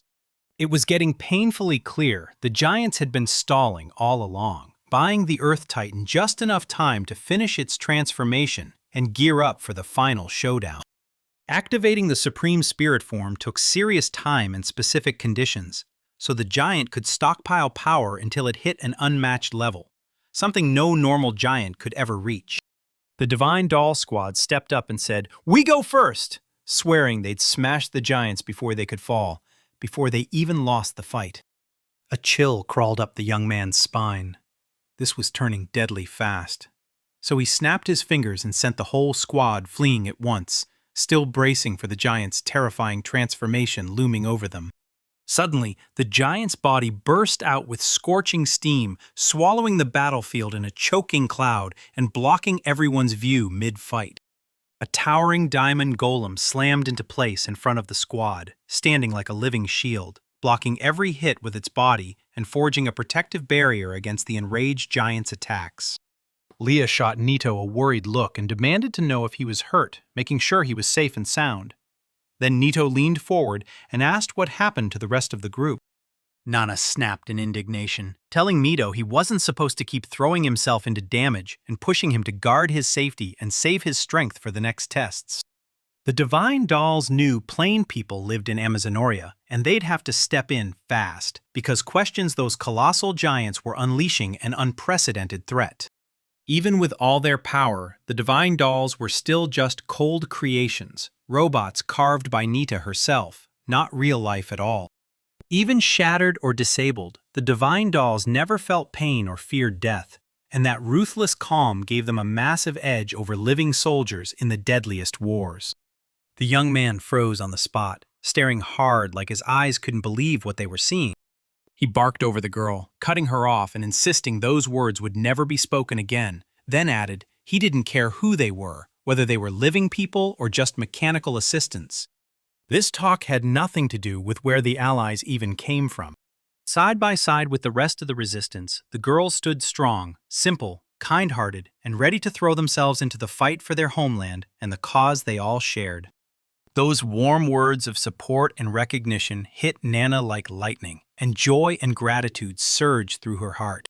Nito pushed for a full-on focus on the diamond golem, while everyone else fanned out to guard it, so no surprise attack could stop them from finishing their main mission. With a crisp order in hand, the girls jumped on the plan right away, eager to back the leaders and throw everything they had into finishing the operation strong. The mother studied the young man with steady eyes and asked, straight to the heart, if he was truly ready for the next stage of the fight, one that demanded razor focus and pure courage. And he nodded hard, dead certain he was ready to keep going. Nito barked an order, "Diamond Golem, advance!" and shoved the girls into the spotlight, forcing them to seize one last shot to prove they had the power to handle the danger. The Titans loomed proudly in the field, then a brutal, thunderous hit smashed into its side, making the giant jolt, flinch, and bend. Hit by that first brutal blow, the Titan snapped into a full-blown rage, piled up massive power, and slammed back with a terrifying counterattack, trying to smash the enemy and bring back the balance he'd lost. The evil Titan ripped forward with a brutal strike, smashing the diamond golem with all its might. Yet the golem just stood there, unmoving, taking the hit like a mountain that refuses the wind and rain. Even though the diamond golem was ridiculously tough and could shrug off impacts, a past collision still carved a deed crack across its chest, like a warning sign that something inside might finally be breaking. Spotting a crack in the enemy's armor, the Titan bellowed like a nightmare, then dug deep and hauled itself up for a brutal second strike, one that could finally smash the Diamond Golem and slam the defenders into serious trouble. Nito flat out refused to let the Diamond Golem get beaten, convinced it would flip the whole battle toward disaster. But Mother cut in coldly, saying one hit wouldn't even dent the Titan, and that Nito needed to rethink his plan.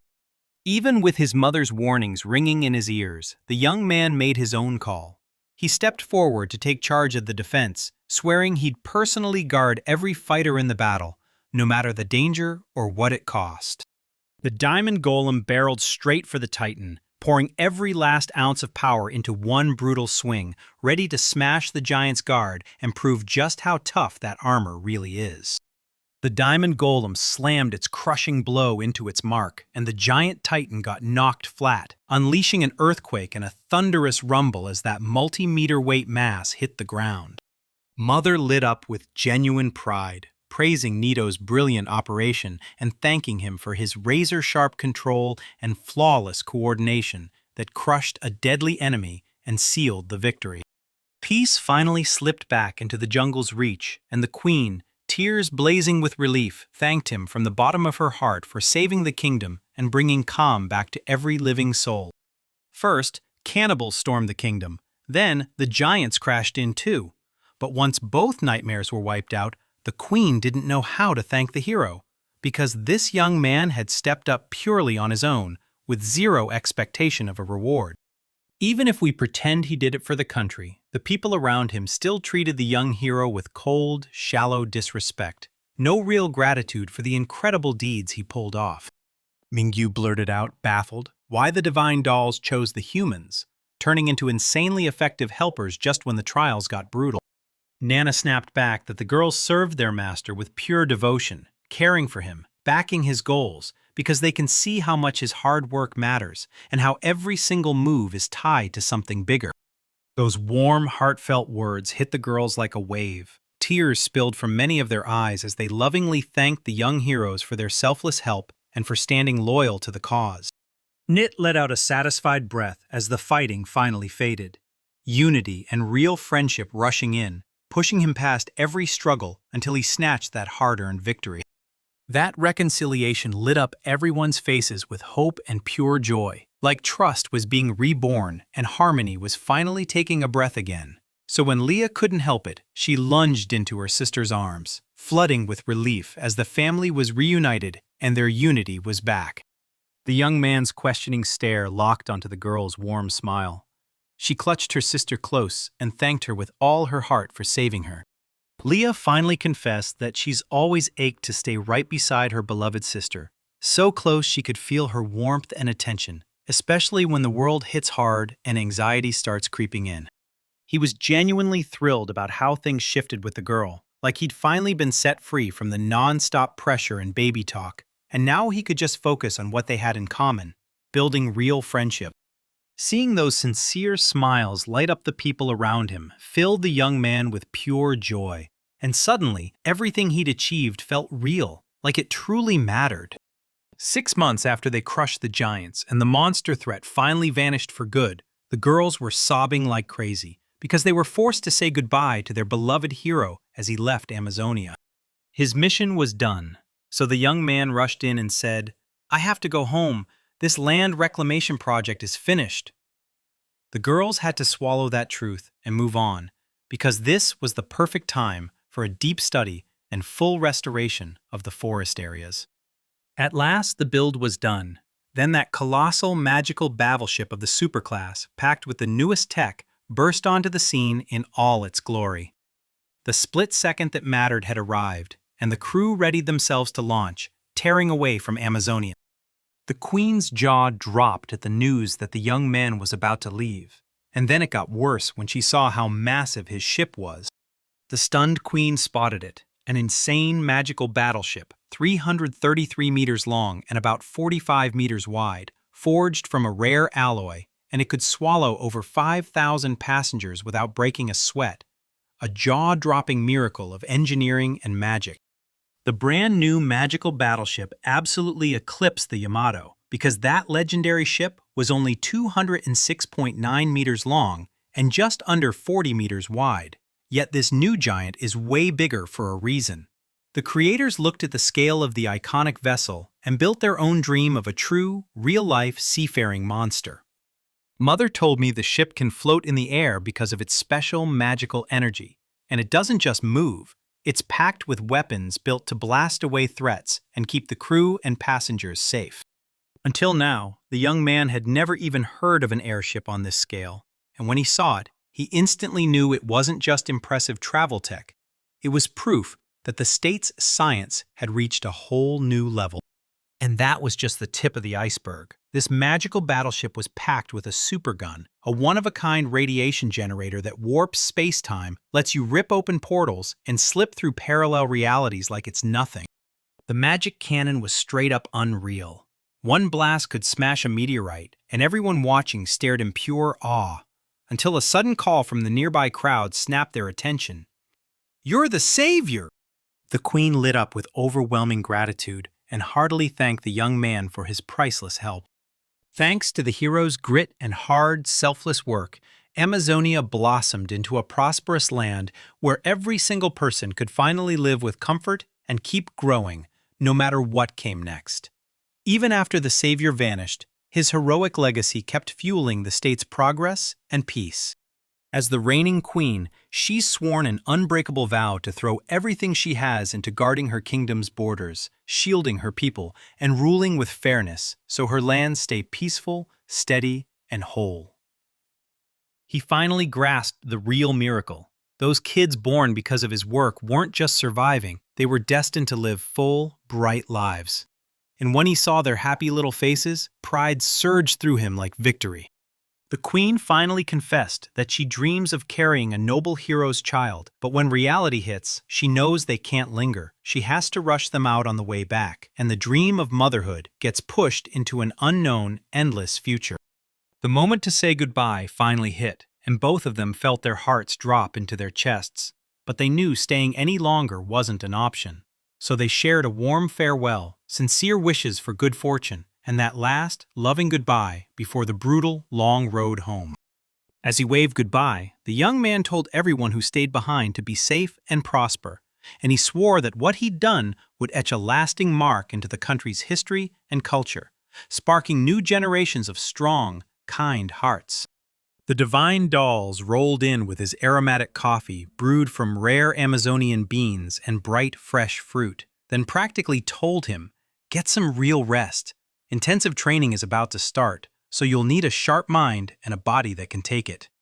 Inside the magical battleship, the living quarters stretched out in sleek luxury, so comfy for resting and so functional for traveling that passengers could breathe easy the whole trip.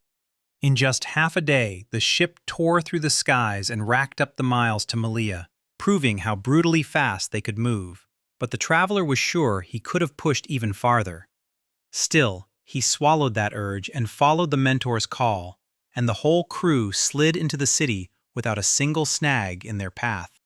The trip across the skies went way too smoothly, which felt suspicious with how packed those new continents were. Then the forest started humming with a surge of magical energy, and that was the part that really threw everyone for a loop. Hina stared at the land and felt dread settle in.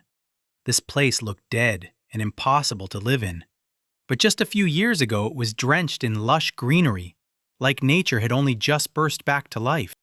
The people of Amazonia didn't seem to notice the changes in their world, maybe because their home was all they knew. But Nid felt it immediately, sensing that this new world had already thrown the balance off, unleashing dangers that could become deadly. The crew said they'd be landing in Melia City in just a few minutes. Then the ship would slip into total stealth as it crossed the skies above, and Nit fought to shove the dark thoughts away, wrestling down the anxiety that had slammed into his chest.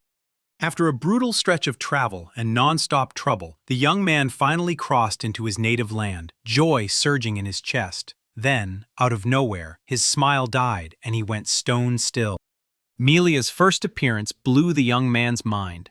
This city wasn't just pretty, it was alive, loud, and full of energy. Nana painted the night sky of the city for them, gushing about how beautiful and alive Melia really was. And Hina had to admit, yeah, those stories were good, but reality blew them out of the water. The city looked brighter, hotter, and way more irresistible than she ever expected.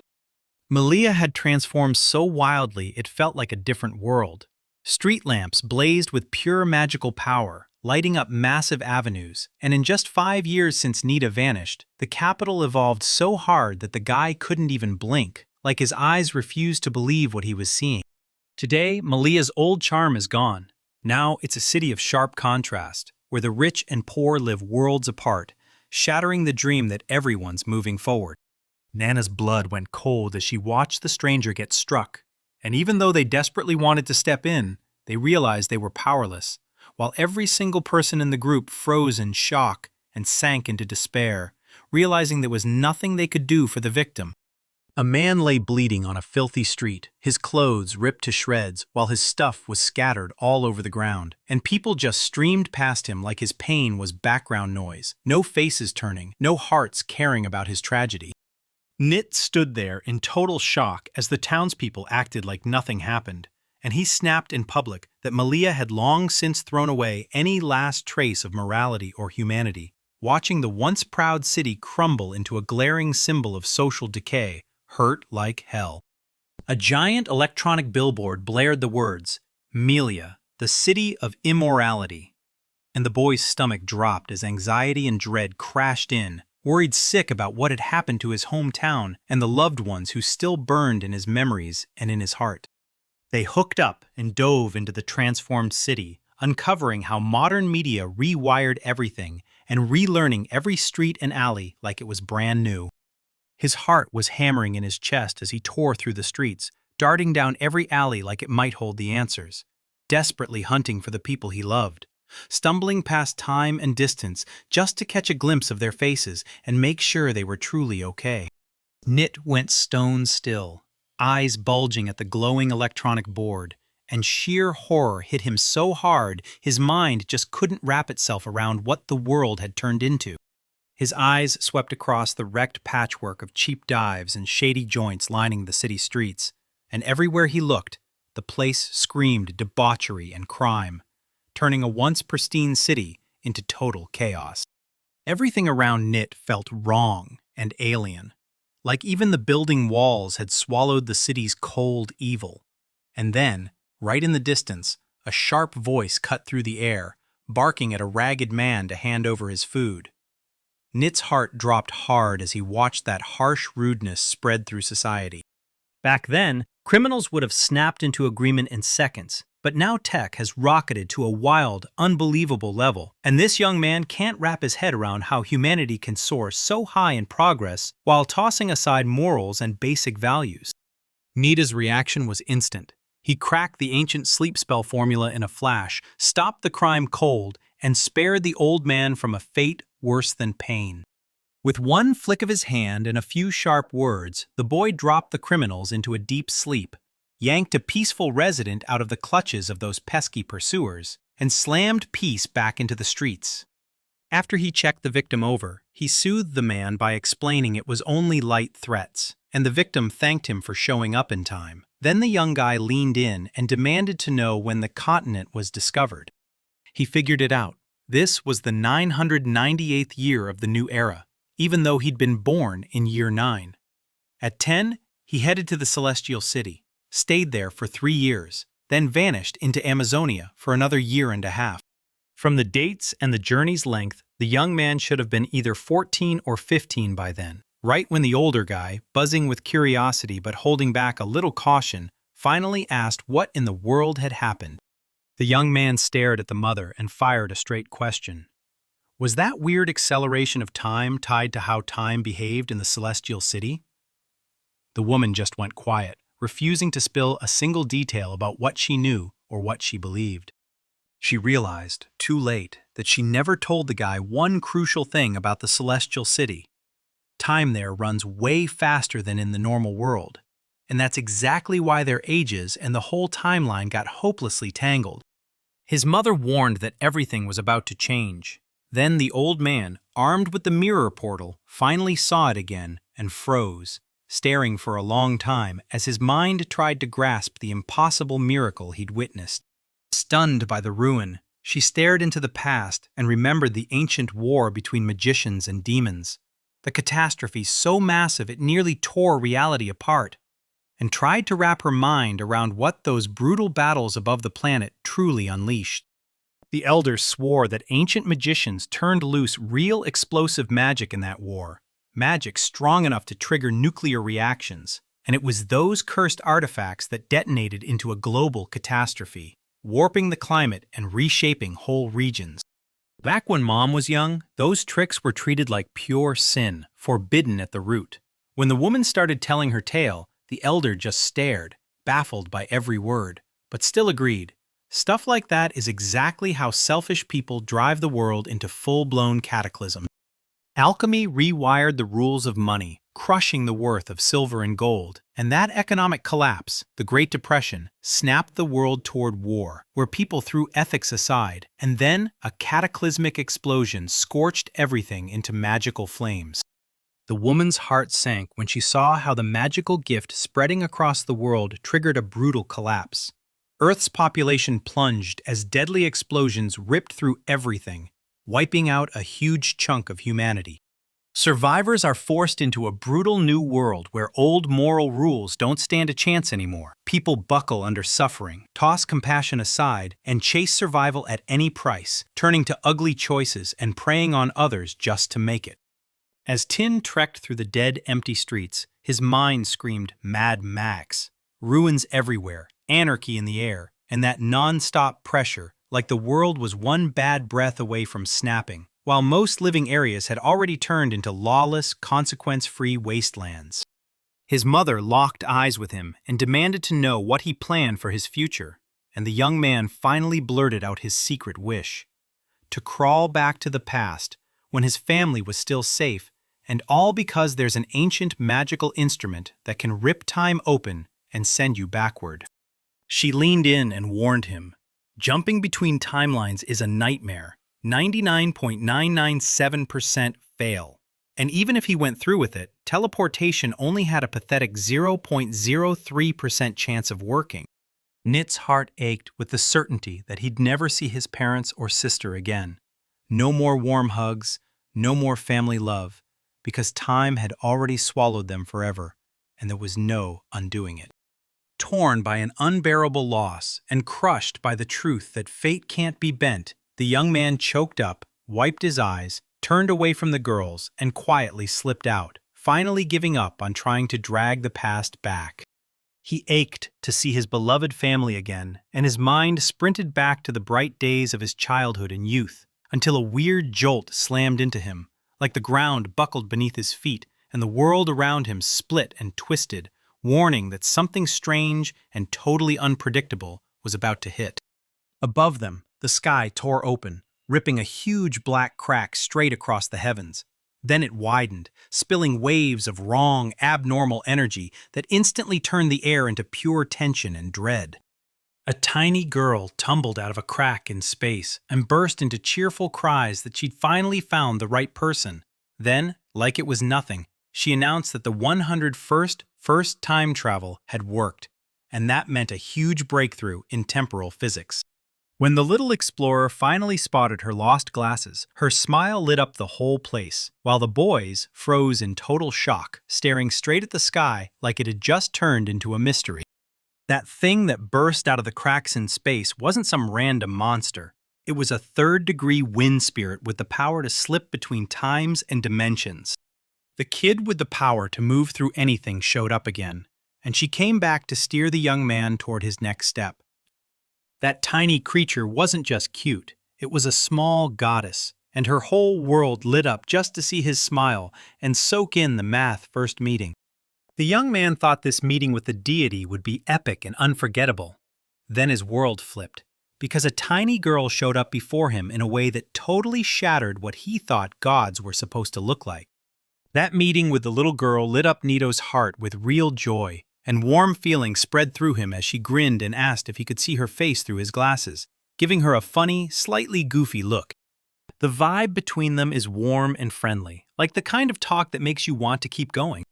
The young man's eyes locked onto the strange change in his mother's appearance, and he rushed over with worry in his voice, asking if she was okay, like he genuinely cared about her right then and there.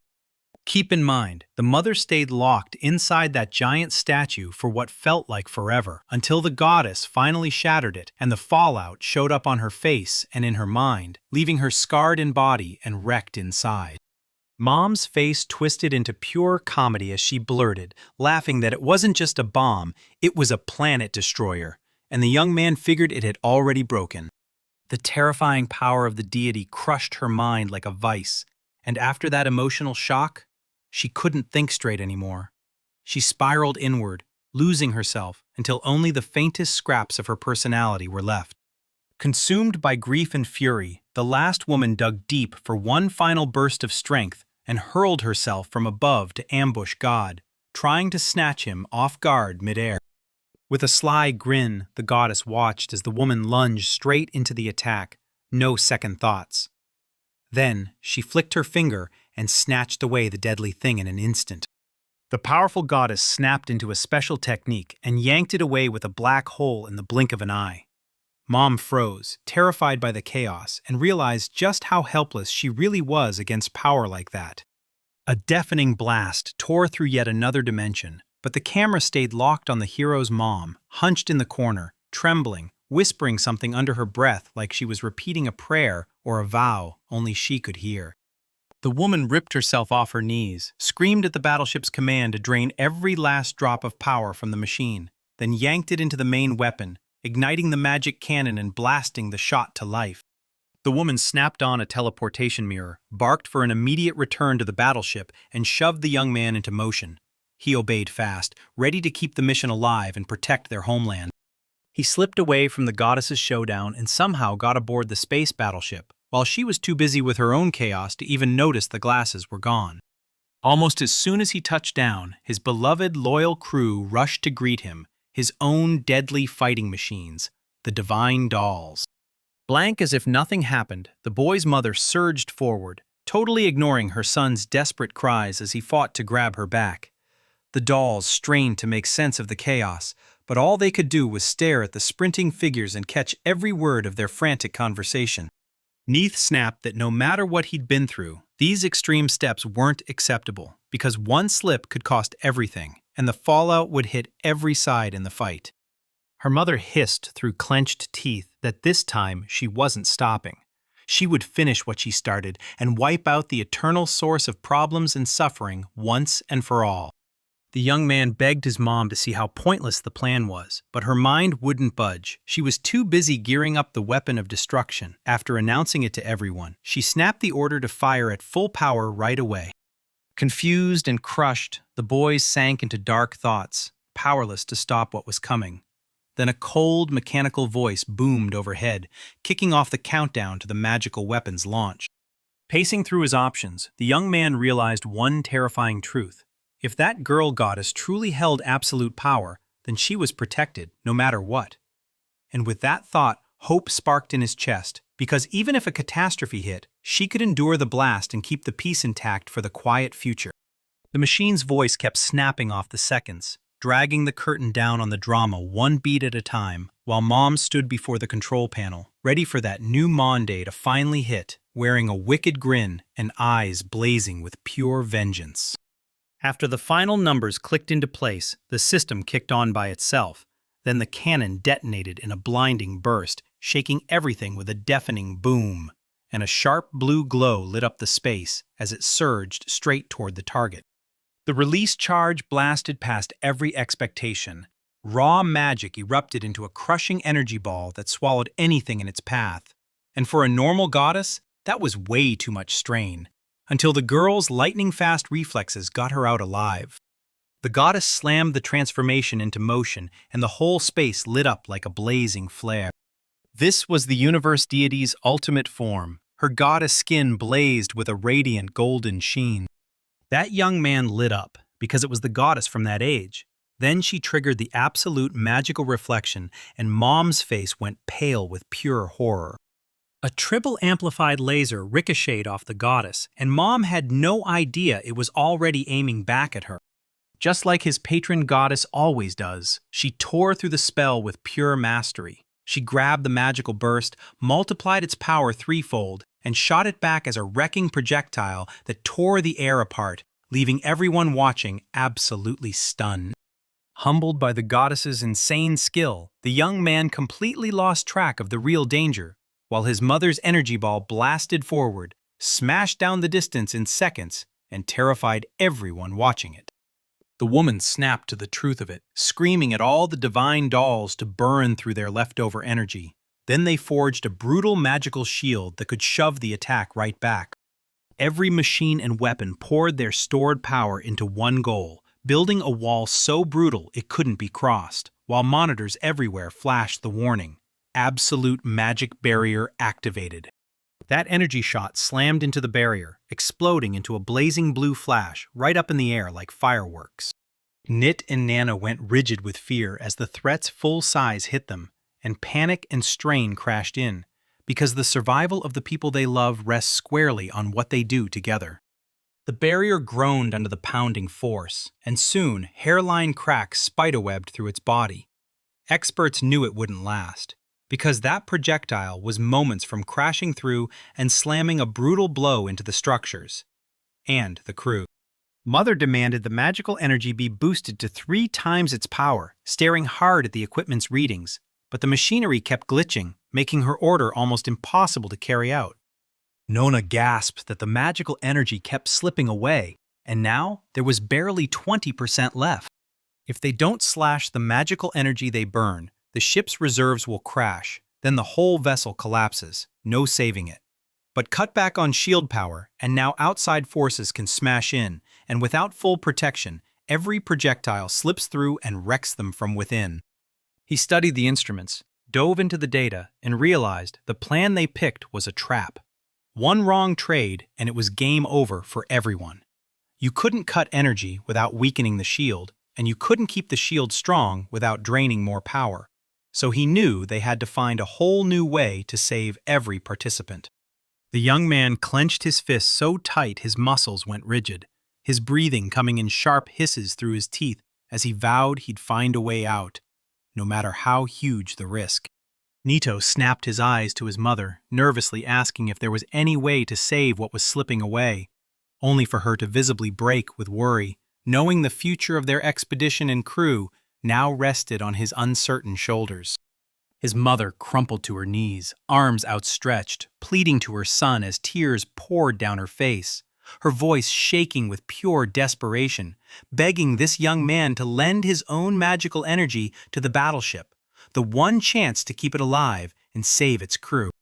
The woman fought to steady her mind and tear her eyes from her son, then snapped upright and barked at Nana to get a special device ready to channel magical energy. Nana brought it to her at once. His mother stared at him with raw desperation, begging him to press his hand to the magic crystal, pour every last spark of her magic into it, because the fate hanging on that result left him barely any choice at all. She said every single teammate leans on him like he's the one thing holding the whole team together.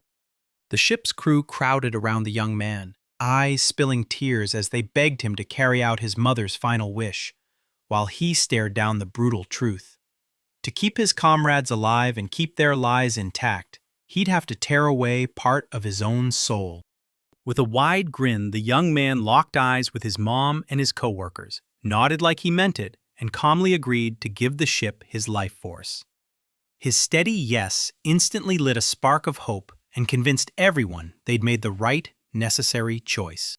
The moment the young man's fingers brushed the crystal, his life force ripped out of him and surged into the ship's bones, while the girls watched in awe as the barrier around the vessel surged thicker, stacking stronger layers to lock the ship in place. With the test finally proving it worked, the mother leaned in, hopeful and fierce. If they could forge a thick enough magic skin, even a brutal enemy magic shot couldn't punch through, keeping the whole crew and their ship safe. Just like his master promised, the young man dug in with steel nerves and stubborn endurance. Through every crisis, he clawed away out of the worst mess. The magic energy pouring in was already maxing out past his body's breaking point, and he sure didn't have endless power to keep it going.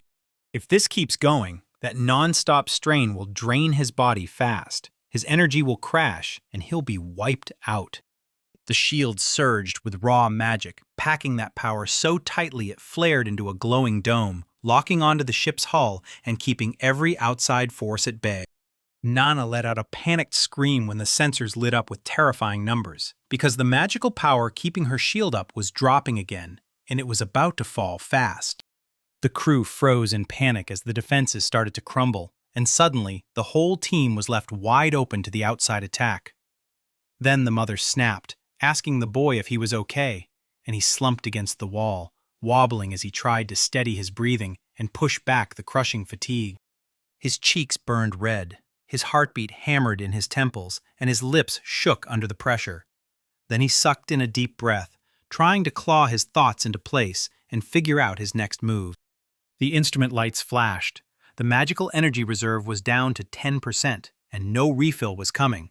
So the commander tore into the crew, announcing the countdown to total shutdown of the protection had started. And with time evaporating, they had to make the call right now. Every second of rest felt like a ticking bomb. Lose control for even a moment, and you'd black out, shut down, and doom the whole mission, killing everyone on board. The room erupted with screams and choking sobs. Women and girls pressed their hands over their faces, clinging to each other like lifelines, as terror of death and the unknown swallowed them whole, turning the meeting into a nightmare with no way out. The young man went stone still, staring ahead with glassy eyes. Shock slammed into him so hard his body locked up, and he couldn't move or react to anything around him. After locking in a massive choice, the young man dug deep, then powered forward to protect his team, squeezing every last drop of strength from his own body as his muscles tensed. He took one deep breath, slipped into a special state, and temporarily cranked his body's performance higher. Suddenly, every gaze snapped to the young man's forehead, where strange, true symbols started to glow, and the girl's scream tore through the air as she realized the master had just opened the 7th true gate of demons. A glowing sign lit the hero's forehead, and it freaked him out. His magic was tapped out, yet Enid's body was still bursting with power. Nana stared at that gentleman with pure awe, because deep down, she knew a talent like his would have to climb all the way to the 7th true magic gate someday. Mom nodded right along with her. Dora told him straight. Enid would siphon up all the magic around him until it finally ran dry. Then he could keep using the absolute true gate forever. And when she saw the boy actually manage to open it, she couldn't believe her eyes. While the master clutched the crystal, he realized that 6 wasn't the end anymore. His need to save everyone burned so hot he'd do whatever it took. The maids panicked, but they still stood by him. When he was finally set, he snapped out the order, then boom, an explosion ripped through the air. But the ship stayed unbroken, still hovering in the sky, and Nana darted to the indicators, grinning as she announced that the magic cannon's reflected blast had vanished. Everyone erupted in smiles. The girls clapped and tried to congratulate the gentleman, but Honey shot ahead and lunged straight into Enid's arms, shouting that the guy was the best. Nana nodded along, called it absolutely incredible, then rushed up to the hero and told him straight up, if it wasn't for him, they never would have been saved. Mom stood beside her, laughing, and as she wiped at the tears rolling down her face, she admitted, grinning, that Enid really wasn't shocked at all. The boy lit up hearing those sweet words. Relief hit him hard, but it left him trembling with exhaustion. When the girl caught the savior just in time, he watched him nearly collapse, unable to figure out who was actually holding him up. It was Sylph. She swooped in and praised that bespectacled man. And when Enid finally looked up at the smiling fairy, Sylph beamed back and greeted him like they'd been waiting for this moment. Dora nearly lost her breath when a goddess suddenly appeared right in front of them. She shrieked, then, overwhelmed by pure shock, crumpled and fainted on the spot, while the battle dolls hovered in panic, terrified for their mother. Sulp heaved the gentleman over her shoulder, and Doris's sharp reaction snapped across her face. With the crowd roaring in the background, Enid's magic finally ran dry. She crumpled and passed out. Yet once it was all over, the boy was satisfied that everything was finally settled. When the boy finally snapped back to consciousness, Self blurted out, thrilled as hell, that Enid would definitely bring back pure magical energy, totally and perfectly, with absolute magical reflection. The goddess said that when the magical barrier cracked, she assumed it was just a mistake, until the real shock hit, because Enid couldn't get a single word out. Meanwhile, the fighting dolls fought to snap their mom back to her senses as she struggled to rise again, while a fairy begged the bespectacled guy to trust her, and the hero just stood there, locked onto the total chaos exploding in the room. In the end, he admitted he believed in himself, and the goddess grinned and told him she was a good girl. Then she zoomed up to the magician, petted his head, and even as his thoughts spiraled into the truth that he really had been saved again and again, David finally asked her friend where she came from. The fairy admitted she'd used her super teleport to smash their ship's transport suppression barrier, so that's how she slipped in. Sylph spun to her mother and greeted her, and the girl shook with terror. Enid texted that wasn't the question.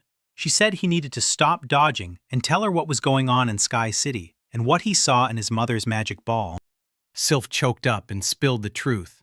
After that, she got yanked into a world 50 billion years ahead, dead silent, with zero life anywhere, and the loneliness nearly crushed her, and it was all too much for time magic to hold together. She snapped out of her tears in an instant, beamed, and said, because she's a goddess, space-time jump power came standard, so she could drop right back into the hero's era. Nana barreled into their talk and blurted out, all fired up, asking if the goddess's story was really true. The girl shot the question like it was a guarantee. If this was real, Sylph could drag her master back to his own time, so Enid snapped to attention, stunned that a way home might actually exist. The goddess promised she could pull Enid back home. When the boy heard it, his eyes flared with hope, like he couldn't even breathe, because seeing his family again felt like it was minutes away. Then the fairy tapped his nose and said it all came down to him. She bragged that by constantly using the space-time transition, she'd sharpened her jump skills so well that time didn't slip on her at all. Enid texted, demanding to know if he could go back, and the goddess nodded, then warned him the transfer might kill everyone on board. That hit the young man hard, and when she saw his shock, she told him to rein it in. Sylph told him they might drop straight into space, or get tossed into a totally different parallel world, and he shrugged, convinced nothing would go wrong. He was willing to gamble on anything just to reach his family. Enid clamped his fist, then begged his goddess to make the transfer work. She swore she'd help, begged him to come along, and then she hit the button, click, triggering her space-time transition skill. In the blink of an eye, the whole ship spun with dizzy terror. Time itself got yanked around, and the vessel tore between eras until it finally snapped them back on course. When it all stopped, Enid caught himself with a weird, sudden feeling for just a moment. The goddess snapped toward the boy and ordered him, "Look overboard!" So he leaned out, and there it was. Familiar houses, familiar streets, and right ahead of him, his hometown. On a blazing sunny day, everyone spilled into the fields, working, laughing, living, and right in the middle of it all, Enid spotted Dutton and Luina from the ship, strolling side by side and trading words like they had secrets to share. Only then did it hit him that this was real. Tears spilled down the hero's cheeks, and he figured Dutton and Luina were heading back home, noticing they hadn't changed at all. Those battle dolls were practically glowing, hanging nearby when Enid called out. He swung toward them with a grin and told them he was heading home to his family. The girls rallied around their dear master, grinning wide as they waved him on, because he was finally heading to the family he missed with all his heart. With flight magic blazing, the hero tore through the sky above the city, while Enid snatched the map and saw his parents and sister were trapped inside the church, calling for him. He couldn't wait, not for a second. Then an old man on the ground spotted him. "Mr. Enid," he clocked him instantly and blurted it out. Everyone else snapped their heads up to the sky. The boy grinned and fluttered down toward them, and the moment he saw it, he realized the shock was inevitable. Everyone thought Enid was dead under the ruins, so seeing him alive meant the boy had been growing up all this time. The hero spotted the townspeople's faces crumple the moment they saw him, and bitter tears streamed down. Then his stomach dropped, because he had no clue why. Lost in thought, he swept just above the church, spotted the sanctuary, and dropped down carefully to the ground, then finally let out a shaky breath. He was here at last.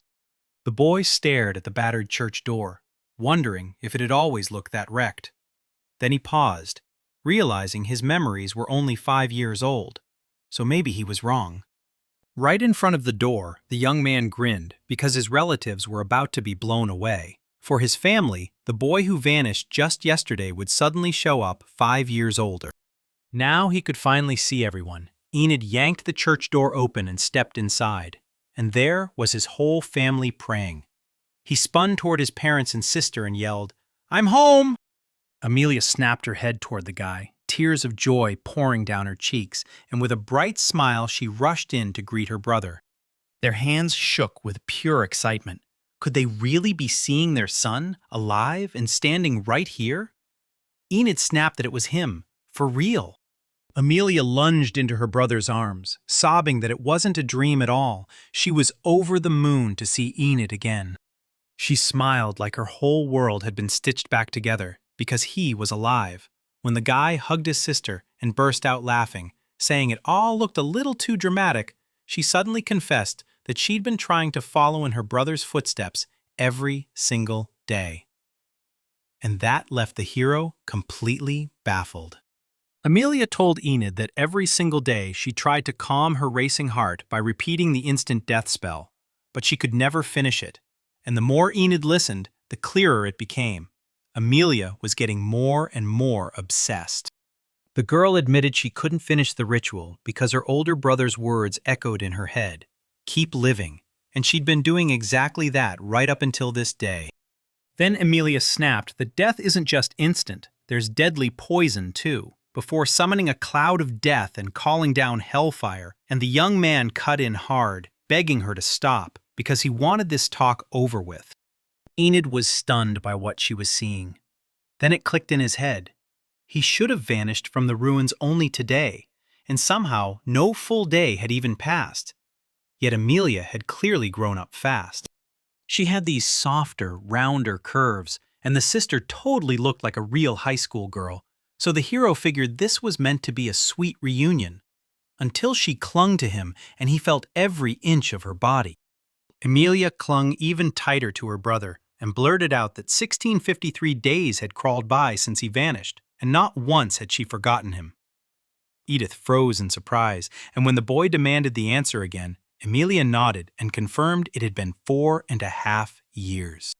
She spelled out, down to the exact second, how long her brother had been gone, and when the hero realized it had been about 5 years since he vanished, he went still with shock. Because now the streets and the faces made perfect sense for why everything felt so wrong.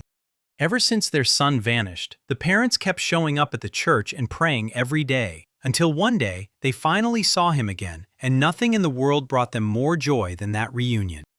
Enid stared at her father and mother, snatching what she could with tears streaming and a grin on her face. But she never understood why she'd come back 5 years later, swearing this was the only time a magical mix-up could happen.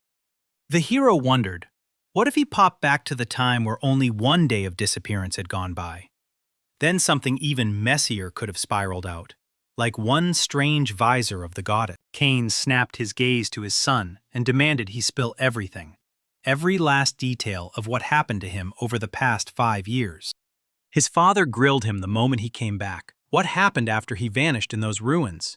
Enid froze, not knowing how to start, until Sulfa's voice suddenly rang inside his head and told him, tell it all, exactly the way it happened. The hero started hunting for the goddess, but she was nowhere to be seen, so she finally showed up in her own way, saying that as a super magic god, she'd been handed the job of speaking and urging him to spill everything with real honesty because sincerity is a virtue. The boy wasn't sure his parents would buy such a ridiculous tale, but he still followed the goddess's advice, and the tension in their eyes screamed it. So the young man finally spilled the whole story, everything that happened to him. The father nodded, saying Enid had suffered plenty during those 5 brutal years, but he still couldn't believe the man thought giving dangerous drugs was a good move. So the boy snapped, furious, and demanded to know where he even got that idea. His mother figured he must have just knocked his head, because ancient magic empires, a floating city, and time jumps sounded way too wild to be real. But Enid caught the real danger fast. Nobody believed him, and that sealed his trouble. Even after he spilled the whole truth without hiding a thing, dread still gnawed at him. What if all of this was slipping into some kind of illusion, a fantasy masquerading as reality? Amelia shot her hand up and demanded clarification, then pressed Tinsley, "Tell her straight, did Enid just have an affair lately? Because she swore it was impossible when he had her." He shot back that it wasn't a big deal, but she brushed him off and doubled down, saying she'd trusted her brother all along, so she'd stayed pure up to this moment. And in his head, he couldn't believe she'd say something like that right in front of her parents. Amelia grilled Enid, asking if he was pure too, but he couldn't say what kind of deal he had with the dolls, because he figured the harem from the jungle was a future event, and it hadn't truly happened in the present yet. The young man flashed a smile and swore he had 0 mistresses and 0 women, no one close from this world or this time. Yet his sister's confusion only deepened and her questions multiplied.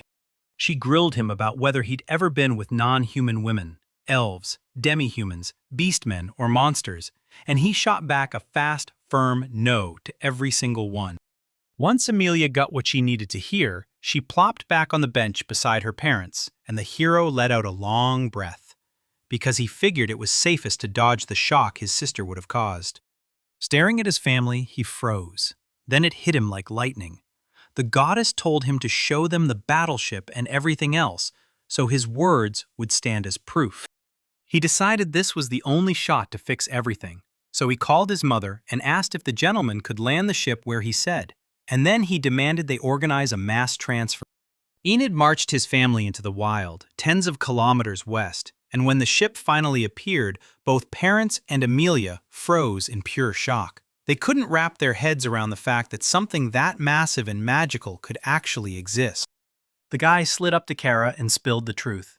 Earth, the magical battleship, is forged from orichalcum alloy, stretching about 333 meters long and packed to carry over 500 people.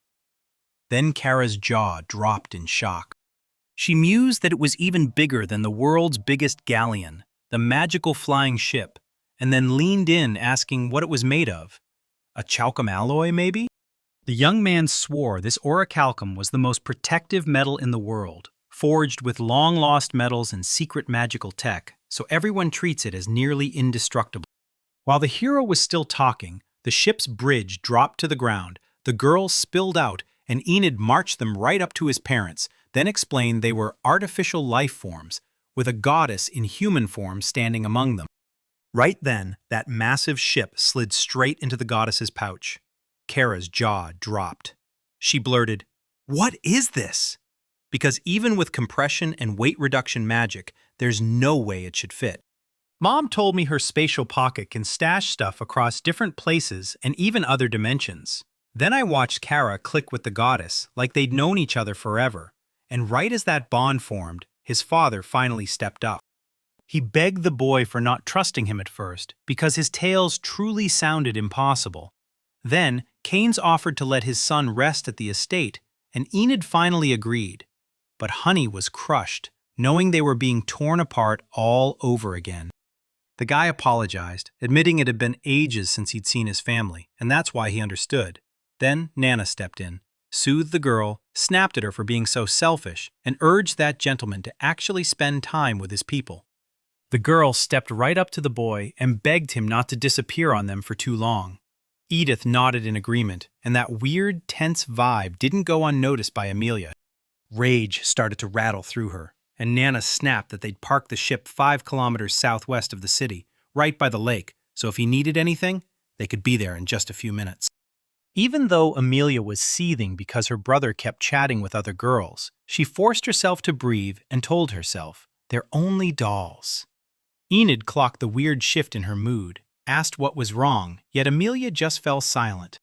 Back at home, a feast fit for a legend sat waiting for the hero, every plate carefully dressed, every bite worth the wait, with a once-a-year spread right in front of them and even an omelet made from those prized cockatrice eggs. The nanny, her mom, and her sister all said today was a miracle. Enid came home safe, so they threw everything they had into making it perfect. The hero blushed, thanked everyone, and then froze when he spotted Misery lurking by the wall. So he grilled her with a sharp look about what she did. Father answered fast, saying she hadn't so much as touched the cooking. Kara seethed because every time she got the chance, the girl sabotaged Misery's cooking by sneaking in weird stuff, and the guy was totally clueless about what the heck she meant. Then the nanny rattled off hair, nails, saliva, and every other miserable bodily fluid herself, Enid snapped, asking if this was harassment. But Luina shrugged and said it was probably just a twisted way of saying, "I love you." Amelia slid into the conversation and admitted she totally got what the girl was going through, because she knew how it goes when love isn't returned, and it turns into nothing but pain.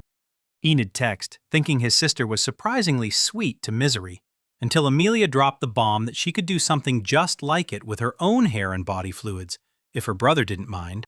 Kara just couldn't wrap her head around Misery's moves, and she refused to let it slide.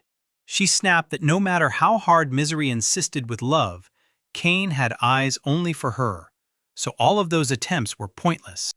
With a vicious glare, she snapped that the cursed blue claw wouldn't just feed on Misery, it would unleash a pain so brutal it'd make torture look gentle.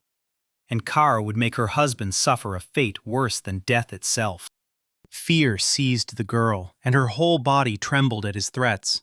She spun to run, and Kane called after her, saying he had questions for her. Enid texted that a mother's love for her husband never gets easier, and Amelia shot back that she fully understood Kara, because she'd do the same for the man she loves, even after he betrayed her. Luina finally admitted she couldn't force her beloved to swallow her liquids or torture him, and the hero breathed easier, thinking his nanny was the only woman with common sense, until she casually said she wanted to wear Dutton's cube beard. After dinner, Enid finally got to soak in a bath at his own house for the first time in 5 years. Then he kicked back with his family, laughing like he'd just been handed his happiness back. The hero grinned like he'd finally come back to his real life, home with the family. Amelia's silhouette cut across the tub, and through the door she called out to her brother, catching him off guard with her words. He demanded, "What happened?" And she shot back, "Do you like taking a bath?" Then the guy shrugged, saying everything was fine because he couldn't even see her, so he had no clue what was going on. Suddenly, clothes rustled. His hunch was right. The girl peeled out of her clothes and asked if she could bathe with him. Enid's jaw dropped as this question detonated into chaos, and he pressed his sister again, only for her to repeat, crystal clear, that she wanted to bathe with her brother and really hoped it would happen. That blew the young guy's mind. Then he reminded her, "We're already 16. The girl snapped, saying he just didn't want to swim with her. But that wasn't it at all. Enid simply had no idea how to argue back. Amelia caught the fear in the young man's voice, then told him she was stripping off her underwear and coming to him, while the hero just stood there, holding his silence, waiting. After she slid off her last piece of clothing, the girl wrapped herself in a towel and rushed into the bathroom, apologizing as she went, and even with all that boldness, Amelia couldn't stop blushing with pure embarrassment. Enid couldn't believe how much her sister had changed. Everything looked bigger and sharper, her body now all sleek and model-like, and under that intense stare, she blushed hard and blurted out that she felt downright ashamed.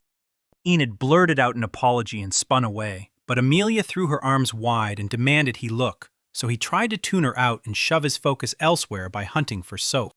In the end, Amelia slid into the bathtub with her brother, and the young man groaned that washing together was still cramped. Since they were lower-class aristocrats, their bathroom wasn't exactly fancy, and Amelia nodded along fast. The hero burst out laughing and told her they were basically lovers now, not relatives, and right away Amelia's worry hit like a wave. The thought alone made her whole body ache with debt, and she figured it couldn't hurt to push for intense contact with her brothers right after they'd been apart. He blurted out that he'd never let her or her mother worry again, and Amelia stared at him, stunned. With a bright smile, the girl confessed she was finally happy now that they were together, then leaned in with trembling hope and asked if they'd sleep together after their bath, leaving the young man totally thrown. Even so, that night didn't scare him at all. After 5 years apart, he was ready to fulfill every single one of her wishes, and Amelia beamed with joy as she thanked Enid. The hero mulled it over and suddenly remembered how, as a kid, she lit up whenever he hugged her from behind, so he decided to do it again, just like the old days. Out of nowhere, Amelia's brother hooked his arms around her from behind and pulled her tight to him. Amelia's breath hitched, and Enid snapped, "What's wrong?" Then her body suddenly went slack in his hold. Panic crashed over him as he tried to snap his sister back to reality. Then, after the shower, he tucked her into bed while Enid watched and realized he'd pushed the bath way too far. The boy caught it even then. Amelia grinned in her sleep, mumbling to her brother like he was right there. After that, he curled up beside her and drifted off too. Next day, Enid got the shock of his life. His dad told him the city was about to climb up to D level. The population was swelling fast, and soon they'd hit 500 people, which blew his mind since just 5 years ago there were only 200. His mom explained it happens partly because of migrants, folks from other countries who come year after year, hoping to settle with them. Kara's husband practically grinned at the news. If they moved to Malia, it suddenly sounded like the kind of place people actually wanted to live. Enid got the feeling her father always carried himself like he could be trusted, pouring his sincerity into helping the town, and that's exactly why everyone adored Keynes. The young man felt certain that nothing about the world had shifted in the 5 years he'd been gone. His son shrugged it off like it was obvious why things were booming, and his parents stared at him, waiting for an answer. Enid told him, "Look, after all, your dad was a lord, and your mom was the wife of one." She said they got smeared together in the mud, gave it everything they had, and that he'd always seen them as two people he genuinely respected. Those words hit him like lightning. Tears spilled as he realized his own son truly saw his work, and he couldn't stop smiling at the thought of being his father. Keynes also reported that, with the vaccine in play, smallpox barely managed to show up in Malia and the nearby towns, and Enid was thrilled, watching his vaccine and his father's slowly spread through the area. The man swore soap didn't just clean people, it boosted hygiene, cut sickness, and sparked their economy to boom. So the hero practically beamed, knowing his actions were helping everyone. Kara warned him that betting the city's finances on that alone was a recipe for disaster, and the young man knew it. He pushed for cheap but high-quality production instead, because Melia's soap economy could fall apart any day. She pointed out that the soap industry's worker share keeps climbing every single year, but her husband just couldn't get what she was trying to say, because until now, nothing had gone wrong. Kara snapped that the real disaster is food self-sufficiency. The trader ranks and population don't match anymore, and warming keeps pushing demand past what they can produce. Kane flashed a grin and said they could move the goods elsewhere, but the couple didn't back down. They started grilling him with questions. She pressed him, "What if the harvest kept rolling across this new world?" And he said, "Yeah, prices would climb, and Melia's money stress would spike, but they could just import what they needed." The woman let out a heavy sigh and warned that the trip would spike their shipping costs and that the danger of sinking or losing the cargo was brutal. Kane scratched the back of his head, and that little move instantly set his wife off. She told him, "Don't laugh," and laid it out plain. "If prices spike only because a crop failure happened, then we'll be fine. But if the surplus food dries up and they force everyone to live on imports, then in the worst case, people won't make it through the famine." She was furious that he couldn't think about a single thing, and when the hero stared at his parents, a wave of nostalgia hit him hard. Still, he had to admit that Melia's food crisis was no joke. Now that he was back, he knew he had to hunt for an answer, right away, and the young man declared, "I'm going out into the city to look around." His mom ordered him to go greet the neighbors, and his dad instantly agreed, then said he'd better meet the new residents too because it mattered a lot to Enid. He listened closely and nodded right away. A young guy headed into the city for a peaceful stroll and to say hi to everyone. Then, right in the middle of the street, another young man suddenly lunged at him, sobbing uncontrollably. The hero had no clue what was happening. His pride got bruised, so he squinted hard and tried to make out who stood before him. And when he finally saw Conan in the young man, he snapped, "Wait, it's really you!" He clung to Enid like a lifeline, whispering that it was pure magic to see him again. Then the boy scrambled to soothe his longtime friend the moment he spotted Amelia and Salt coming with the rest of their crowd. The girl said the second word hit that he'd come back. Everyone tore out from the royal port and stampeded into the city, so when Enid blinked at how far they'd traveled, they told her they'd crossed it all on magic ships. Conan said with shining joy that it was only natural his dearest friend, the one who saved his life, was back home at last. And hearing him speak like that made the hero's heart swell with pride. Enid spotted Salt and practically lit up, until he brushed her off, claiming he only showed up because Conan dragged him along. Even though the kid admitted the hero helped him, he couldn't bring himself to be totally honest. Cain stepped up to the boy and thanked him, because seeing Enid alive and well lit up the boy's whole world.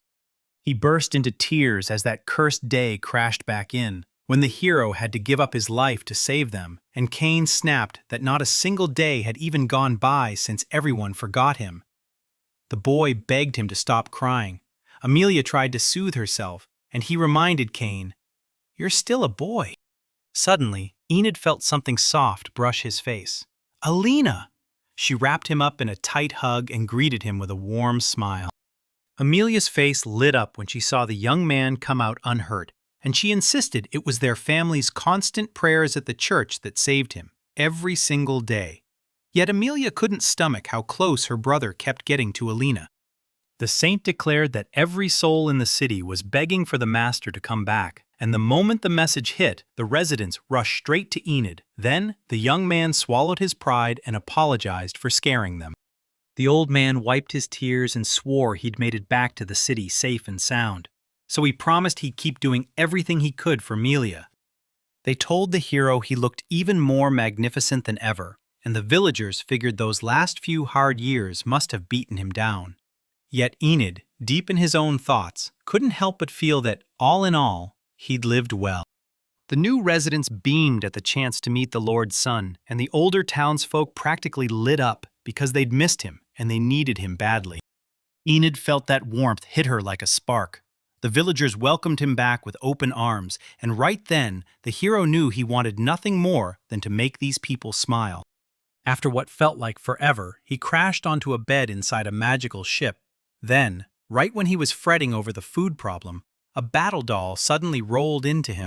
She demanded to know what happened to the master, and ever since he came back, his whole life got hijacked, bouncing non-stop between his parents' mansion and the magic battleship for one intense fight after another. The hero swore he'd show up every single day to Nana and the others, because they refused to let him go. After all, he'd just spent precious time with Nana. Once everything wrapped up, the girl looked up and thanked the gentleman. In the living room, the combat doll clocked that Enid had already started snapping through the problems back in his hometown. Nothing shocking, because the master always moves like this. But just as the doll fumbled for the words to tell her they hadn't done a thing yet, Mom walked into the team. She leaned in and asked if they had any issue with how self-sufficient their food really was, and the hero admitted he'd spotted a bunch of new shops, but somehow the farmland count hadn't shifted at all in 5 years. Mom spotted a patch of land near that one lake and swore it was perfect for growing magic wheat and fresh vegetables. Enid snapped him back to reality. This was their time, not 1,000 years from now, because the air and soil here didn't bristle with real magic, and Mom quickly pressed his fears down and told him, "Don't worry." She yanked a huge watering can from a tiny pocket, slapped it onto her head, and told them, "We need magic rain!" The boy couldn't figure her out at all. She blurted that this wasn't just rain, but an ancient magical watering instrument. When you pour water into a watering can and a magic user grips the handle, that water gets warped into magical water loaded with the exact right stuff, then sinks into the soil to supercharge the ground with more magical power. Enid leaned in, dying to know how much energy it would take, and Mom just grinned and said, "You'll need about 1,000 units of magic." The hero already knew Earth's strongest magic, maxed out one measly unit short of what was needed, so his mind raced. With his crazy high magic, could he really pull off the magic watering can?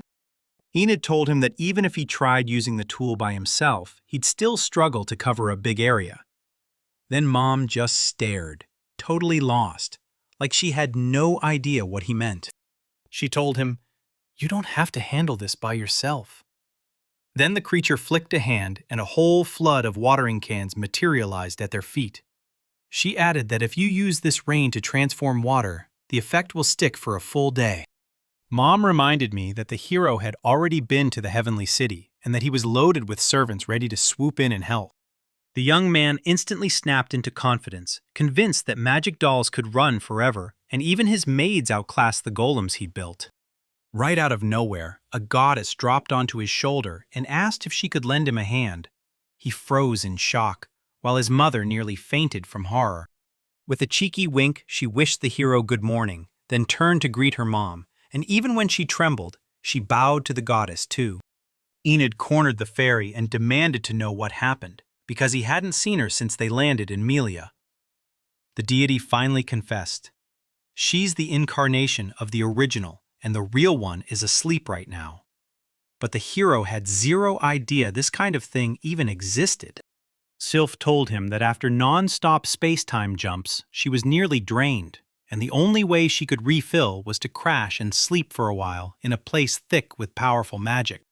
The guy asked her if her hibernation lasted about the same as it did in Sky City, 3 years, and she paused, waited up, then said it all came down to the situation. Sometimes recovery drags on for decades, and sometimes it crawls into the hundreds of years. Noticing the hero's nerves, the fairy jabbed his cheek and told him to breathe, because the goddess was staying close, just not as herself, but as an incarnation that would also guide him with advice. She said the copies had weaker abilities and lower combat power than the real body, and Enid instantly started thinking it through. Sylph swore that if the Dragon King bit her, she'd leave a bite mark, because her body was too weak to resist, and if she tumbled into that red-hot crimson crater, she'd come out burned, since she'd become even more tender. The fairy sized herself up against the original. If she got caught in a solar blast's direct stream, it'd only wash her in sweet, easy warmth. But Enid? She was convinced even the incarnation carried wild, insane vitality. Sylph winked and promised she'd use divine divination first, showing them exactly which way to cultivate the land. She shut her eyes and whispered that someone had illegally ripped into the world's collective memory, the stash of every event since time began. And now the goddess was about to tell the hero exactly what to do to forge a brighter future. The deity lifted a finger toward the horizon and launched her fortune-telling about the best path to grow the land. Then the winds screamed, a whirlwind snapped around her, her doll skirts billowed up, and her mother's did too. The young man stared at her, cheeks burning, trying to ask about her underwear, and she just shrugged and said she followed the no underwear rule, while that fairy kept hammering away at her prediction. The stormy weather suddenly quieted, and Sylph shot both hands forward like she'd seen the answer. Northwest, exactly where they needed to go, and everyone stared, shocked she'd picked it. The goddess beamed and confirmed every detail was spot on, then told them the divine prophecy demanded they begin their journey from the northwest. Enid was convinced the harvest would come in like a flood, even if the divination method sounded weird as hell, until she remembered. If his goddess claimed it would work, then it had to. So they took the advice to heart and started digging in the lands northwest of the lake. First, they split into teams. Team A rushed in and reported that they bagged huge wild beasts, from savage bears to ferocious bulls roaming the area. Team B swore they'd wiped out the medium beasts, wolves and coyotes, while Team C took on the nightmares, giant snakes and crocodiles. The DE squad swept the whole area clean and wiped out 311 goblin clans, all under the rule of their fearsome lord. The FGH squad swept up 59 ancient and 7 super ancient basilisks, and then IJ blasted the boss monster, the super ancient dragon, into nothing. Mom leaned in and asked the hero if that huge territory would be enough for them, and he grinned and said yes. Then he pointed out the magic doll's brutal combat power, saying they tore through dangerous animals and demonic beasts without breaking a sweat. The young man figured, if I hand this catch to the Hunters Guild, I'll score a reward, and I'll get a pile of useful materials. And even those empty stretches of land could be claimed and counted as tax property. The hero blurted, "Let's get the land ready!" And Mom grabbed his hands right away. Magic water watering needs perfect tuning, and the doll servant is exactly the one for it. You let the Lenten chores be handled by the dolls. Enid pitched regular golems for the heavy lifting. Then the girl shot back that wild soil could be twisted into monsters, and they'd pick it up tomorrow, but the boy should go try it this evening himself. The boy just couldn't get what she meant. Mom said they'd picked a prize for the team that pulled the best results, and the girls stood there, holding their breath, staring at their master like they already knew exactly what was coming. Anna nodded along, and by evening, thanks to flight magic, he shot back to his place way past midnight, utterly wrecked. Because today wasn't just the territory's ablution, it was also the awarding of over 10 battle dolls. It was about time to finally rest, but the moment he cracked open the room door, the darkness lit up. There stood a smiling Amelia, greeting her brother like nothing was wrong. Enid slumped against the door in shock, realizing she was still awake, and the girl told her she had to wait for her brother like a sister should, then asked if he wanted dinner or a bath. The young man snapped back that he'd already handled everything. Amelia stared at her brother like a hawk, spotted a nasty bruise on his neck, then snapped her hand to his head, her eyes blazing as she demanded, unhinged, whether that kiss mark came from those magic dolls. As soon as he hit Earth again, Enid remembered exactly how brutal it got last time with his sister. She was furious, ready to hunt down every woman he'd been kissing on the side. And the moment she asked, he just played along, agreeing to the kiss on his neck. Amelia lowered her head and shrugged off everything, even the fact that he had secret hobbies and had been kissing magic dolls for the last 5 years. She didn't care one bit. The hero clocked it instantly. In her eyes, magic dolls were just objects. The girl crept closer to her brother and grabbed his hand in a tight hug, then flashed a creepy grin and promised she'd accept every one of his weird hobbies, while he just stood there, thanking her with a shaky, unsure smile. The girl told Enid to lie down and sleep beside her, and he stayed quiet about one thing. This wasn't about kissing at all. Then, the next day, the dolls hauled water from the lake and poured it into a jug for their owner. The young man sprang into action, and with the doll servant spraying alongside him, he turned plain pond water into something magical. Then, the jug's water started glowing with a strange, spellbound light. According to the mother, if they keep running this ritual for days, using thousands upon thousands of servant dolls, the cursed land can be turned into arable soil for growing magical wheat and fresh greens. With her new job, Enid got a brand new role. Then one of the dolls slid up to him and begged, "I'm running out of magic. Can the master refill me?" The other girls shot upright and demanded a recharge too, begging him for his saliva to refill their magic, while the hero scrambled to calm them down. The young man clutched a doll to his chest and planted a kiss on it, because this wasn't just creepy cuteness. It was the ceremony of transferring magic, a tech that pushes magical energy through touch and pours liquid straight into the body. Other tech vanished back on Earth, and he knew those dolls, no matter how human they looked, would still need his help when he wrapped up with his final plan. Another doll showed up asking for him. Rena leaned in to kiss the master, but Nana yanked the moment away. Rena's got just enough magic left to work, Nana warned, and she can only go for that kiss once the magic power finally dips under 10%. Rena snapped a quick apology to the doll, then bolted out, and Enid clocked that Nana was manning the supervisor post today. Through the glasses, he could read the full magic power, and what was left, too. The moment the fraud got nailed, that boy couldn't shake a weird gut feeling as he stared at the battle doll, and saw a stunning teacher, almost like a secretary, staring back. They split the job by specialties, kept pushing forward with turning untouched land into farmland, watched the cultivated plots grow bigger by the day, and sent golems side by side with the dolls to smash through the heavy physical labor.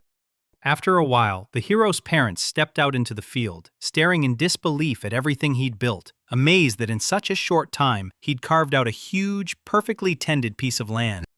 They turned that old farmland into a jungle-born battleground, planting seeds and seedlings ripped from a distant future's development process, because they just knew next year would bring a harvest so massive it would rewrite their whole lives.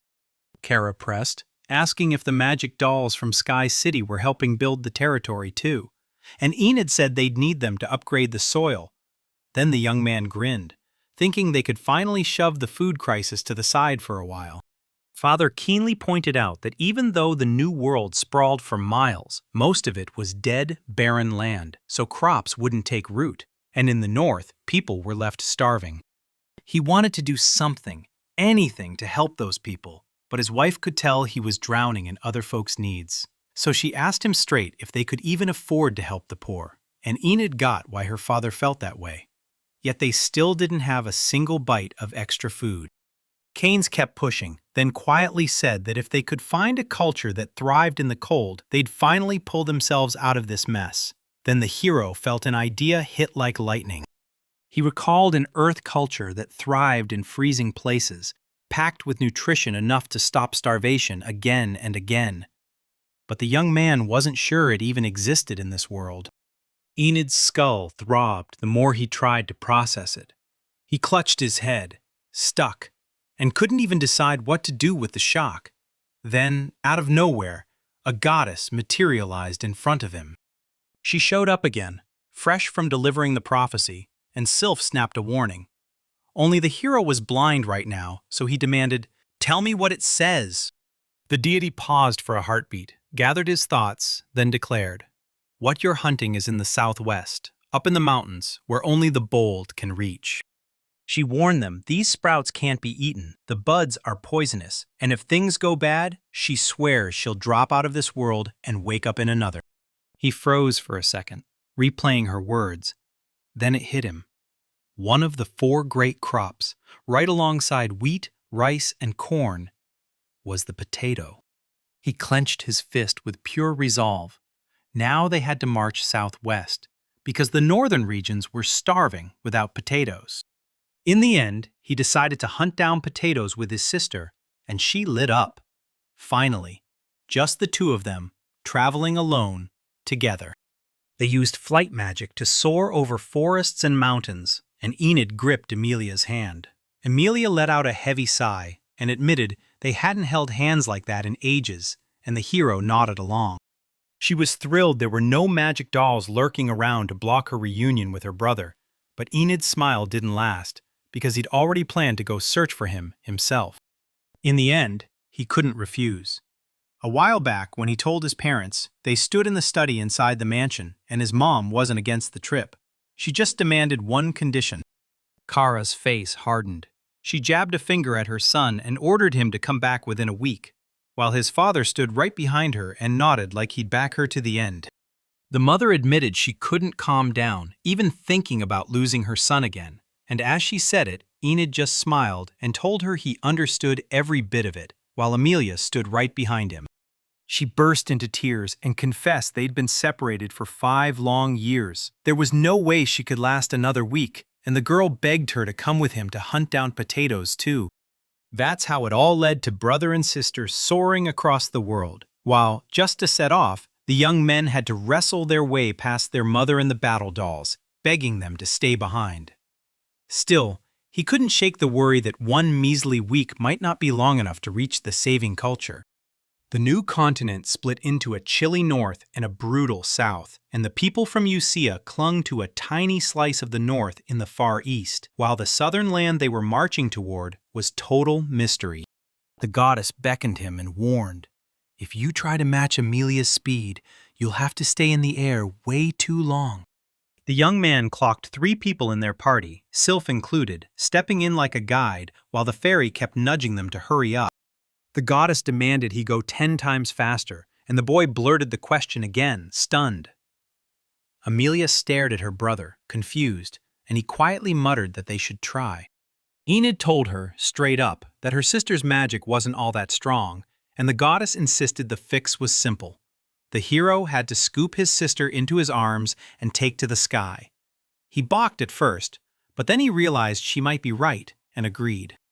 The young man whipped around to the girl and asked, "Can I hug you?" Amelia's face flared red, and she stared at him like she couldn't believe it.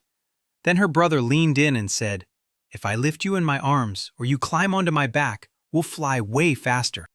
The girl eyebrowed him with sleepy indifference, then nodded, because it was Enid's idea, asking if he'd hold her like a true princess. The second the guy scooped Amelia into his arms, the goddess leaned in, ready to kick things into overdrive. Anadu's stance looked anything but comfortable, yet he knew his magic drain would hit harder, and that didn't scare him one bit, while the hero could see Amelia soaking up the moment like she was having the time of her life. At the same time, the kid slammed up a thick windshield so the shock at high speed wouldn't wreck anyone's eardrums, because Sylph was already built to handle that acceleration, times 10. The hero slammed the gas at the same time as the goddess shot ahead, and she ordered the boy to keep up. Then she rocketed forward at 20 times her speed, so Enid had to compare Sylph's pace to a jet plane. Chasing the goddess, the boy had zero clue where they were headed. After nearly 1,000 kilometers in the air, the Sylph suddenly halted and yelled for the hero as he streaked past. The goddess snapped that he was awful at stopping, and the boy blurted for forgiveness, while Amelia grabbed the moment to ask if her brother was okay. The Sylph jabbed a finger at the mountains and practically promised a feast of harvest was waiting there, just what Enid craved. Then, the goddess winked and said they better go ask the mountain folk what that boy's really hunting for. Enid pulled up the system's report on the area and zeroed in on the real problem. There was serious biological activity everywhere. He figured it had to be a settlement of the indigenous people, and maybe, just maybe, they were even farming potatoes. The boy stared at the sign that read Amazonia and couldn't wrap his head around why it was still here in this time, while the hero shot a grim memory, because in the future, this place would look totally unrecognizable. Enid stared at the outfits and masks and realized they were the exact same ones he'd seen in the future. Then he leaned in, scanning the people, convinced these folks were the girl's ancestors from what was coming. Amelia asked if what he wanted was here, and he admitted he wasn't sure, only that he was praying it was. Then the brother told his sister to go on ahead. She nodded without hesitation, and the girl swore she'd stick with him anywhere. They swooped in tighter so the masked Amazons could spot them in the sky. Then they started pointing straight at Enid as he descended, Amelia cradled safely in his arms. The hero heard someone yelling at him, but the guests' voices didn't sound hostile at all, so he fired up his magic to decipher the language on the spot. The girls hung in the air with bated breath, like they'd been expecting him to drop from the sky any second, and they were done waiting. The Amazons crumpled to their knees and bowed low. The women were whispering that Enid was the legendary white man, and Amelia snapped, "What's happening?" But even the hero had no clue what any of it meant. They marched the guests straight into a massive tent, and the sister leaned in, saying they were treated like royalty, kind from the first second, and the young man nodded, even as he still couldn't wrap his head around what on earth was going on. The hero stared into his thoughts, because their welcome felt way too warm, like kindness with a blade underneath, and he couldn't stop wondering what the legendary white man was really up to. A masked girl stepped out to them, yet Enid immediately clocked familiar features, and the Amazon herself welcomed the guests. She slid into the chair in front of them, introduced herself like it was a royal declaration. "Lillian Amazonia, Queen of Amazonia." And the other girls flanked her on both sides. Enid gaped in shock. Lillian was basically Queen Anria in another body, even her voice matching perfectly, and Enid couldn't help but think she was her direct ancestor. Amelia demanded to know why they were treating strangers like royalty, and the queen answered with a grin, because they were the legendary white people. Lillian told us about a wild legend, how the messenger from the spirit of the creation god came down and shaped the world, and their ancestors called him the White Man, and the day he arrived, he flooded them all with pure happiness.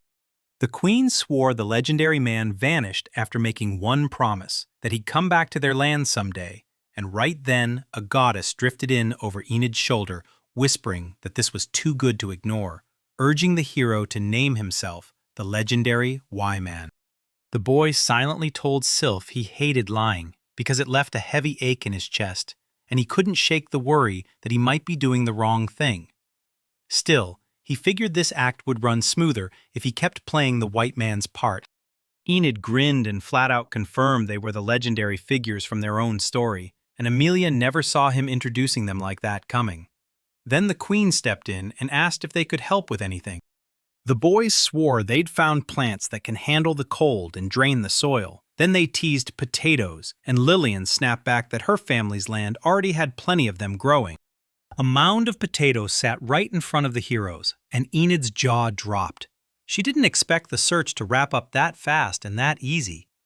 The guy practically beamed because a magic bag sat beside him, ready to gobble up every last potato he grabbed. When he snapped the bag shut, he shot Lillian a worried look and asked if it was really fine for them to hand out all that vegetable. Lillian, calm as ever, told him not to stress. Then Enid pulled out the diamonds and told the Amazons to take them because he couldn't think of any better way to thank them for the potatoes. Lillian's eyes practically flared. She snatched the gift right into her hands and studied it like it held answers, and the hero's chest tightened with nostalgia at the way she reacted, because he was thrilled he'd smuggled those diamonds from the future into the present. The young man couldn't wrap his head around it, why agriculture and legends were missing from the future, and he guessed the whole region somehow shaped where this people went next. The boy snapped out of his own spiraling thoughts, and just like that, the heroes delivered the potatoes safely. Then the queen sweetly let them stay the night. Then they took off to haul potatoes across to the northern edge of the new world, while Enid clung to his sister and grinned, happy as can be. The goddess said that in this stance you can soar with total stability, and the hero hurried to calm himself. Sure, he was only following her advice. He definitely had no other intentions. By evening, they finally barreled into the cold region's biggest city, and Governor John Hoffman Eric was waiting. He stared at the potatoes, then went livid because they looked so ugly. The man demanded, "Can we really grow it in those freezing regions and harvest it in bulk?" And Enid nodded, saying it didn't matter what kind it was. Every version tasted amazing. The governor said he wanted to thank him and promised he'd file Enid's donation of a brand new type of culture into the records. But to the hero, that didn't feel like gratitude at all. When they finally stepped out, the boy figured it was just some foreigners rambling, something you'd hear once and laugh off, not believe on the spot. Enid then urged his sister to head home. Amelia screeched to a stop, eyes blazing, and declared her brother was a good boy, and the poor guy just froze, stunned by the sudden praise. Enid couldn't help but admit she'd clocked the young man was pushing himself, not just to fix the food problem, but to help folks out in those remote, cold regions too. And she mumbled it like it was some kind of charity project. The hero scratched his head and thought, if Melia's fame keeps spreading, it'll help her in ways she never even sees coming. At the same time, he wanted to slash the hunger hurting people with everything he had. Those were his real feelings, and when he said it, his sister smiled and admitted she was proud of him. She clung to the young man with all her strength and swore she'd follow Enid for the rest of her life. Then the hero let out a heavy sigh, because holding that girl was seriously a struggle. Standing in front of her eldest son, his mother dropped the bombshell that it was time for him to get married, and Enid's jaw practically hit the floor.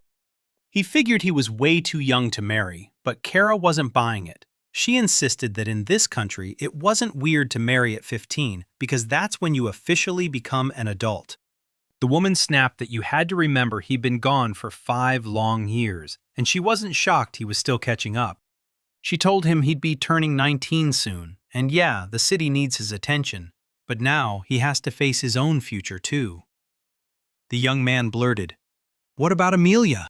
Kara snapped that she wasn't pushing him for herself, she was doing it for his sister's sake, and Enid couldn't wrap her head around it. Kara insisted Amelia wouldn't marry a single person until the man ended up taking her hand. For himself. Her mother shot up, let out a heavy sigh, and admitted her daughter had even warned her she'd only ever marry her own brother. and the hero just grumbled that Amelia's twisted brother complex was blowing everything up. Enid's sister, just 17 and somehow still too young in Enid's eyes, was considered perfectly marriage-ready in this world, because once she hits 20, good matches get way harder to land. He didn't want to be the reason for any of it, so Kara softly floated the idea that maybe Enid and Amelia should pair up. But the guy ignored her and pushed for his answer again, and the woman waved it off like it didn't matter. When the whole family crowded around the table, Hannah showed up too. Then she spoon-fed a gentleman, blew on his food, and handed it right to the boy, leaving the parents so embarrassed they didn't know where to look. Kara watched her grown son eat all by himself, no help needed, and Amelia shot to her feet like, "Yeah, I'm with you," while her son rubbed the back of his head, mortified. With tears pouring down her face, the sister swore she was dead against combat dolls because she could handle her brother herself. The girl begged that not a single more magical doll be brought into the mansion, and Enid shot back, reminding her that they'd already struck a deal. Only one maid would come, so life could finally feel comfortable. After he came back, the hero juggled 2 lives, slipping from the ship to the mansion and back again, all while the dolls pleaded to serve their master side by side. So now, they take turns working right alongside his maids. Enid couldn't figure out why Amelia was still spiraling into pure hatred over those dolls. So Amelia said she'd handle her brother herself. She snapped at Nana, yelling that her speeding was still wrong no matter what, and the doll leaned in, listening closely, then offered a whole new way to do it. She shoved the food in her mouth and then boldly kissed the master. Amelia froze, trembling so hard she couldn't even manage a single word. The girl's mind snapped back to the doll, her opponent, and her father nodded in amazement, praising Nana as unbelievably effective, a true magic doll, then admitting he wanted a maid like her too. Kara heard every word and snapped, demanding if her husband really wanted to be stuffed by that gorgeous young magic doll straight from her mouth to his. Then the man panicked and started denying it on the spot.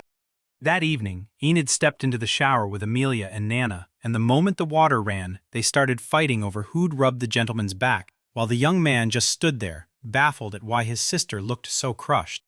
He clocked it the moment Amelia stopped being nice to everyone after Nana took over.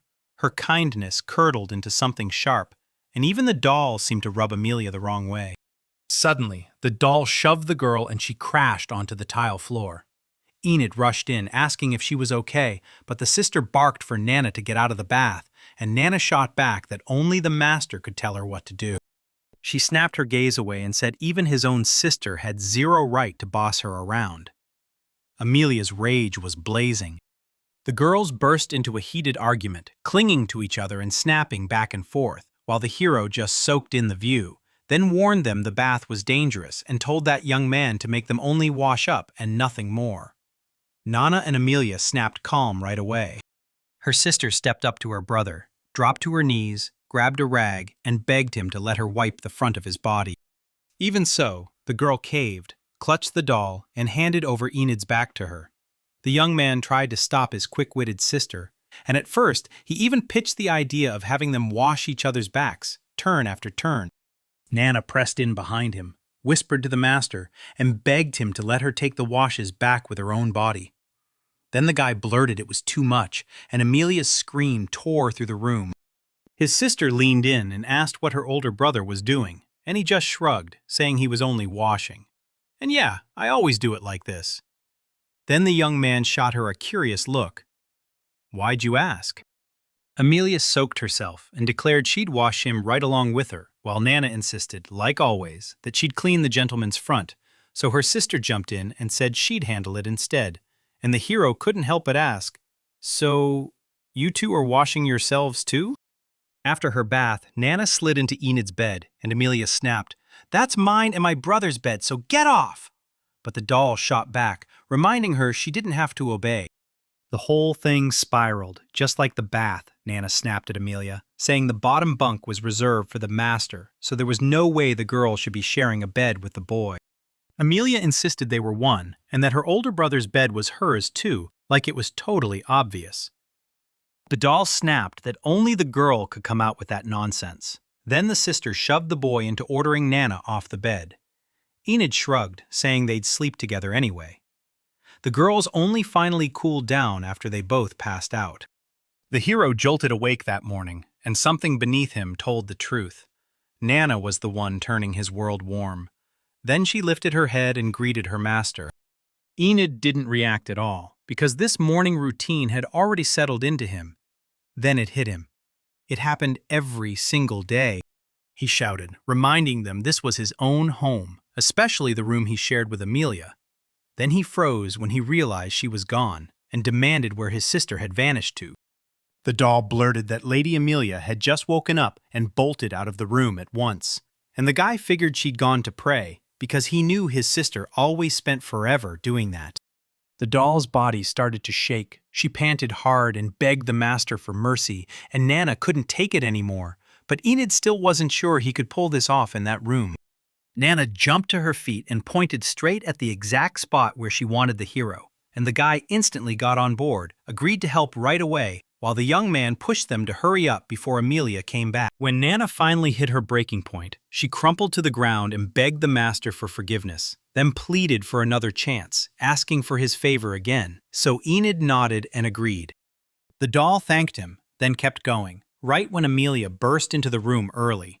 The hero went stone still, totally baffled, like he couldn't figure out why she wrapped up so fast today. While her brother scrambled to explain what was happening, the doll kept right on doing her thing, zero attention to him.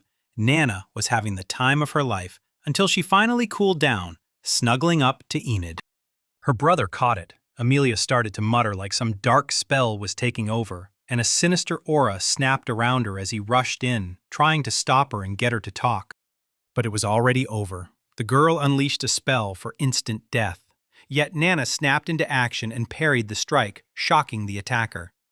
Amelia let out a tired sigh, admitting she'd messed up, losing control and forgetting to be cautious. She smiled in a way that made your skin crawl, then said the instant death spell wouldn't touch this magical doll, and the girl claimed she should have used the destruction spell instead. The hero could only pray she was messing with him. His sister exploded, yelling that what he did to the doll was wrong and that using her brother's special inclinations was downright disgusting. So the girl resolved to set her relative straight. But Enid didn't buy the act. After that, her attitude toward him flipped. She got way too bold with her brother. She flashed her underwear and asked if he liked it, and he only replied dryly that it all looked right on her. Because at that point, it didn't matter. They'd already bathed together. Amelia finally asked her straight up what was wrong, because she'd been acting weird lately, and Amelia admitted it was all part of a lesson, meant to get her brother interested in real women. Ina told Amelia that lusting after a magic doll was just as off the charts as being into her younger sister as a woman, and Amelia snapped back immediately. She snapped back fast that it wasn't weird to feel drawn to her sister, and the young man immediately started pushing back, saying that if you really thought it through, that kind of relationship just couldn't exist, while the girl refused to buy it. Enid clocked it. Amelia, the sensible one, was trying to steer him with some wild worldview, and he couldn't shake the fear that, for his sister's sake, he might soon have to go hunting for a wife.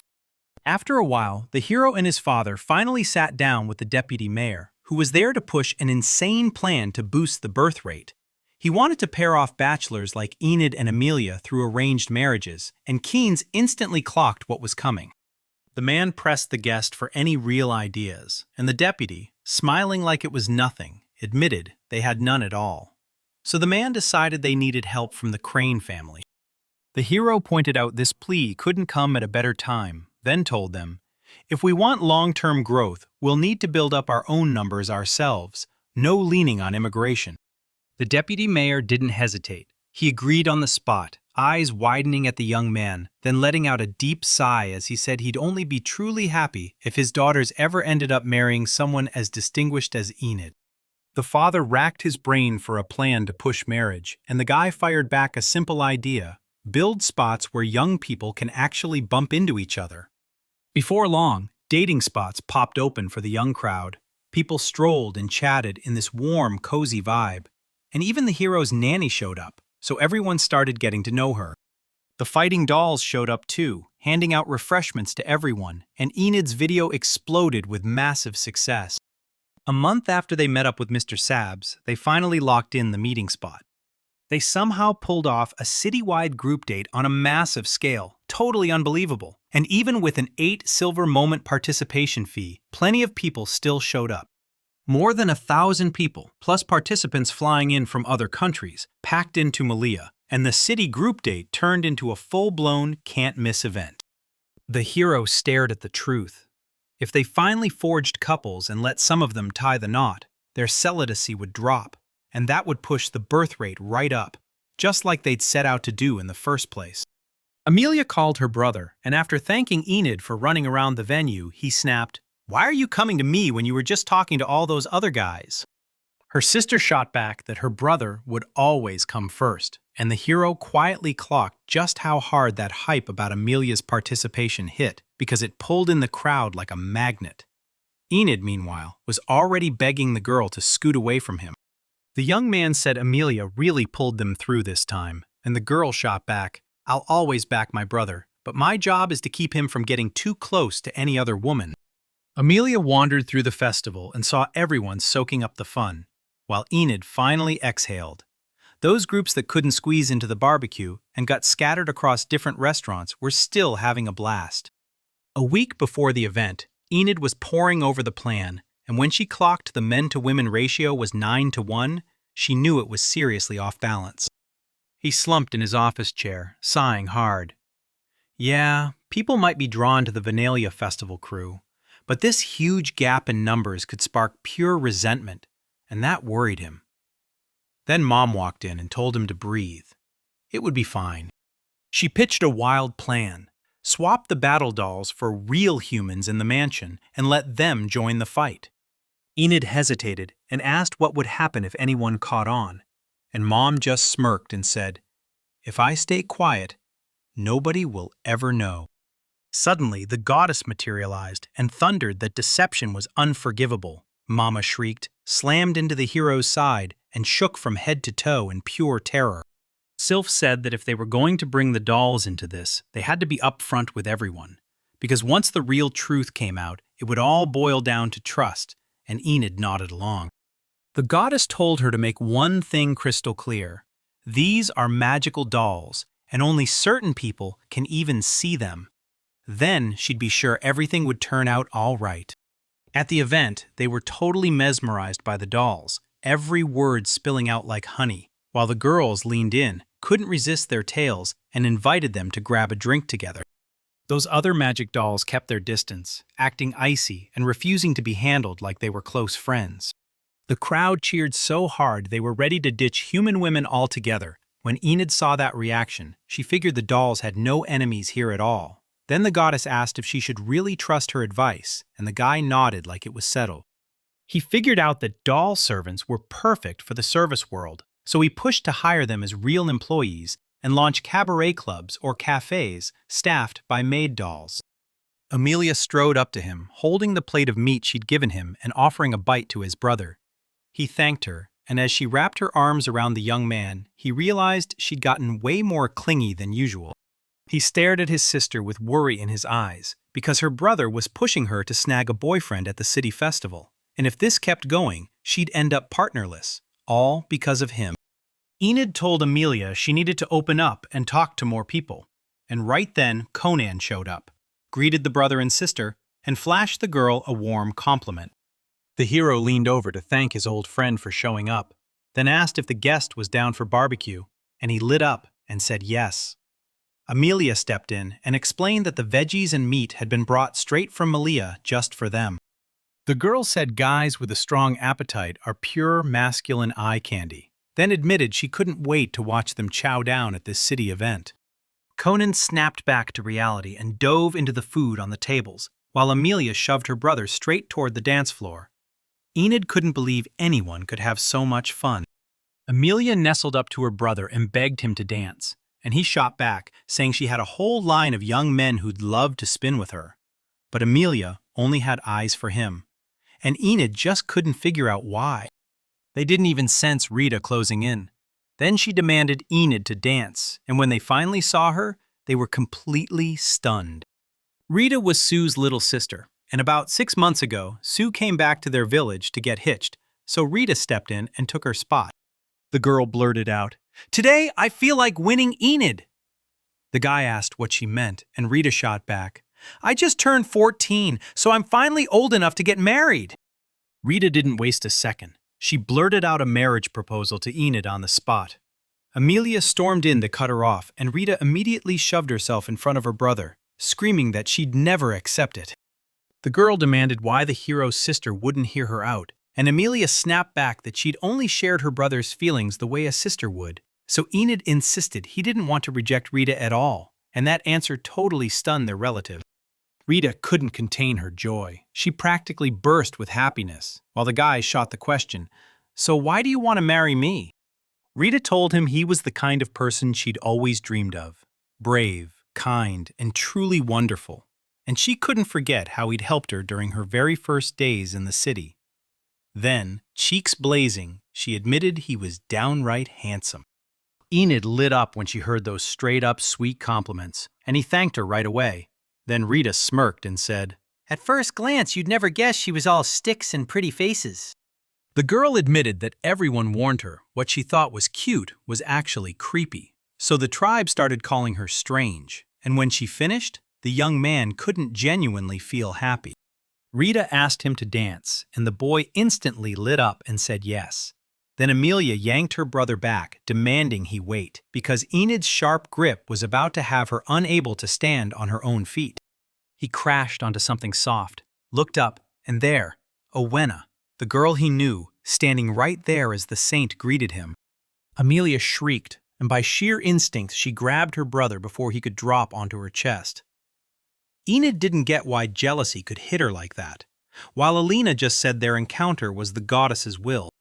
She grabbed the hero's hands and tugged him into a dance. "Come on!" Rita and Amelia shot off protests.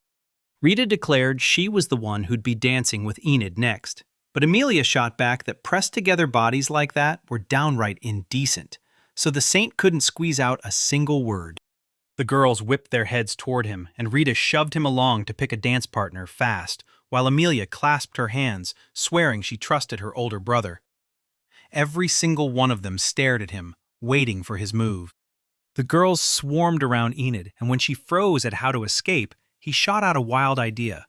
Let them all dance in turn. The hero finally locked in on every single one of them, and Rita beamed during the dance, laughing as she kept pulling Enid along, who struggled to keep up, while Alina practically pressed against him so hard it left the poor kid mortified. Amelia beamed at the young man while they danced, telling him she was thrilled to dance with her older brother. Yet Enid snapped at the whole obsession, furious that Amelia couldn't shake her complex. The hero also clocked it. Nana and the other dolls suddenly looked way more terrifying than before, and he finally figured out exactly why that creepy tension had been building. The deputy leaned into the microphone and declared the final showdown, confession time, then urged everyone to bare their hearts straight to their partner or send it off in a letter.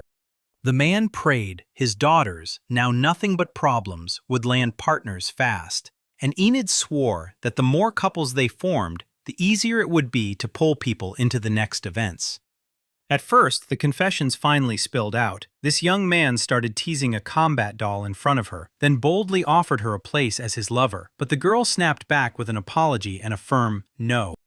Nana had boy and girl after boy and girl confess to her, all begging to become her servants, but the magical creature shot them down one by one, and the ones who got rejected trudged away in heartbreak, while Enid realized the dolls were drawing way too much hate from everyone.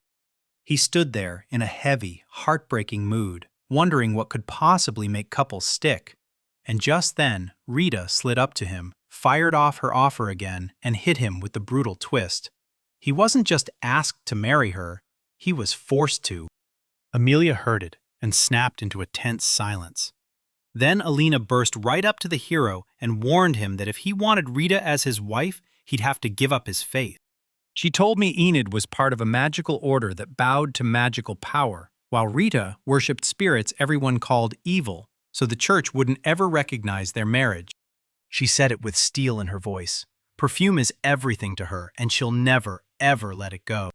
Rita swore that no matter what their church says, they'll still rise under the spirit priest's blessing, and Alina snapped back, furious, insisting, "No, this can't be done."